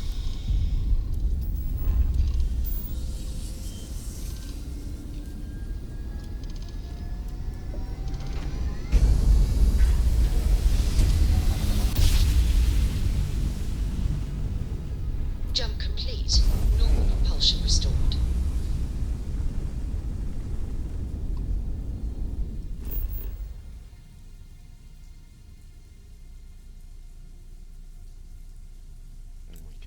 that later.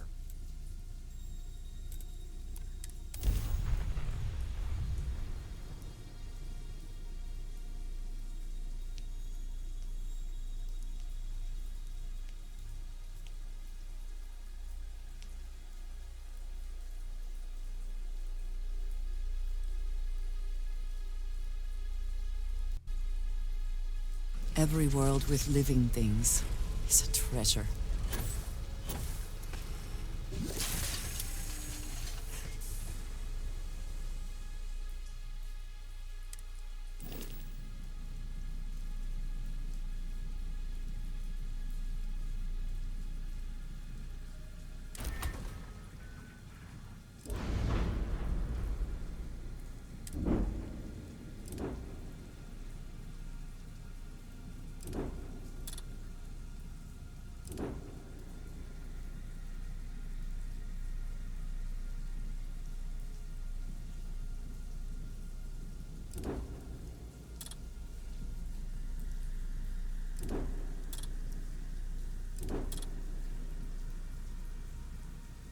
Hot pocket.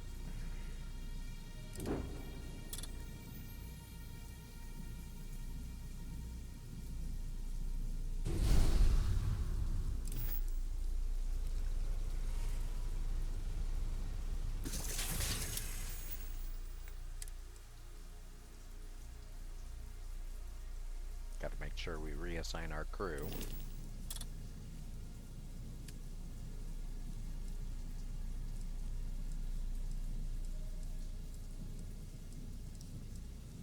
Oh, they didn't get reassigned. Okay, great.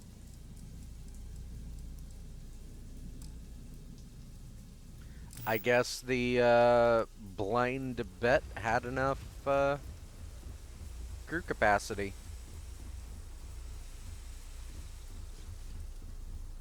Not that it matters. I still was gonna come back here. Oh, because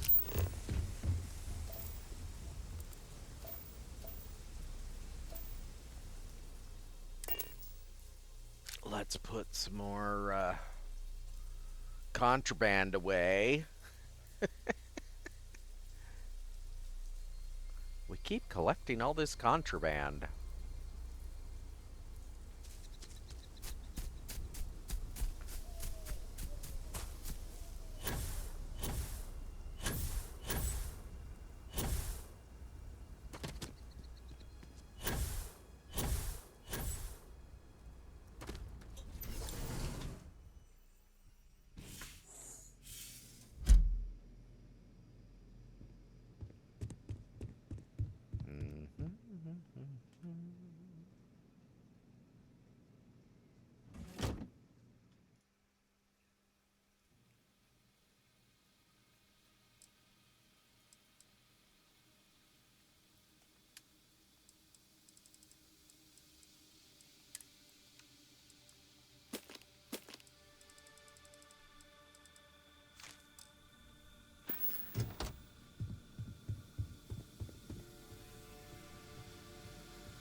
Talk? Something on your mind? No. Stay safe.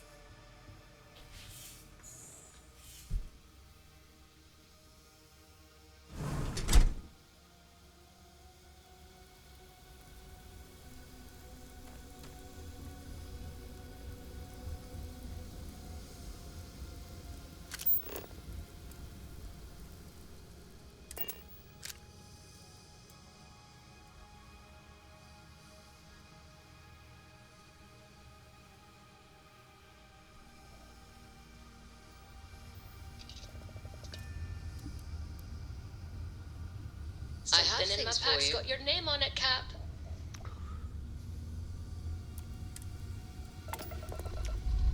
If you say so.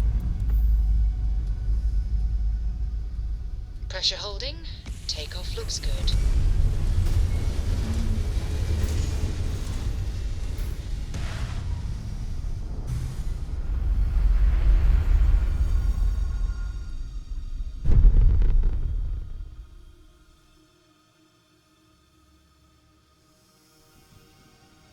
retros firing.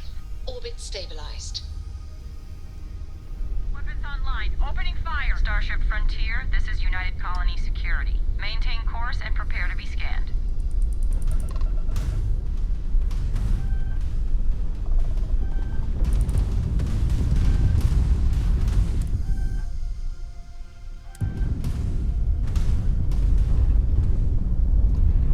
What? Grab jump? Gonna scatter that ship across this whole system! What in the world is going on?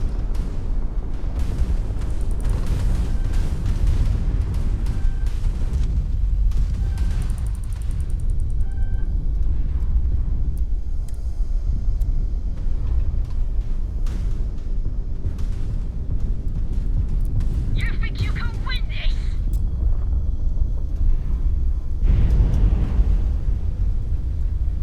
I don't even know what's happening.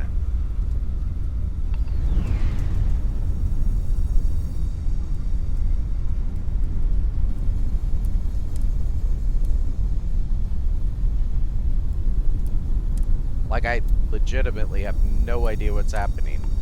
I'm being attacked by apparently UC security chimeras that are helping a Galbank like, what is going on? There's like 1,000,000 ships out here.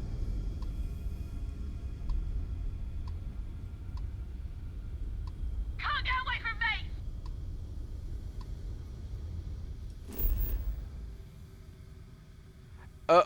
Okay. Seriously, what just happened? I took off from Nesoi. Y'all, am I insane? I was in Nesoi, and I took off. And then suddenly, I'm outside New Atlantis being attacked by a couple of UC ships. What? What?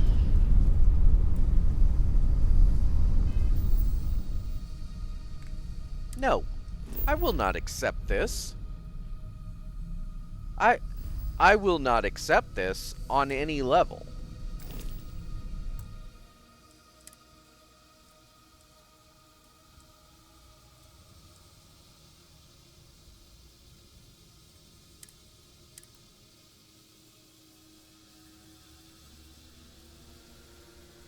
I don't know who you think you are, game, but there's no way I'm going to just let you do that to me.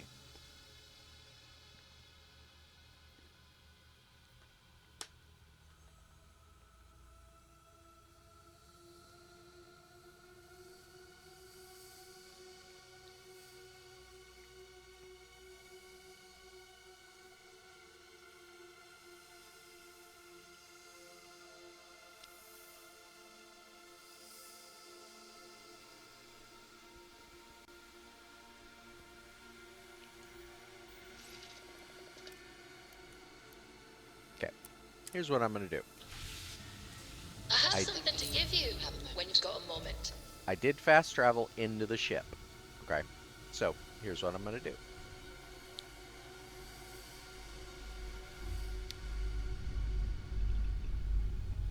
I'm going to exit the ship.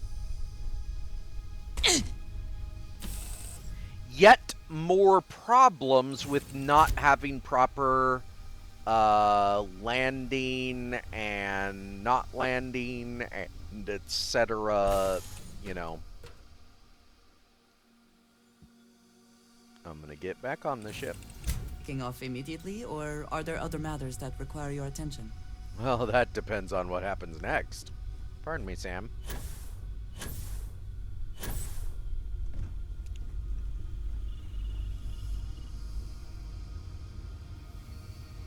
I'm gonna go make sure that I don't have any bounties, because I shouldn't have.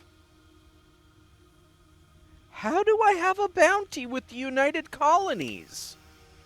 What the actual fuck? I didn't do anything to the United Colonies.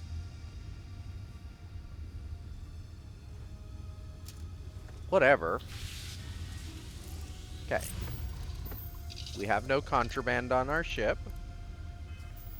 Just verifying here.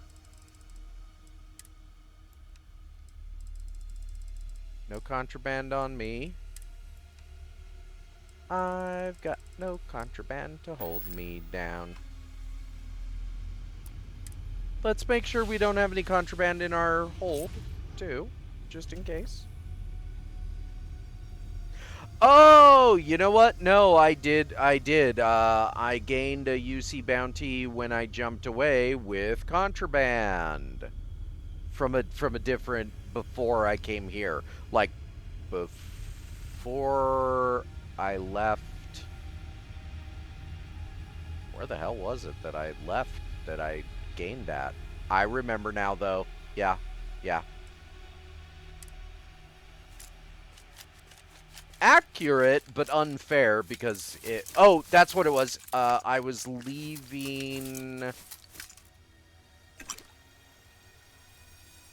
It wasn't New Atlantis. Was it Gagarin? No, it was Mars. That's what it was. I was leaving Mars, and it shouldn't have had me scanned and all of that stuff, and then it decided... Oh, we're going to scan you as you're leaving, because you don't get scanned as you're leaving. You only get scanned as you're coming down. Or attempting to come down. And I did have contraband on me and not in my hold at the time. And so I gained the bounty there. Okay, I remember now. But still, that doesn't explain... In fact, quick save, just to... That doesn't explain how it dumped me in New Atlantis with a Galbank transport attacking me. Like, Time what? to leave this place behind.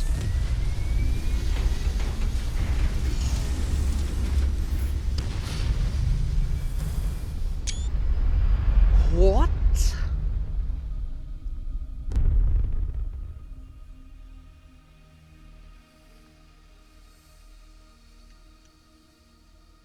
Stay in orbit or jump. Your call. Depends on where we are. You're entering United Colony space. Maintain course and prepare What? to scan. Just... What? Okay, now I'm even more confused. Grab What jump just complete. happened? Where did we go?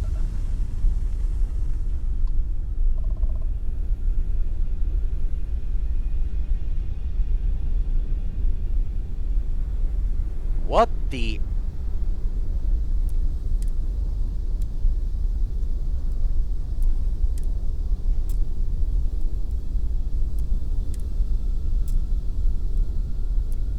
I don't know what just happened.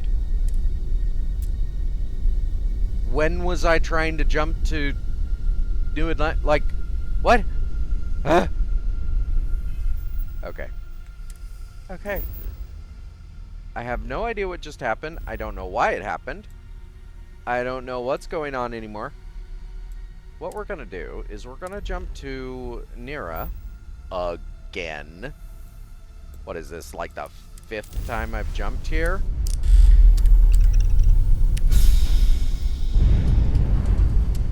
And when we get there, I'm going to take a short break. Spend a couple hours again. It's time. Smooth jump. Nice work. Oh my dear God.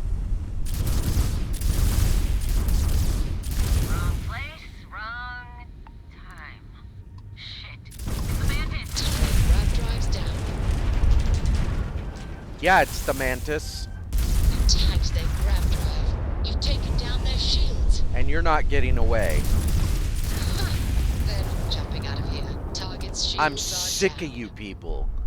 Good grief. leave me the fuck alone.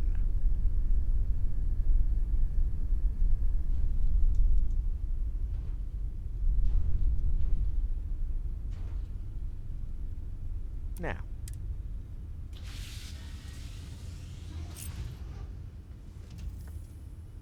I'm gonna get up, and I'm gonna take a short rest, because I want to.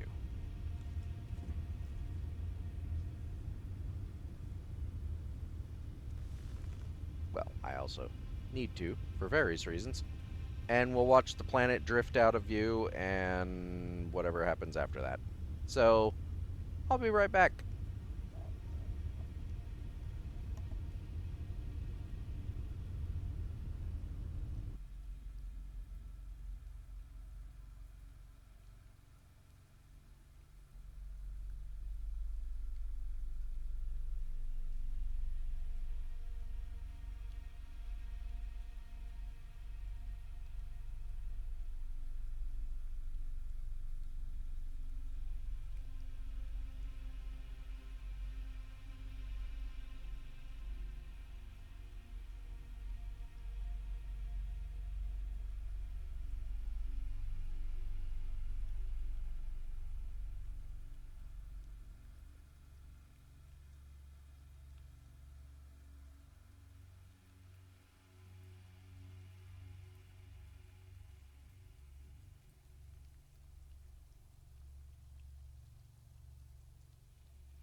I am back.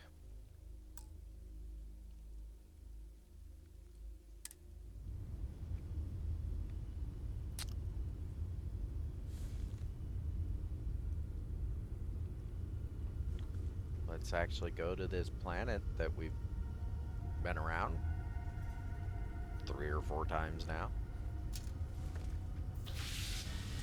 Do the thing that we came here to do. I mean, Jeebus, I've forgotten what I'm here to do. You know?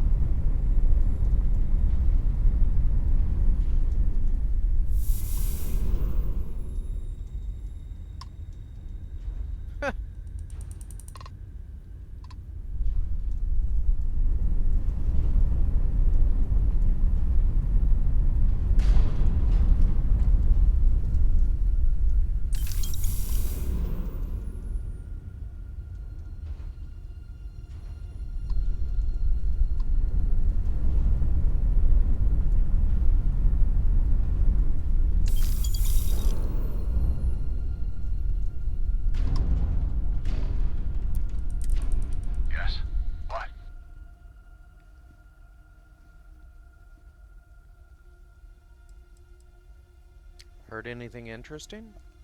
Read this slate that said you should get up every 30 minutes so your legs don't fall off or whatever. Who the hell has time for that? I agree. Want to trade? You're welcome to take a gander.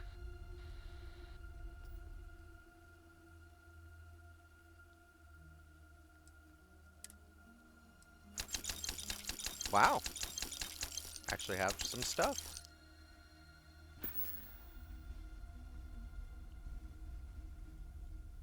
Have a good one.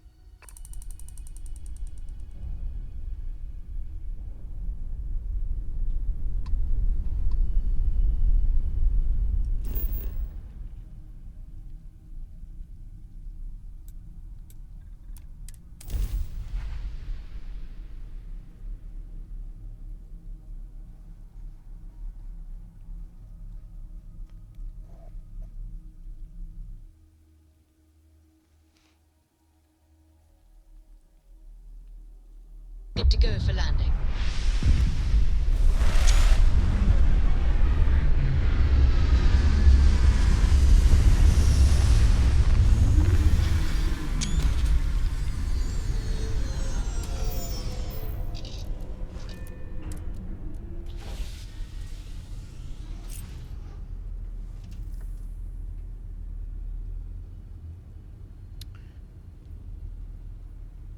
You know, every time I switch to this, and I don't even think about it until it's too late. Oh, that is supposed to be quiet. Okay. Well, never mind then. I think Steam needs to get a dictionary to figure out what quiet means. Whatever. You know, they might tie the volume of that stuff to the actual game you're playing. Hey, thanks for interrupting my daydream. You're welcome. Oh! Shall we agree that was an unfortunate accident? No. I did that on purpose.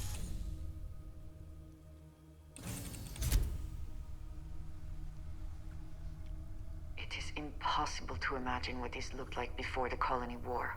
What a waste.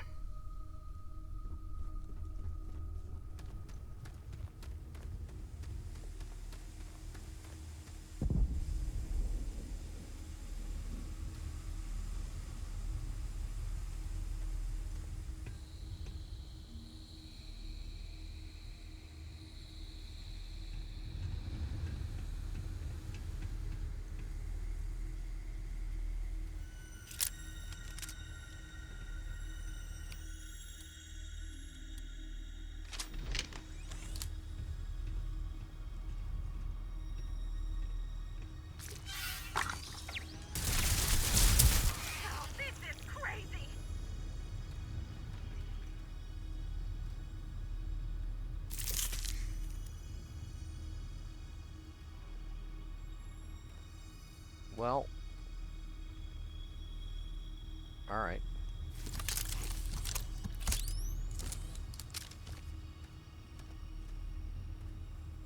Excuse me.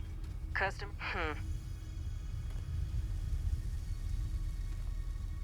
No? Okay.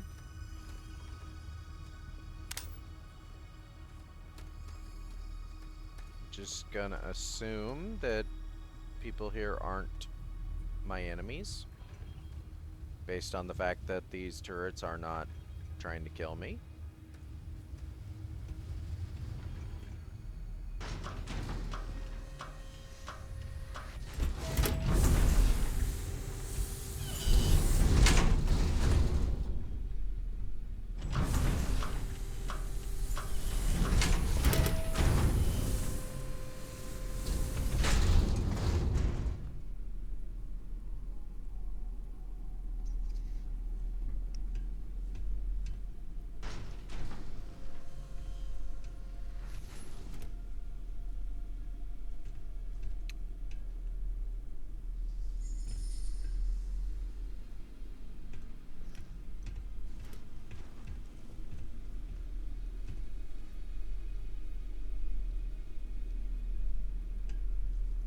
I don't think that toilet's gonna work. It's good that something of value can come from those old mechs.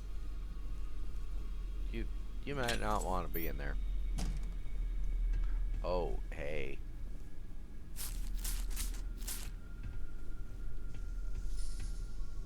Oh my word. The Grand Hall.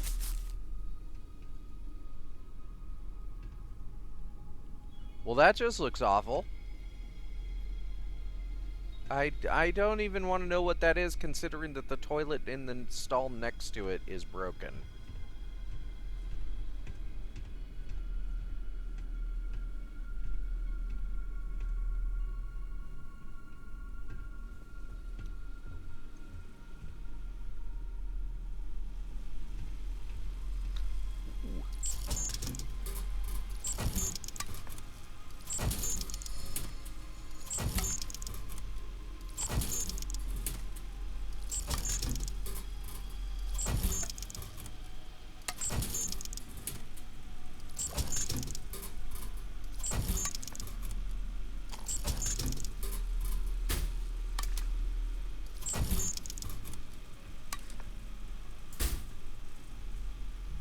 Bacon, It's good that syrup, something of value can come from those old mechs. pancakes. Oh, so good.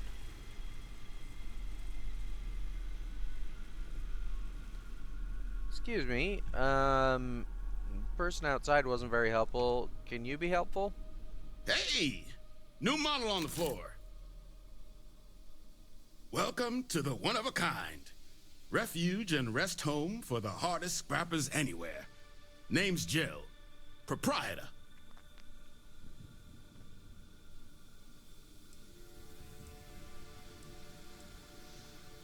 And what exactly do you and your scrappers do here, Jill? Turn mechs into money mostly. Plus selling equipment, information, and supplies to any short-term scrappers that want to take a shot at striking it rich out in the fields. Well, it's a pleasure to meet you. I'm Kaz. So formal.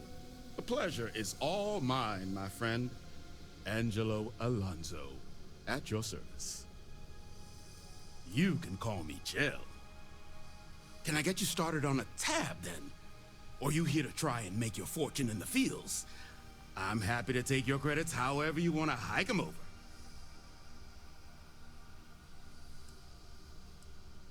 What's the name One of a Kind? It's kind of an inside joke. Other than the fact that we're the only place out here, the mechs we harvest, they're primarily from a group known as the 1st Cavalry. Their unit was deployed to break the deadlock on this world during the Colony War. Almost succeeded too, but as you can probably guess, it didn't ultimately work. Left us plenty of scrap to build with though, so we thought it'd be funny to dedicate this place to the folks that made it possible. What else do you know about this 1st Cav?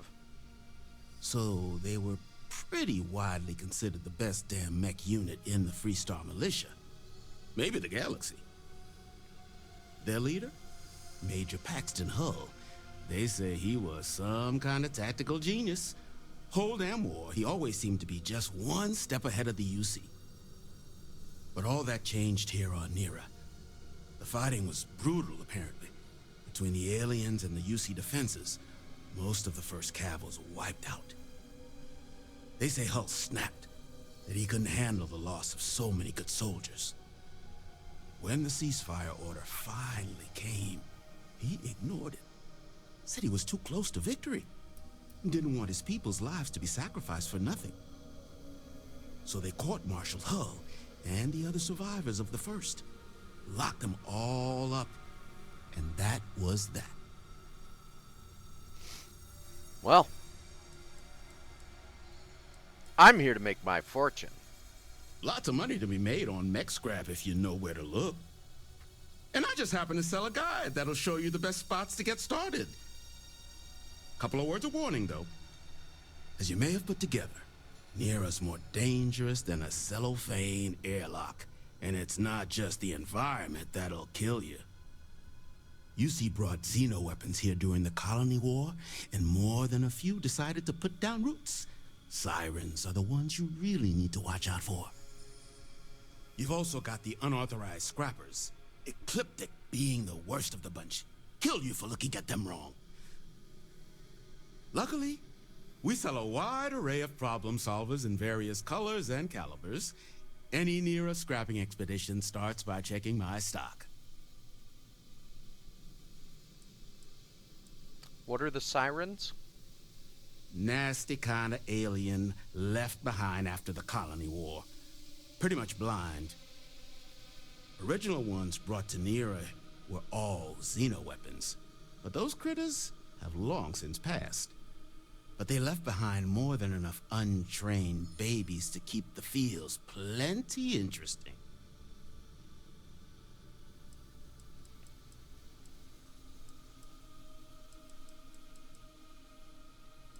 Show me what you got for sale.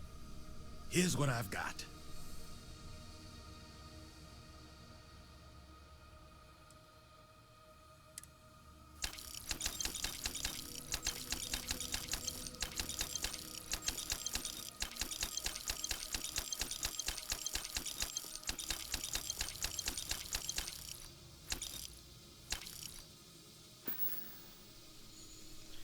And tell me, have you ever seen a robot out there? Goes by Kaiser? Kaiser? No bot around here with that tag. Oh, unless you mean Captain Ahab? At least that's what we've all been calling him. No clue what his actual designation is, since he's got some sort of security protocol that prevents inquiries and general chit-chat. But he's a combat bot, right? Yeah, that machine's been out there a while now, hunting this one siren. His white whale. But it's been a while since anyone's laid eyes on Captain Ahab, though. Maybe he finally got the thing. Or it got him.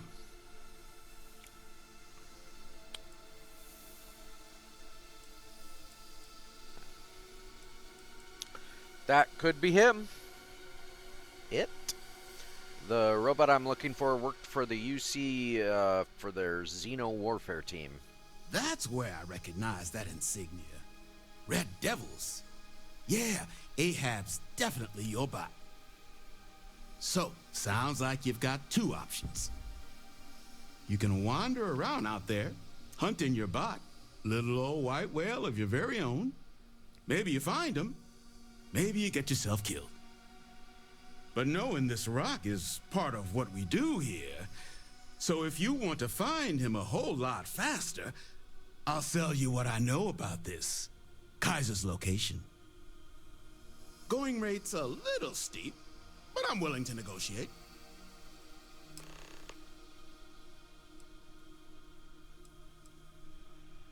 You know, that robot might be the key to stopping terramorph attacks across the entire settled systems. I mean, great for him. but that won't keep acetylene in our tanks.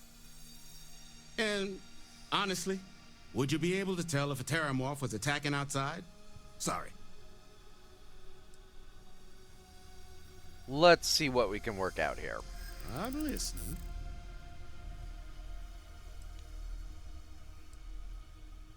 You don't seem to understand that I need this information now. I do understand. I'm trying to figure out a way to help you, okay? Okay. You made your point. I'll give you a discount.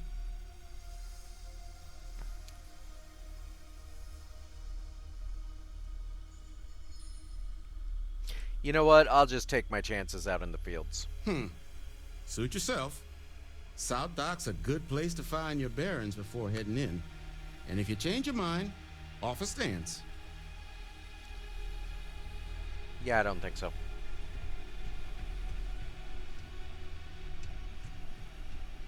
I mean, I'm gonna have to go out there anyway.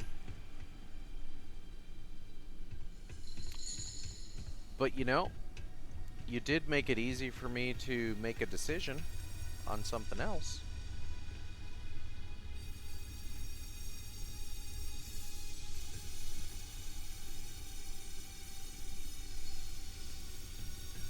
Nothing in here, though.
Expertly done.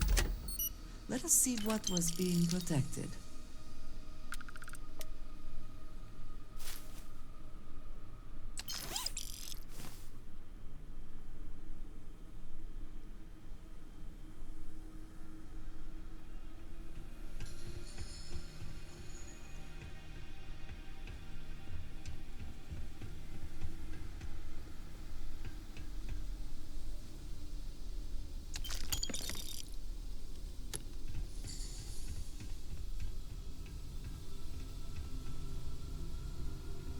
I mean, I wasn't gonna take your shit, but then you were kind of a dick. Well, okay, look.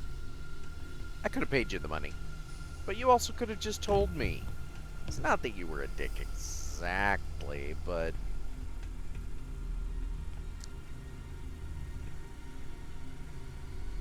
principle of the matter kind of thing.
Speaking of.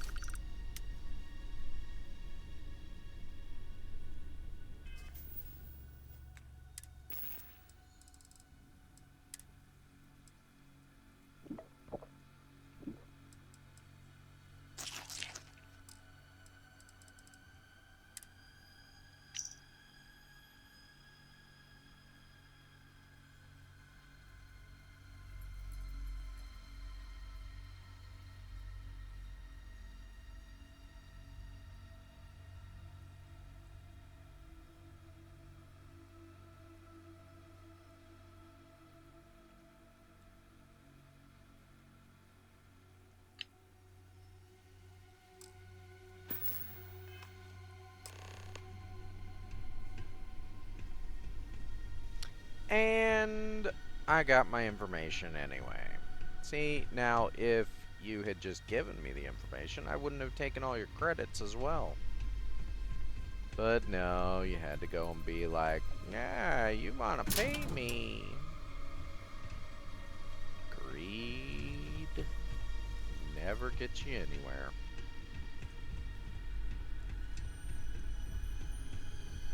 Well, okay, that's not true. Greed gets a lot of people everywhere. Unfortunately.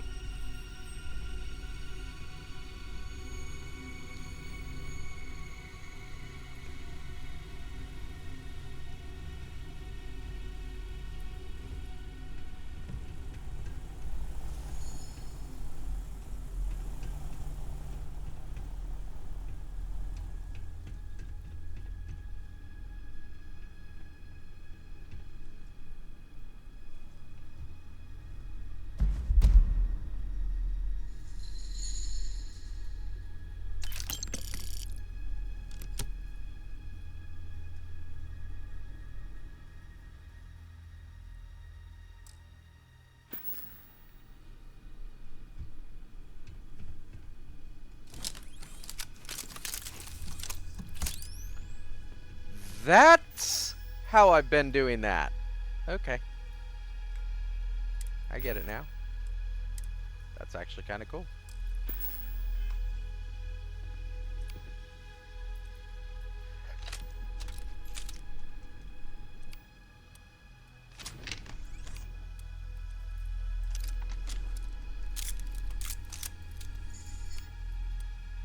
I honestly didn't know how my magazine size was increasing on a few of my weapons. Now I know. I've been picking up these magazines.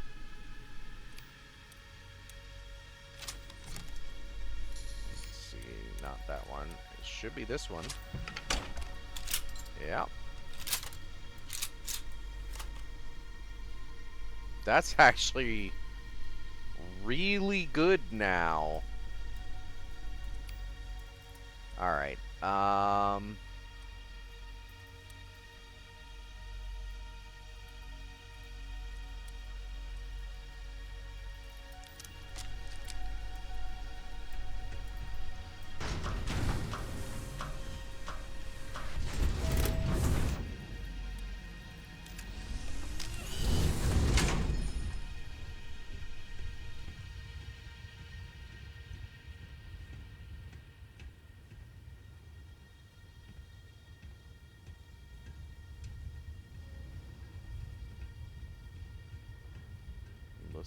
this place looks fun.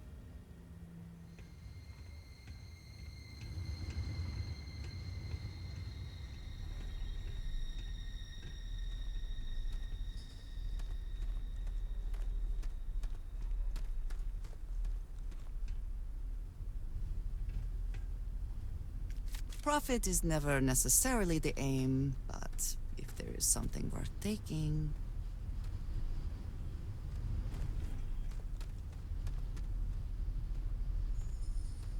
Okay, something blew that to smithereens.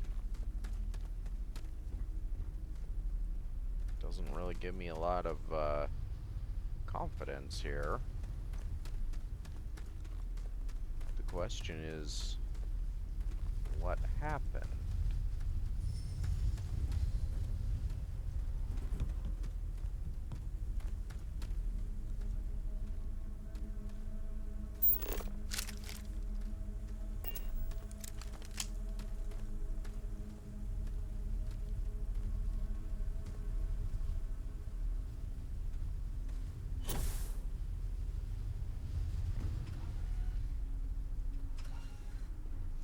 Here's a dumb question.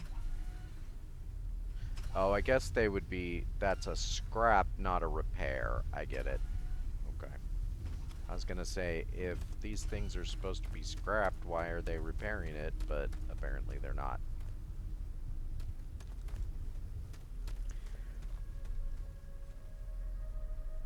I swear if they don't add mechs as a thing that you can pilot and utilize at some point in this game, it is going to be the biggest missed opportunity ever. Like, you have the models.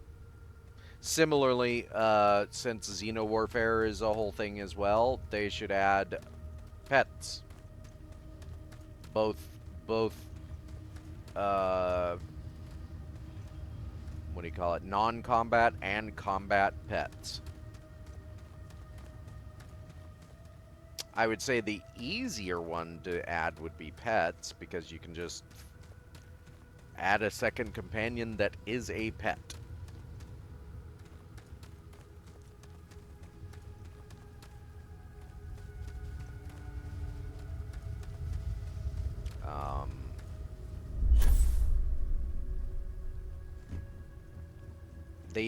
They even literally described the tech for it. There's a control module, there's a thing that you put on the aliens. They could specify like only certain aliens, and they do. Only certain aliens seem to be able to work with it, you know. And then another DLC or expansion that allows you to pilot old mechs. And, you know, it's... make it still illegal by the concept of their lore, but... you know? What, you think people aren't going to do it just because it's illegal? Come on now. When has society ever worked that way? Oh, it's illegal. We can't do that.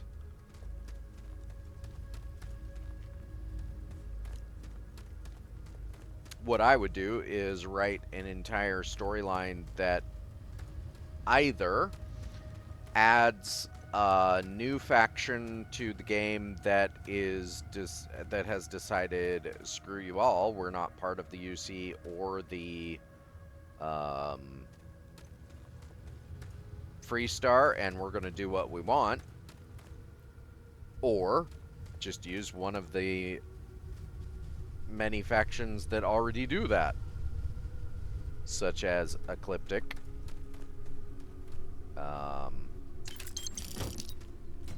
Crimson Fleet,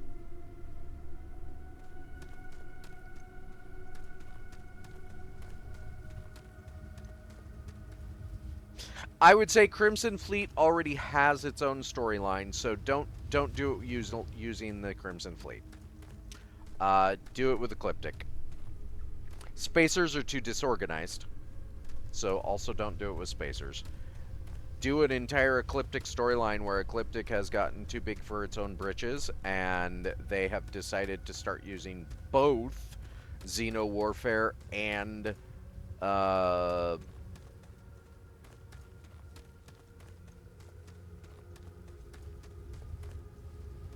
mechs, and just like have the storyline be about you trying to stop them, and along the way in trying to stop them, the only way to stop a mech is to fight it with a mech. The only way to stop Xeno Warfare is to fight it with Xeno Warfare. And just have the entire storyline be about stopping Ecliptic from becoming like its own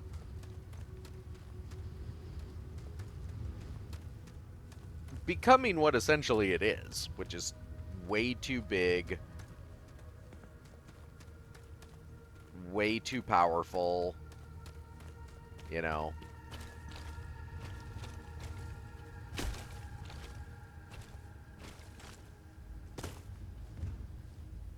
have it be an entire storyline all about like how they've been doing this all in secret for years now. Ever since the colony war ended and all this technology was put away, Ecliptic has been growing and growing and growing. They've gotten way too big, and now they've decided to either they're trying to say they're their own city state, or they are just going against the UC and the Freestar for the sake of going against them. You know, whatever. There's a few different ways you could do the story, but provide the player with the opportunity to have their own mech, and not just have their own mech, but build a, you know, because clearly there's different designs of mechs, so. And then in terms of the Xeno Warfare, that's relatively equally easy, you know, you just...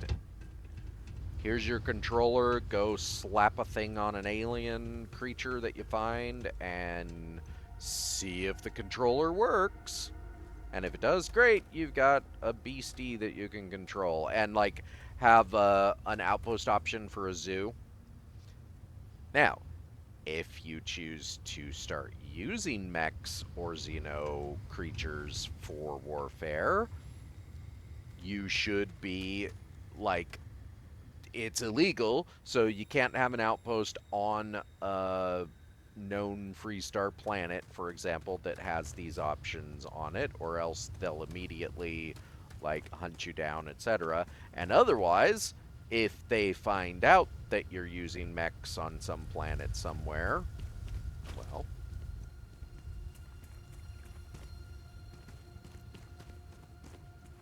or Xeno Warfare, then they, you know, similar to other aspects, they start hunting you down.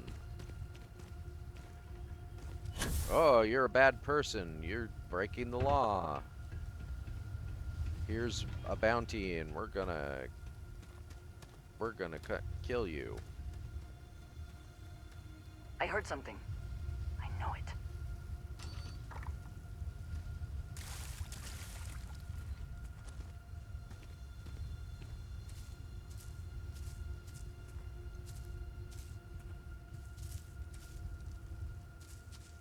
I've lost them.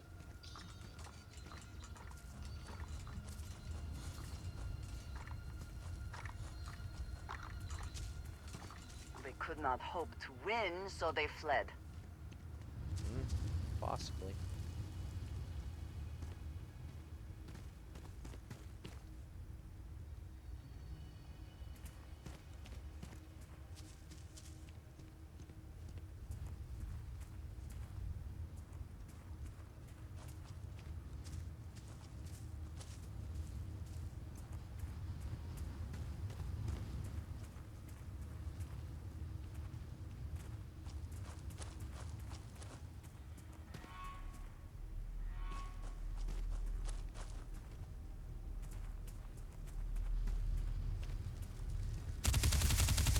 We are a very effective team, are we not? We are. I am glad this was not just for sport. Not that killing for sport is a problem.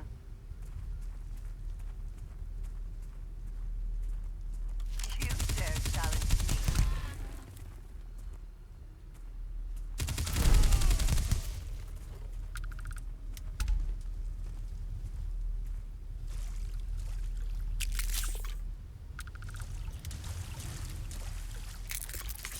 Doesn't feel like the kind of water you want to stand in for too long.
much time and effort into building these ships, and so quickly they come apart in the end.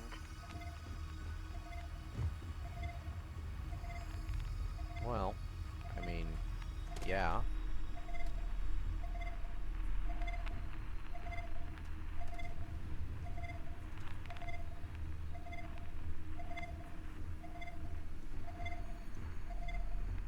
Well, this has certainly seen better days.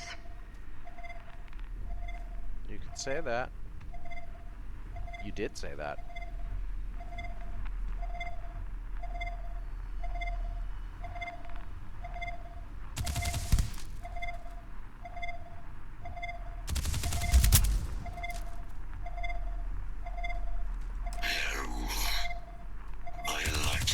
Biological contamination eliminated.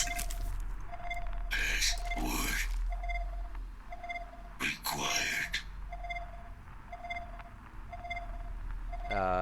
Nos belli machinus. Voice controls unlocked. Attempting to resume. Attempting to error. Power level insufficient.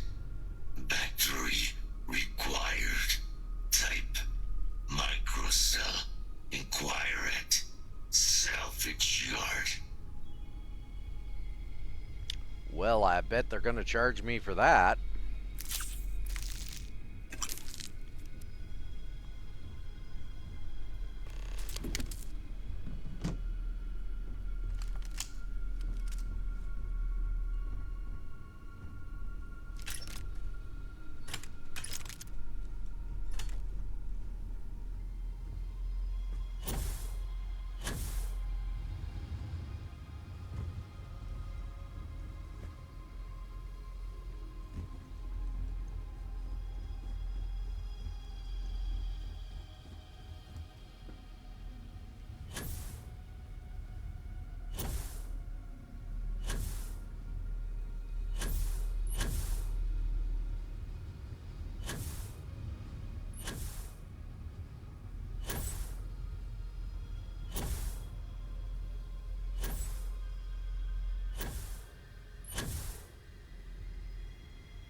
There you are.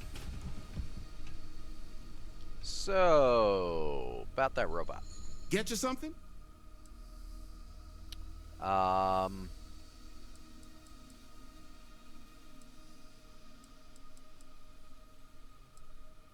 Got microcells? All legal, I swear.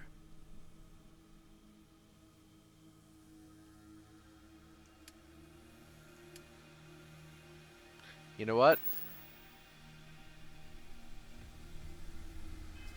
I have it already, I bet. Yeah, I do. I bought it when I bought what I needed without knowing I needed it. Okay.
Hey, buddy. Battery accepted.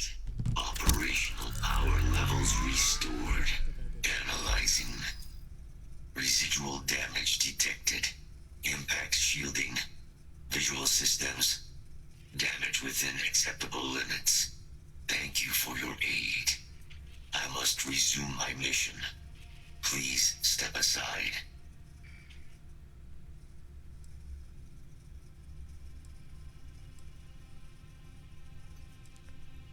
Mission? What are you talking about? Weapon disarmament.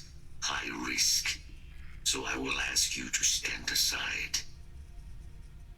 Gotcha. Doesn't sound like you're in any kind of shape to complete your mission. You should come with me. My damage is within acceptable thresholds. I have done more with less. Although, previous attempts to disarm the weapon have been unsuccessful. Additional support may allow me to complete my active mission more quickly, allowing me to leave this place.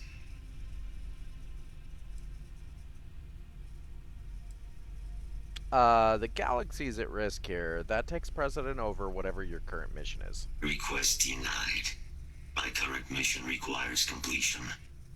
Will you provide support? What is your mission? My mission is the disarmament of Unit XW-99. Designation, Siren. Nearest final active Xeno weapon, 99 has proven a far more formidable adversary than its peers. Will you aid me with disarmament?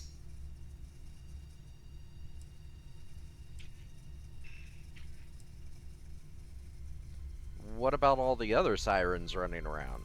Why is this one so important? During the Colony War, handling of Unit 99 and its peers were among my personal duties. Deploy Unit 99. Defend Unit 99 against hostile forces.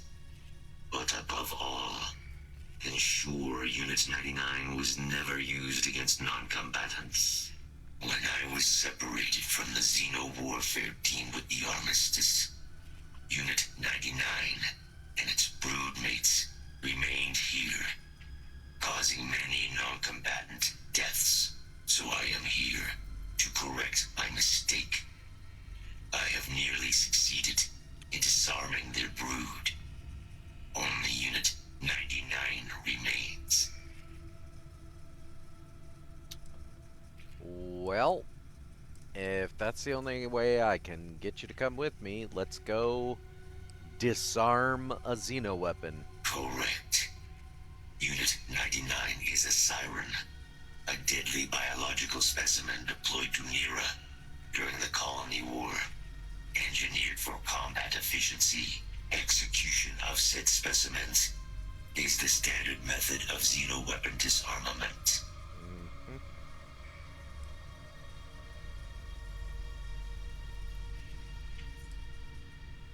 Are there other methods? Technically, yes. All Xeno weapons have a control interface, which allows them to be given orders. If Unit 99 were to be subdued, I could wipe its interface. This would prevent Unit 99 from ever being used as a weapon again. That would be technically sufficient for the parameters of my mission. However, it is my personal assessment that Nera would be better off with Unit 99 terminated. I mean, we can do both. What can you tell me about Unit 99? What more? Species designation, Secusa lantanus. Top speed, 78 kilometers per hour. Confirmed kills, 107. Alright, let's go. Follow me.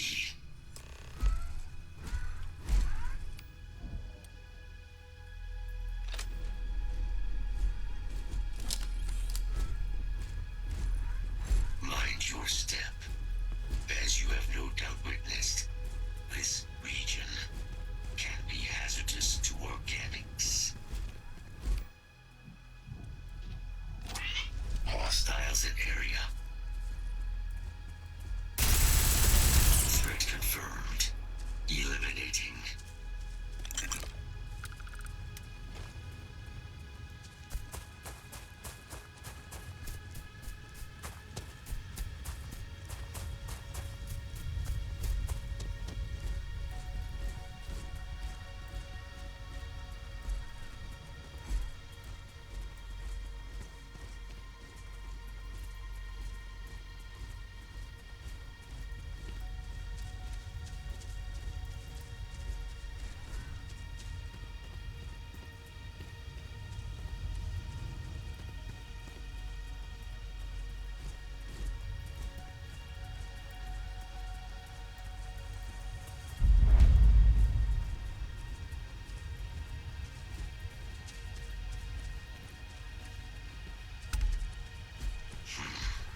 What's the complication? Unit 99 is on the other side of that reach, but it appears to be under the control of hostile forces. Sensors suggest Ecliptic. A mercenary company like Ecliptic would only want Unit 99 to utilize it as a weapon. This means Unit 99 must be disarmed immediately. Standard procedure would be a frontal assault on the outpost. No quarter given. Do you concur? Why don't you wait here, and I'll check it out myself. Very well. I will wait for your return.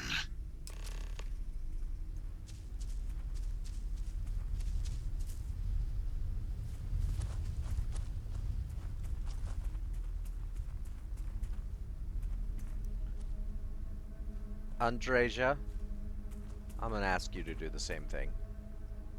How can I assist? You can wait here, please. I can do that. She'll protect you. You protect her.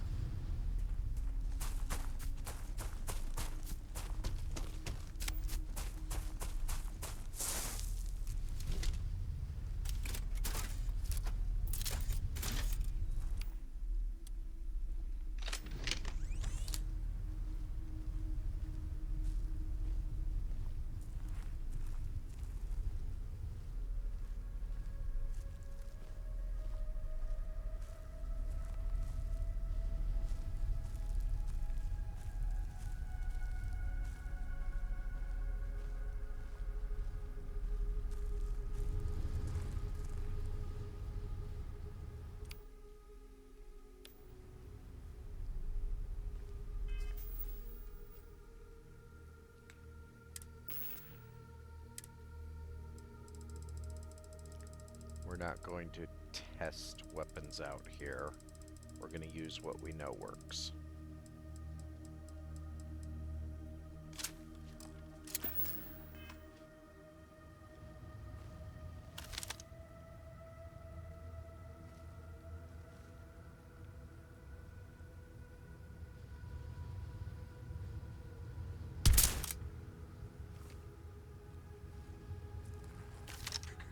Enough. Let's see if this thing still fights. Release a weapon. Deep searching.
You made a mistake.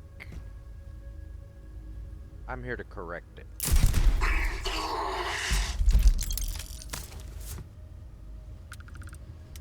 Do you know what your mistake was?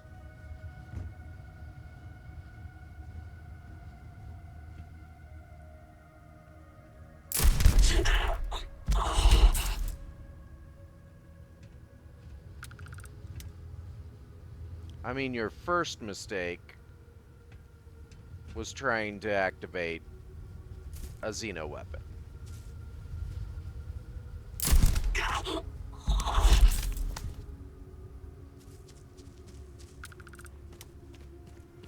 Your second mistake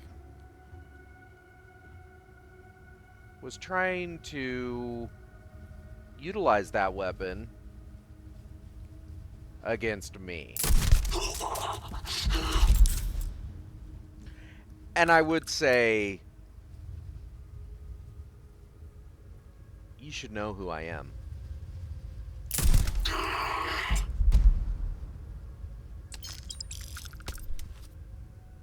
We've been enough fights together.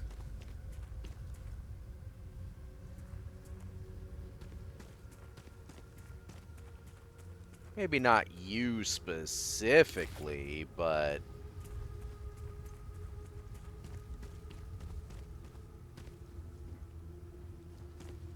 your company, whatever you want to call it, organization, group, gathering.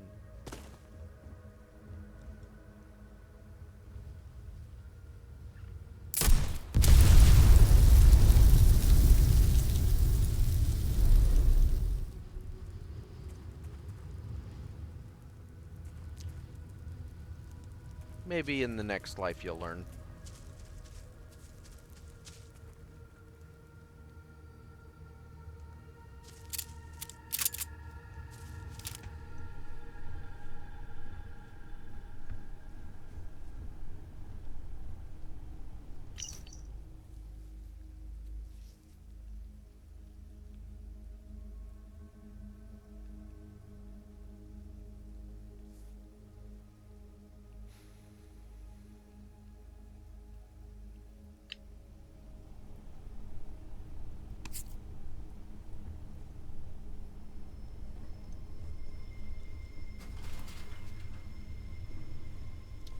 Well, I should probably get Kaiser down here before this thing wakes up.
Guess heat leeches are immune to EM weapons.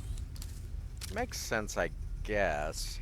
We must prevent Ecliptic from using Unit 99 as a weapon. Standard procedure would be a frontal assault on their outpost. Do you concur? Yeah, sure. Simple and straightforward. A good choice. Moving out. How are you? Let's go. You lead. I will...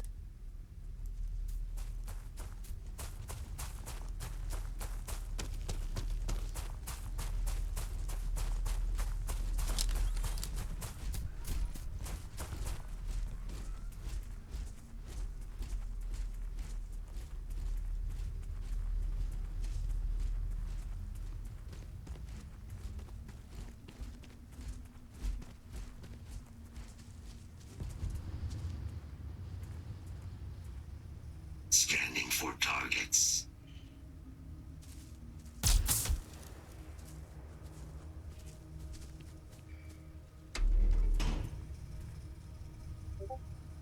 Come out, come out. Well, I mean... Okay.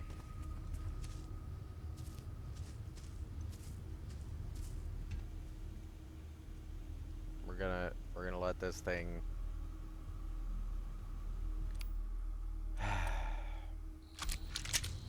Always up to me.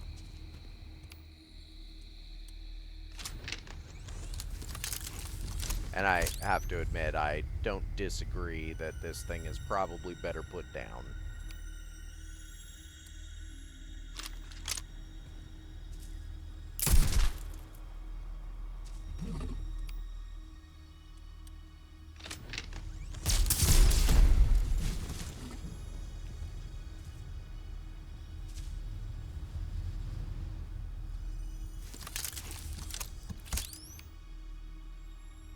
Okay, that kind of told me something. This Orion is a pretty good weapon for EM. But...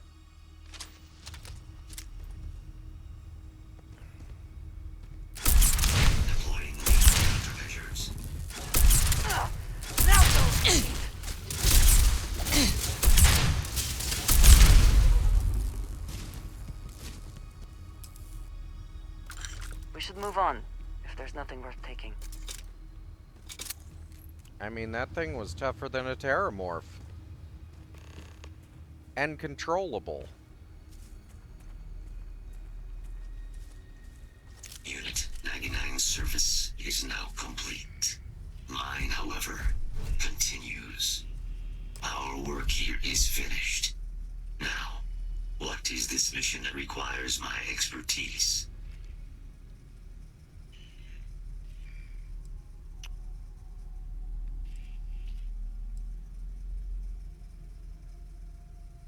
We've wasted enough time as it is. Trust me, you'll love it. My protocols don't normally permit getting into ships with strangers. But you did have my security overrides. Very well. You are docked at one of a kind. I will meet you there. Sounds good.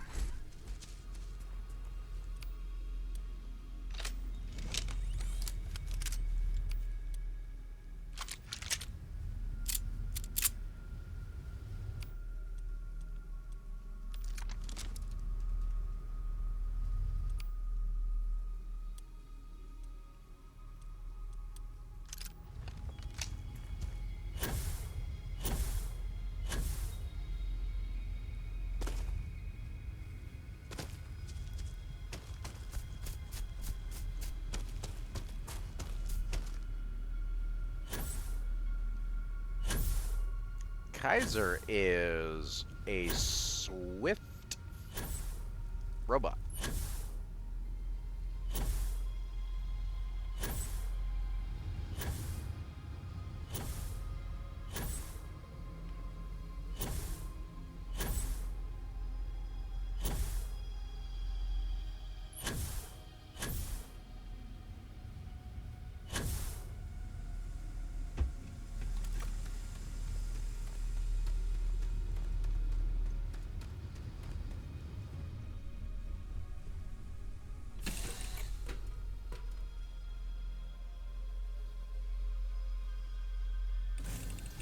Say the word, and we shall be on our way.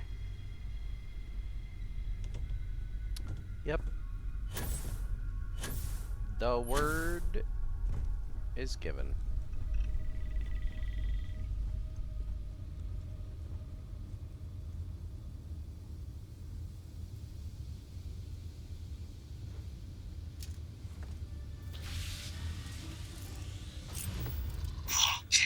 Ready for liftoff.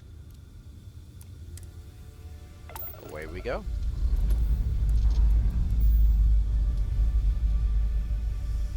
Pressure holding. Takeoff looks good.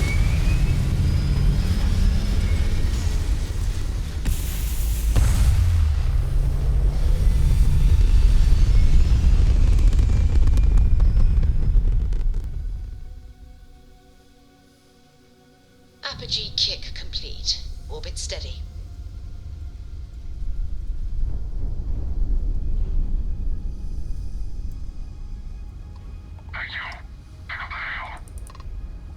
No. Targets lost their shields. Enemy's grav drive out of commission. We've taken out their shields. Enemy's jump drive tagged their grav drive. Their shield system is damaged.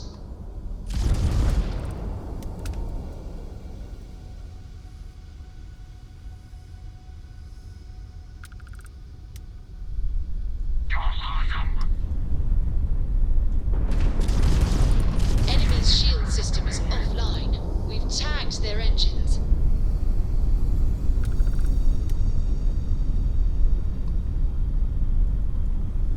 What is that? Like the 7th, 8th, 9th encounter around this planet? Every time I jump in, every time I land or take off, whatever, like, good grief.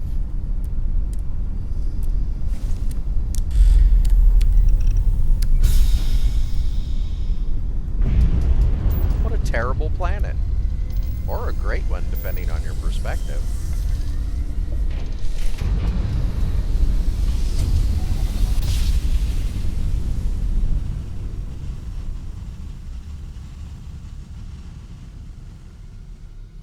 Switching over to standard engines. Be advised, you are entering United Colonies. Oh my god.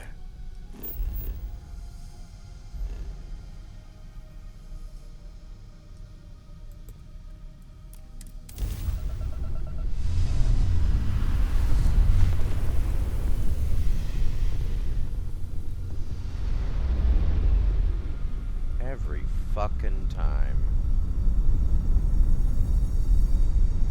Acknowledge the hail, now! Time to die! Oh, what have we here? Their shields are gone. Take them out.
Be advised, you are entering United Colonies space.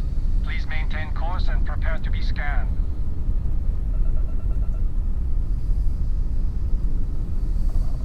And we're done. Welcome.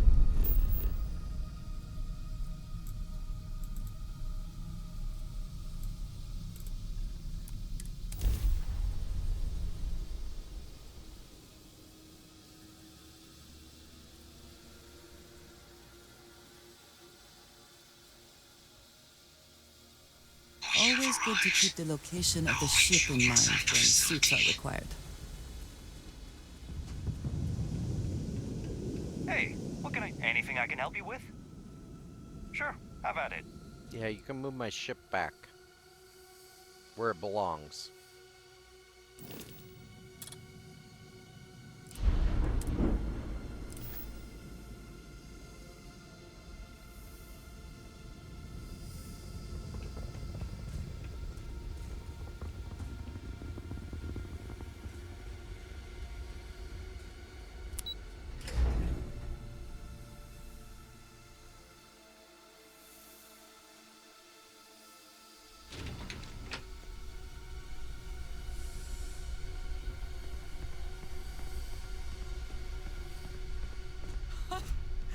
I can't believe it.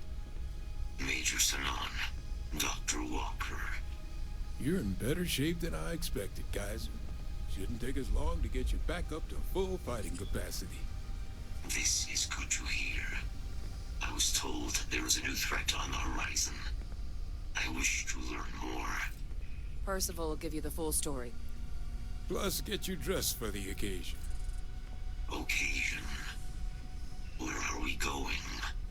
Londinian. Londinian. Doctor, I will require additional armaments. That's the plan. Come on.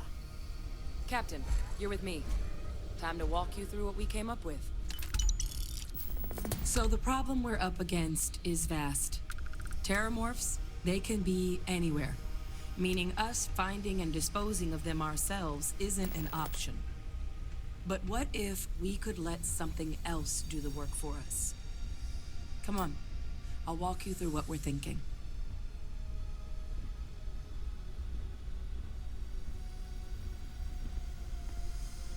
You remember that creature we talked about before you went to Nira?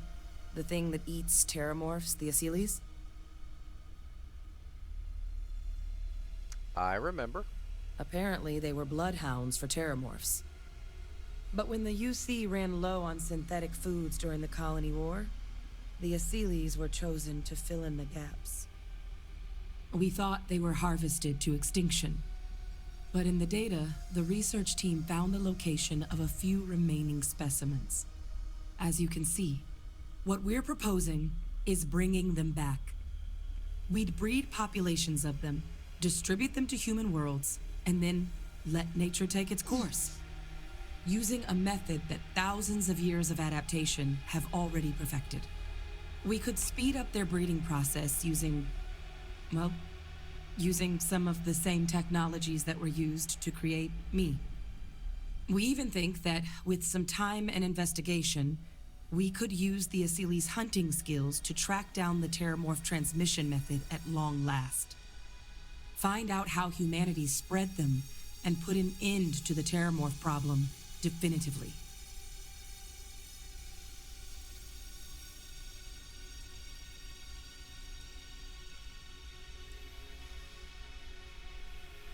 Are these things dangerous? They look dangerous. If you pick a fight with one, or you're a terramorph, sure. But Asylees were already spread across the galaxy once before during the Colony War. As livestock, they're far less of a danger than the one we're proposing to clean up. And they could clean up whole worlds. All our data suggests so. Asylees, they're impressive hunters. The few tests we've been able to run, well, they more than got the job done. They're also shockingly adaptable. The data suggests they're able to thrive just about anywhere, and we plan to selectively breed them so they can hunt terramorphs wherever they're hiding. Which is important, because we did some cross-referencing in the terramorph data. On worlds where Asylees were present, terramorphs weren't. This suggests that however it is terramorphs are getting onto our worlds, Asylees are somehow cleaning that up as well. These creatures are good at what they do.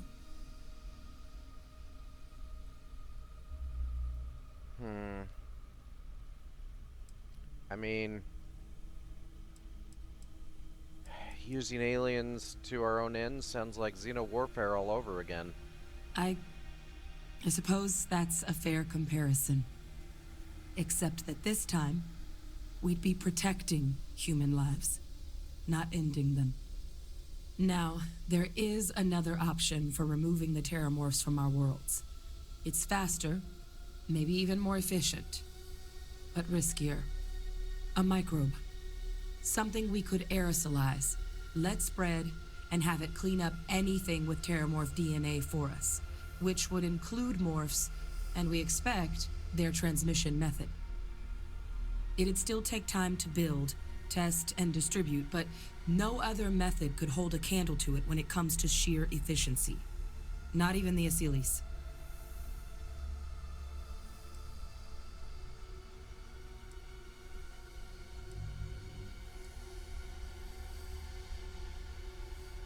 And, I mean, it seems obvious, but what are the risks for the microbe?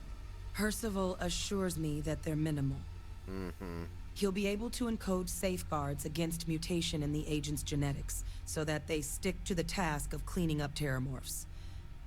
But the microscopic world has a tendency to behave in ways you can't always predict.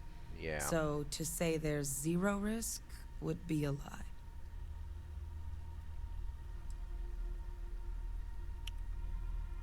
Honestly, bioengineering a microbe seems like you're playing with fire. Not really sure I agree with the Asylees plan either, but best of two bad options, I'd vote for the Asylees. They are quite handsome creatures, almost serpentine, even. Always thought they looked a little more avian myself, but they put the terramorphs to shame when it comes to charm. With either path, though, we're looking at a long-term commitment. Years of work. Even just getting these plans off the ground is going to take time. Obviously. And all routes are going to require some highly specific materials to make things work. Terramorph cell lines we can breed quickly and consistently to test on. Asylees gene samples we can use to rebuild their bloodlines. Or sharpen our microbes' tracking skills. Not the sort of things any labs just got lying around. But we think we found a lead. One place in the known galaxy where we know we should be able to find all the materials we need. All paths lead to Londinian.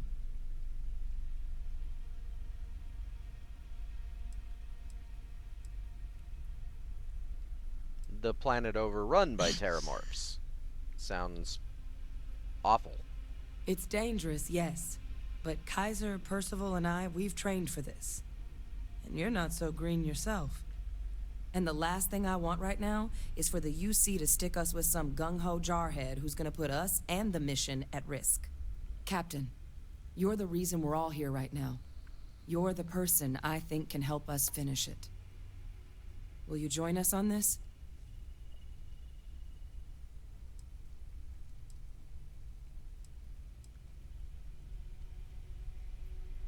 Did Londinian have an Asylees population? It was the central hub for Asylees processing during the Colony War. But, and this part's exciting, the terramorph data suggests Asylees were first found there. The planet it's on, Toliman 2, was their homeworld. Meaning, there's a very good chance their prey, the terramorphs, came from that same world. Which would also explain why no one ever suspected that planet as the terramorph source world. The Asylees were too damn effective at cleaning them up. Additionally, it explains why once the Asylees were gone, the outbreak there was so catastrophic. Londinian could very well be where the terramorph saga began. And the key to its end. And, we're gonna be allowed there? I thought that place was condemned. It's certainly not encouraged, but the UC's given their sign-off for this excursion. This trip is all above board. Well, if this is what it's gonna take, let's not waste any more time. Londinian, here we come. Exactly what I was hoping to hear. Now, the UC has a small operating base on Londinian's outskirts. We're cleared for access, but we'll need to check in with the base commander, Sarah Hatoum, when we touch down. I'm gonna help Percival and Kaiser prep, but once that's done, we'll rendezvous with you there. But you need to know, Londinian, it belongs to the Terramorphs. They'll have anti-Xeno gear for us at the base, but I'd make sure you've got your favorite arms on hand. I always have my favorite arms on hand.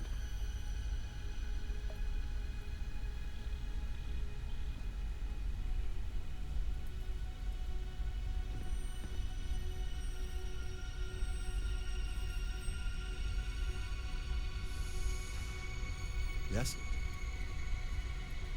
I sincerely hope there is adequate security for this facility.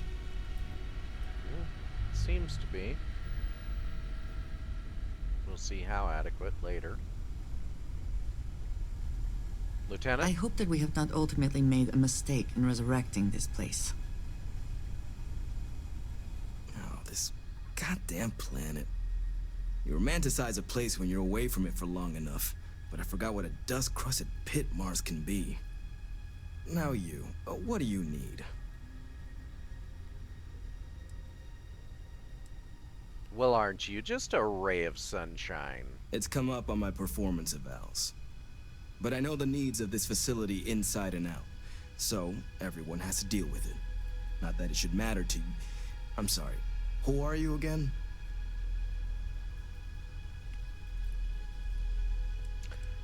I'm the only reason this place is open again, so, show a little respect.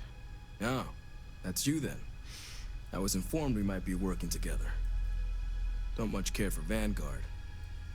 It sounds like you two really got into the thick of it back in New Atlantis. My sister's kids live in the city, so, thank you for what you did there.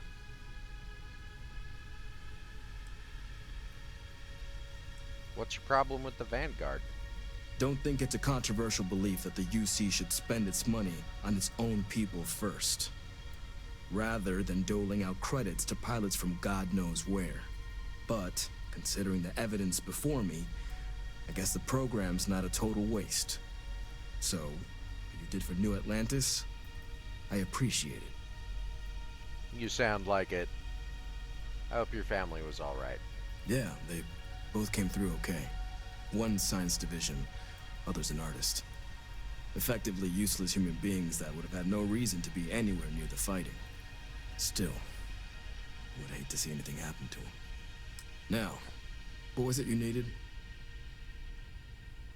Wow. I get the sense this isn't the first time you've worked in this place. That's correct.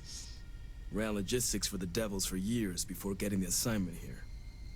Military logistics isn't usually thrilling work, but as bone-crushingly exhausting as this job could be, it sure as hell was never dull. Coordinating habitats for nightmares from the far side of Lantana 8B and their favorite breathing snack foods? Sure, why not? Stocking the UC for a rancher who's got 2,000 grade A kilos of biomass he can ship to Mars per week? We call days like that Tuesday. So when I heard things might be opening up again, I put in for my transfer immediately. What do you think about the new project? Take it on the Terramorphs. If anyone can pull off something as downright lunatic as that, it's these people. And I'll make sure they've got all the supplies they might need to make it a reality. Well, let me see your supplies. Don't worry, I'll handle the paperwork.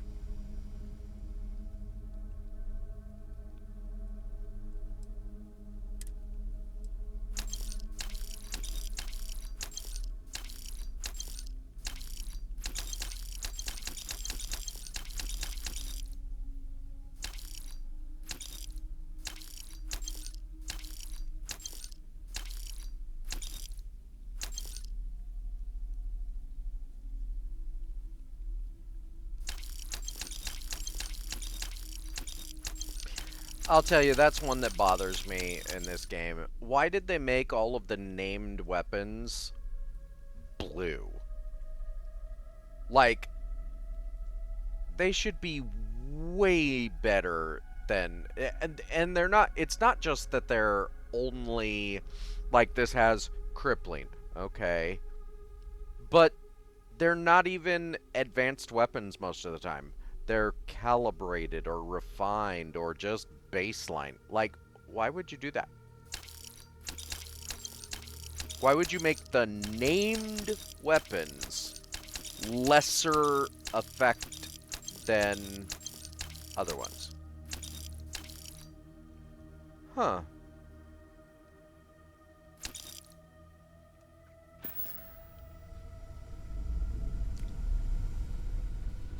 All right.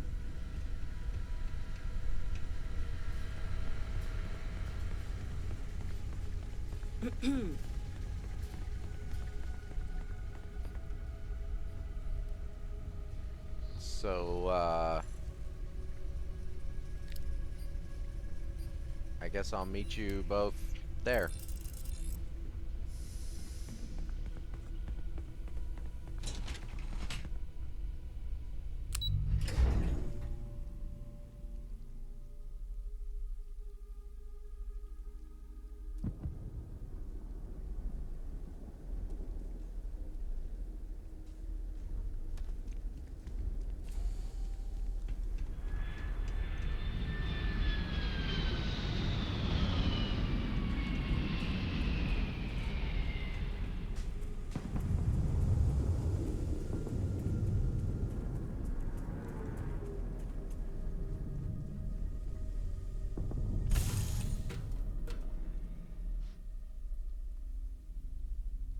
Let's see.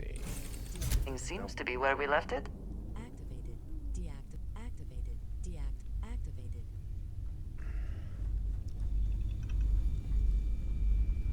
Yes. Okay. Right there. That's what they should be doing. See how they're doing stuff? That should be a near constant. Yeah. See? She's doing stuff.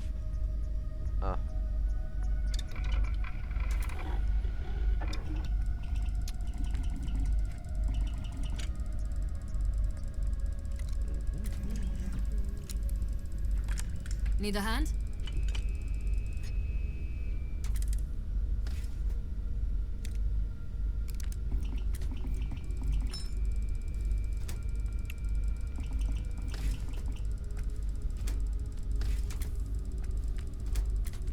I think there's actually a mod to add the various, like, legendary stats to your weapons.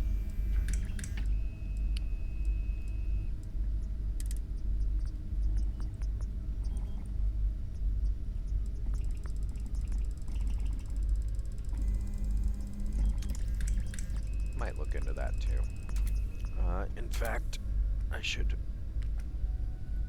put that down. Oh man, I forgot. I didn't write it down and I already forgot. Let's see. Legendary stats. There was another mod I was gonna look into and I can't remember what it was now. Because my brain is not the kind that remembers anything if I don't write it down right away. There it is.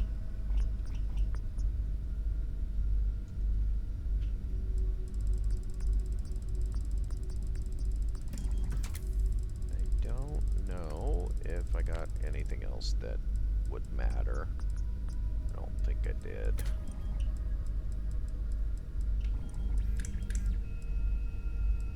No.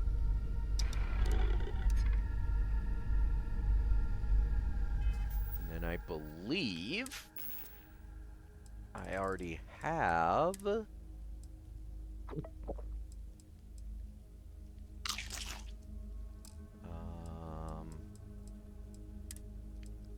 under spacesuit, I already have the UC Ace.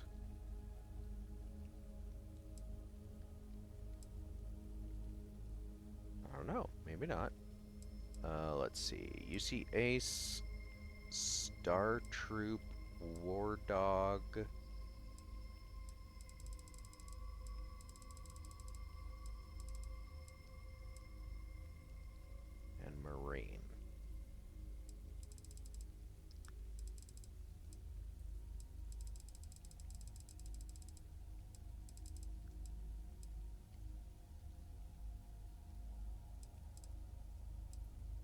Okay, I have the war dog, but I apparently do not have the other ones. Okay, well, let's get to it, shall we?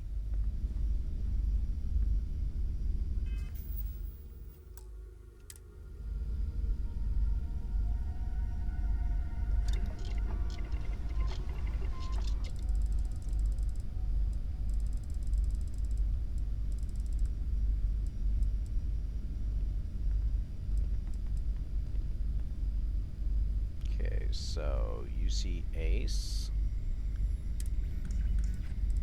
I'm gonna start by superioring. That is good work. All of these. Respectable quality. And then we'll look again to see if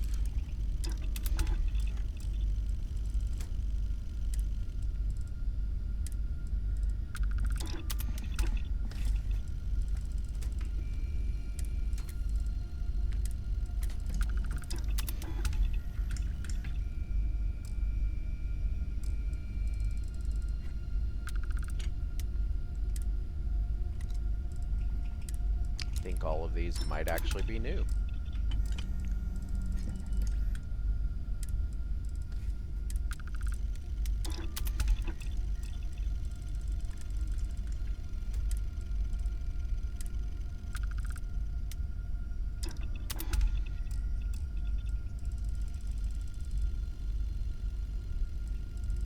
Okay.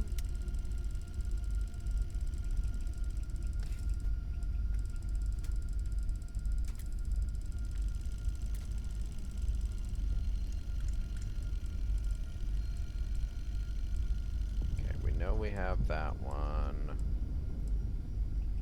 Okay, you see Ace.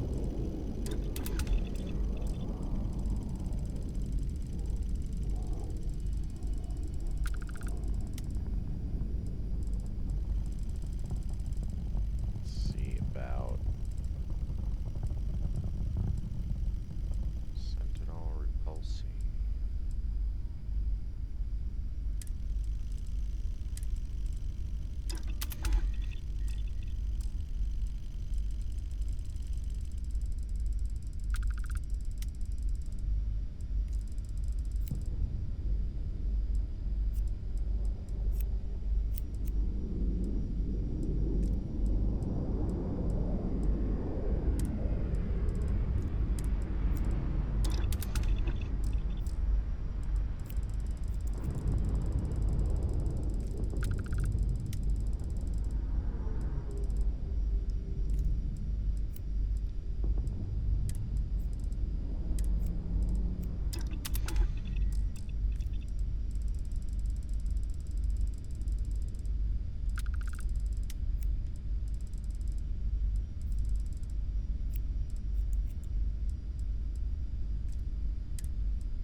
Okay.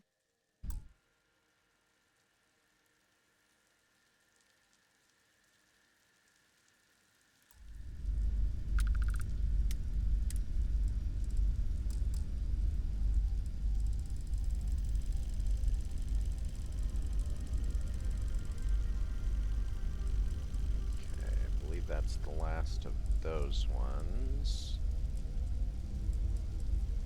Yeah, we definitely have pirate stuff. We don't need to worry about that.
Don't tell me you're here to chit-chat. I'm not the one that came talking to me. Okay. Now, done a lot of hard work there. Let's make sure we save, just in case it crashes. It's far less frequent, but it's not 0. Then, let's go into our superior list of stuff and see what we need to make into... Okay, we don't need that.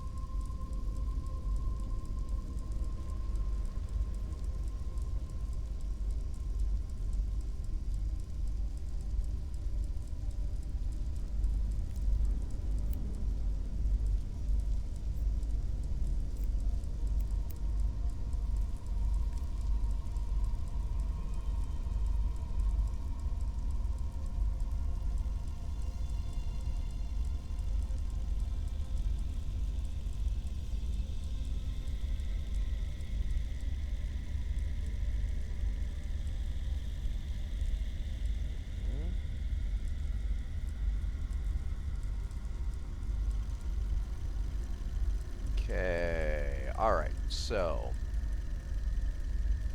UC Ace Pilot.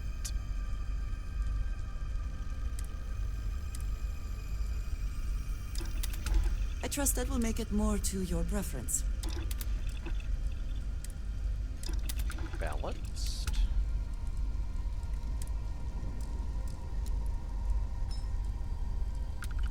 Okay. And then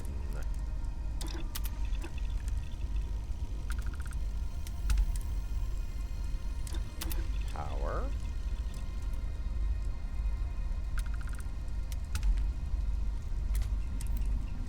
And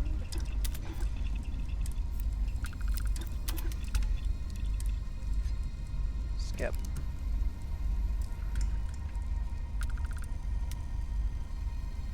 Okay, then we have a UC Ace Pilot Space Helmet.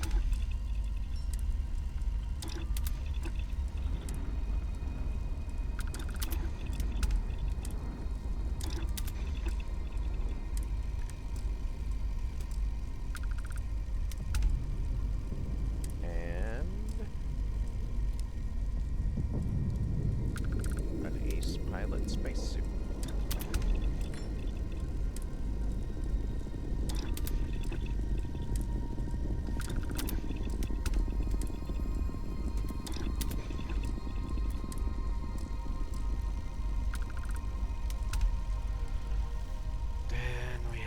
Armored, which we already have one that's done up. Combat, okay. UC Marine Space Helmet, we already have one that's done up. Spacesuit. UC Sec Star Law.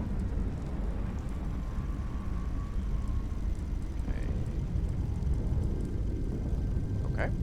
Shock armor.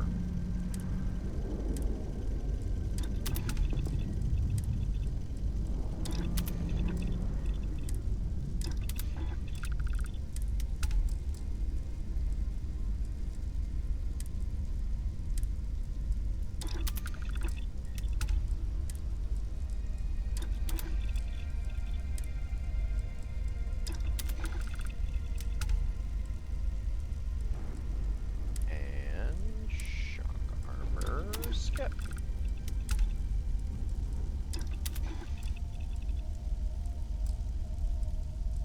Okay. Star Troop.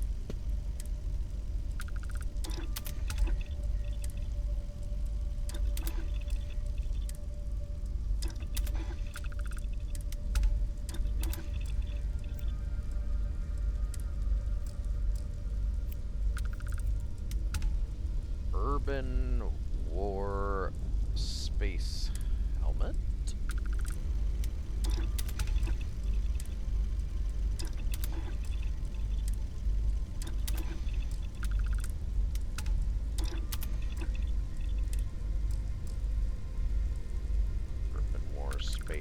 suit.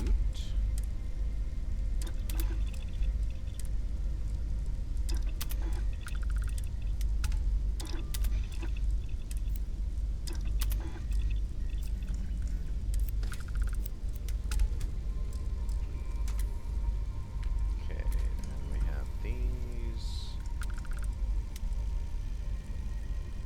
UC War Dog spacesuit, which we apparently already have. Okay.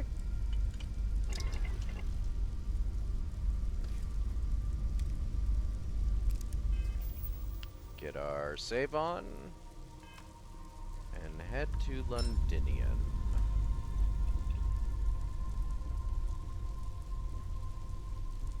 You two are being creepy.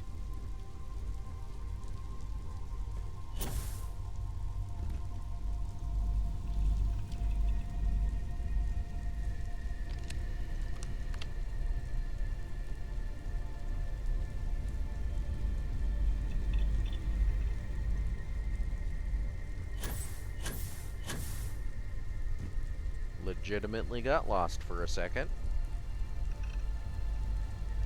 In my own ship.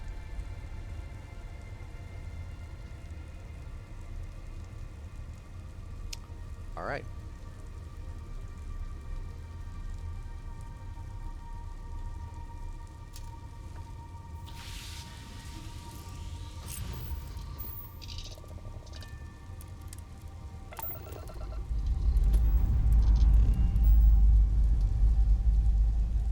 Let's put this bird into space. It's not a bird, it's a spider.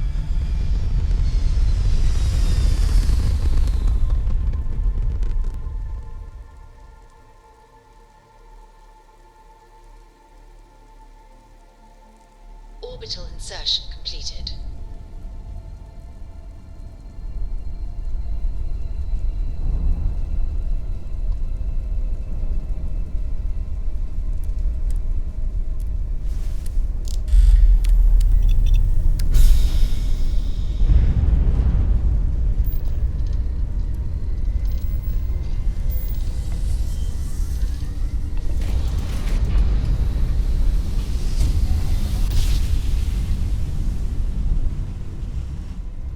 Well, you didn't put us into a planet, so we must be in the right place.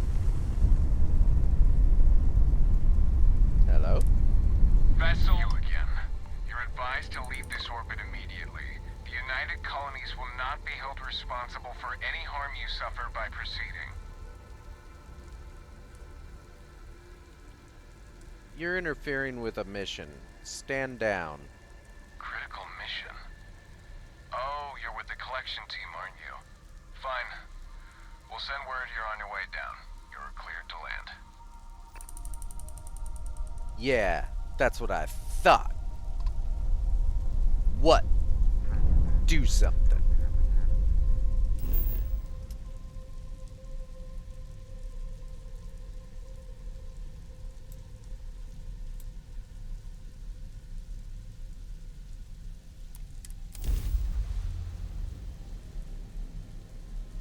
I need to get rid of those. I don't need them.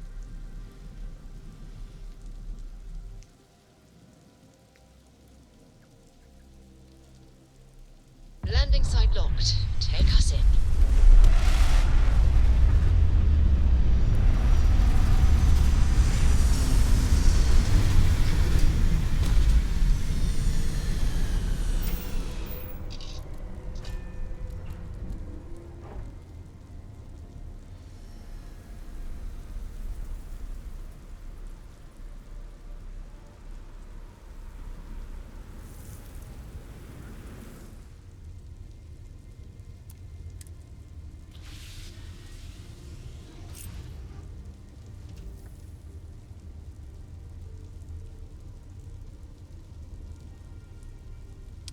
We're here, but it's been a few hours, and I don't remember how long this next part of this is going to be.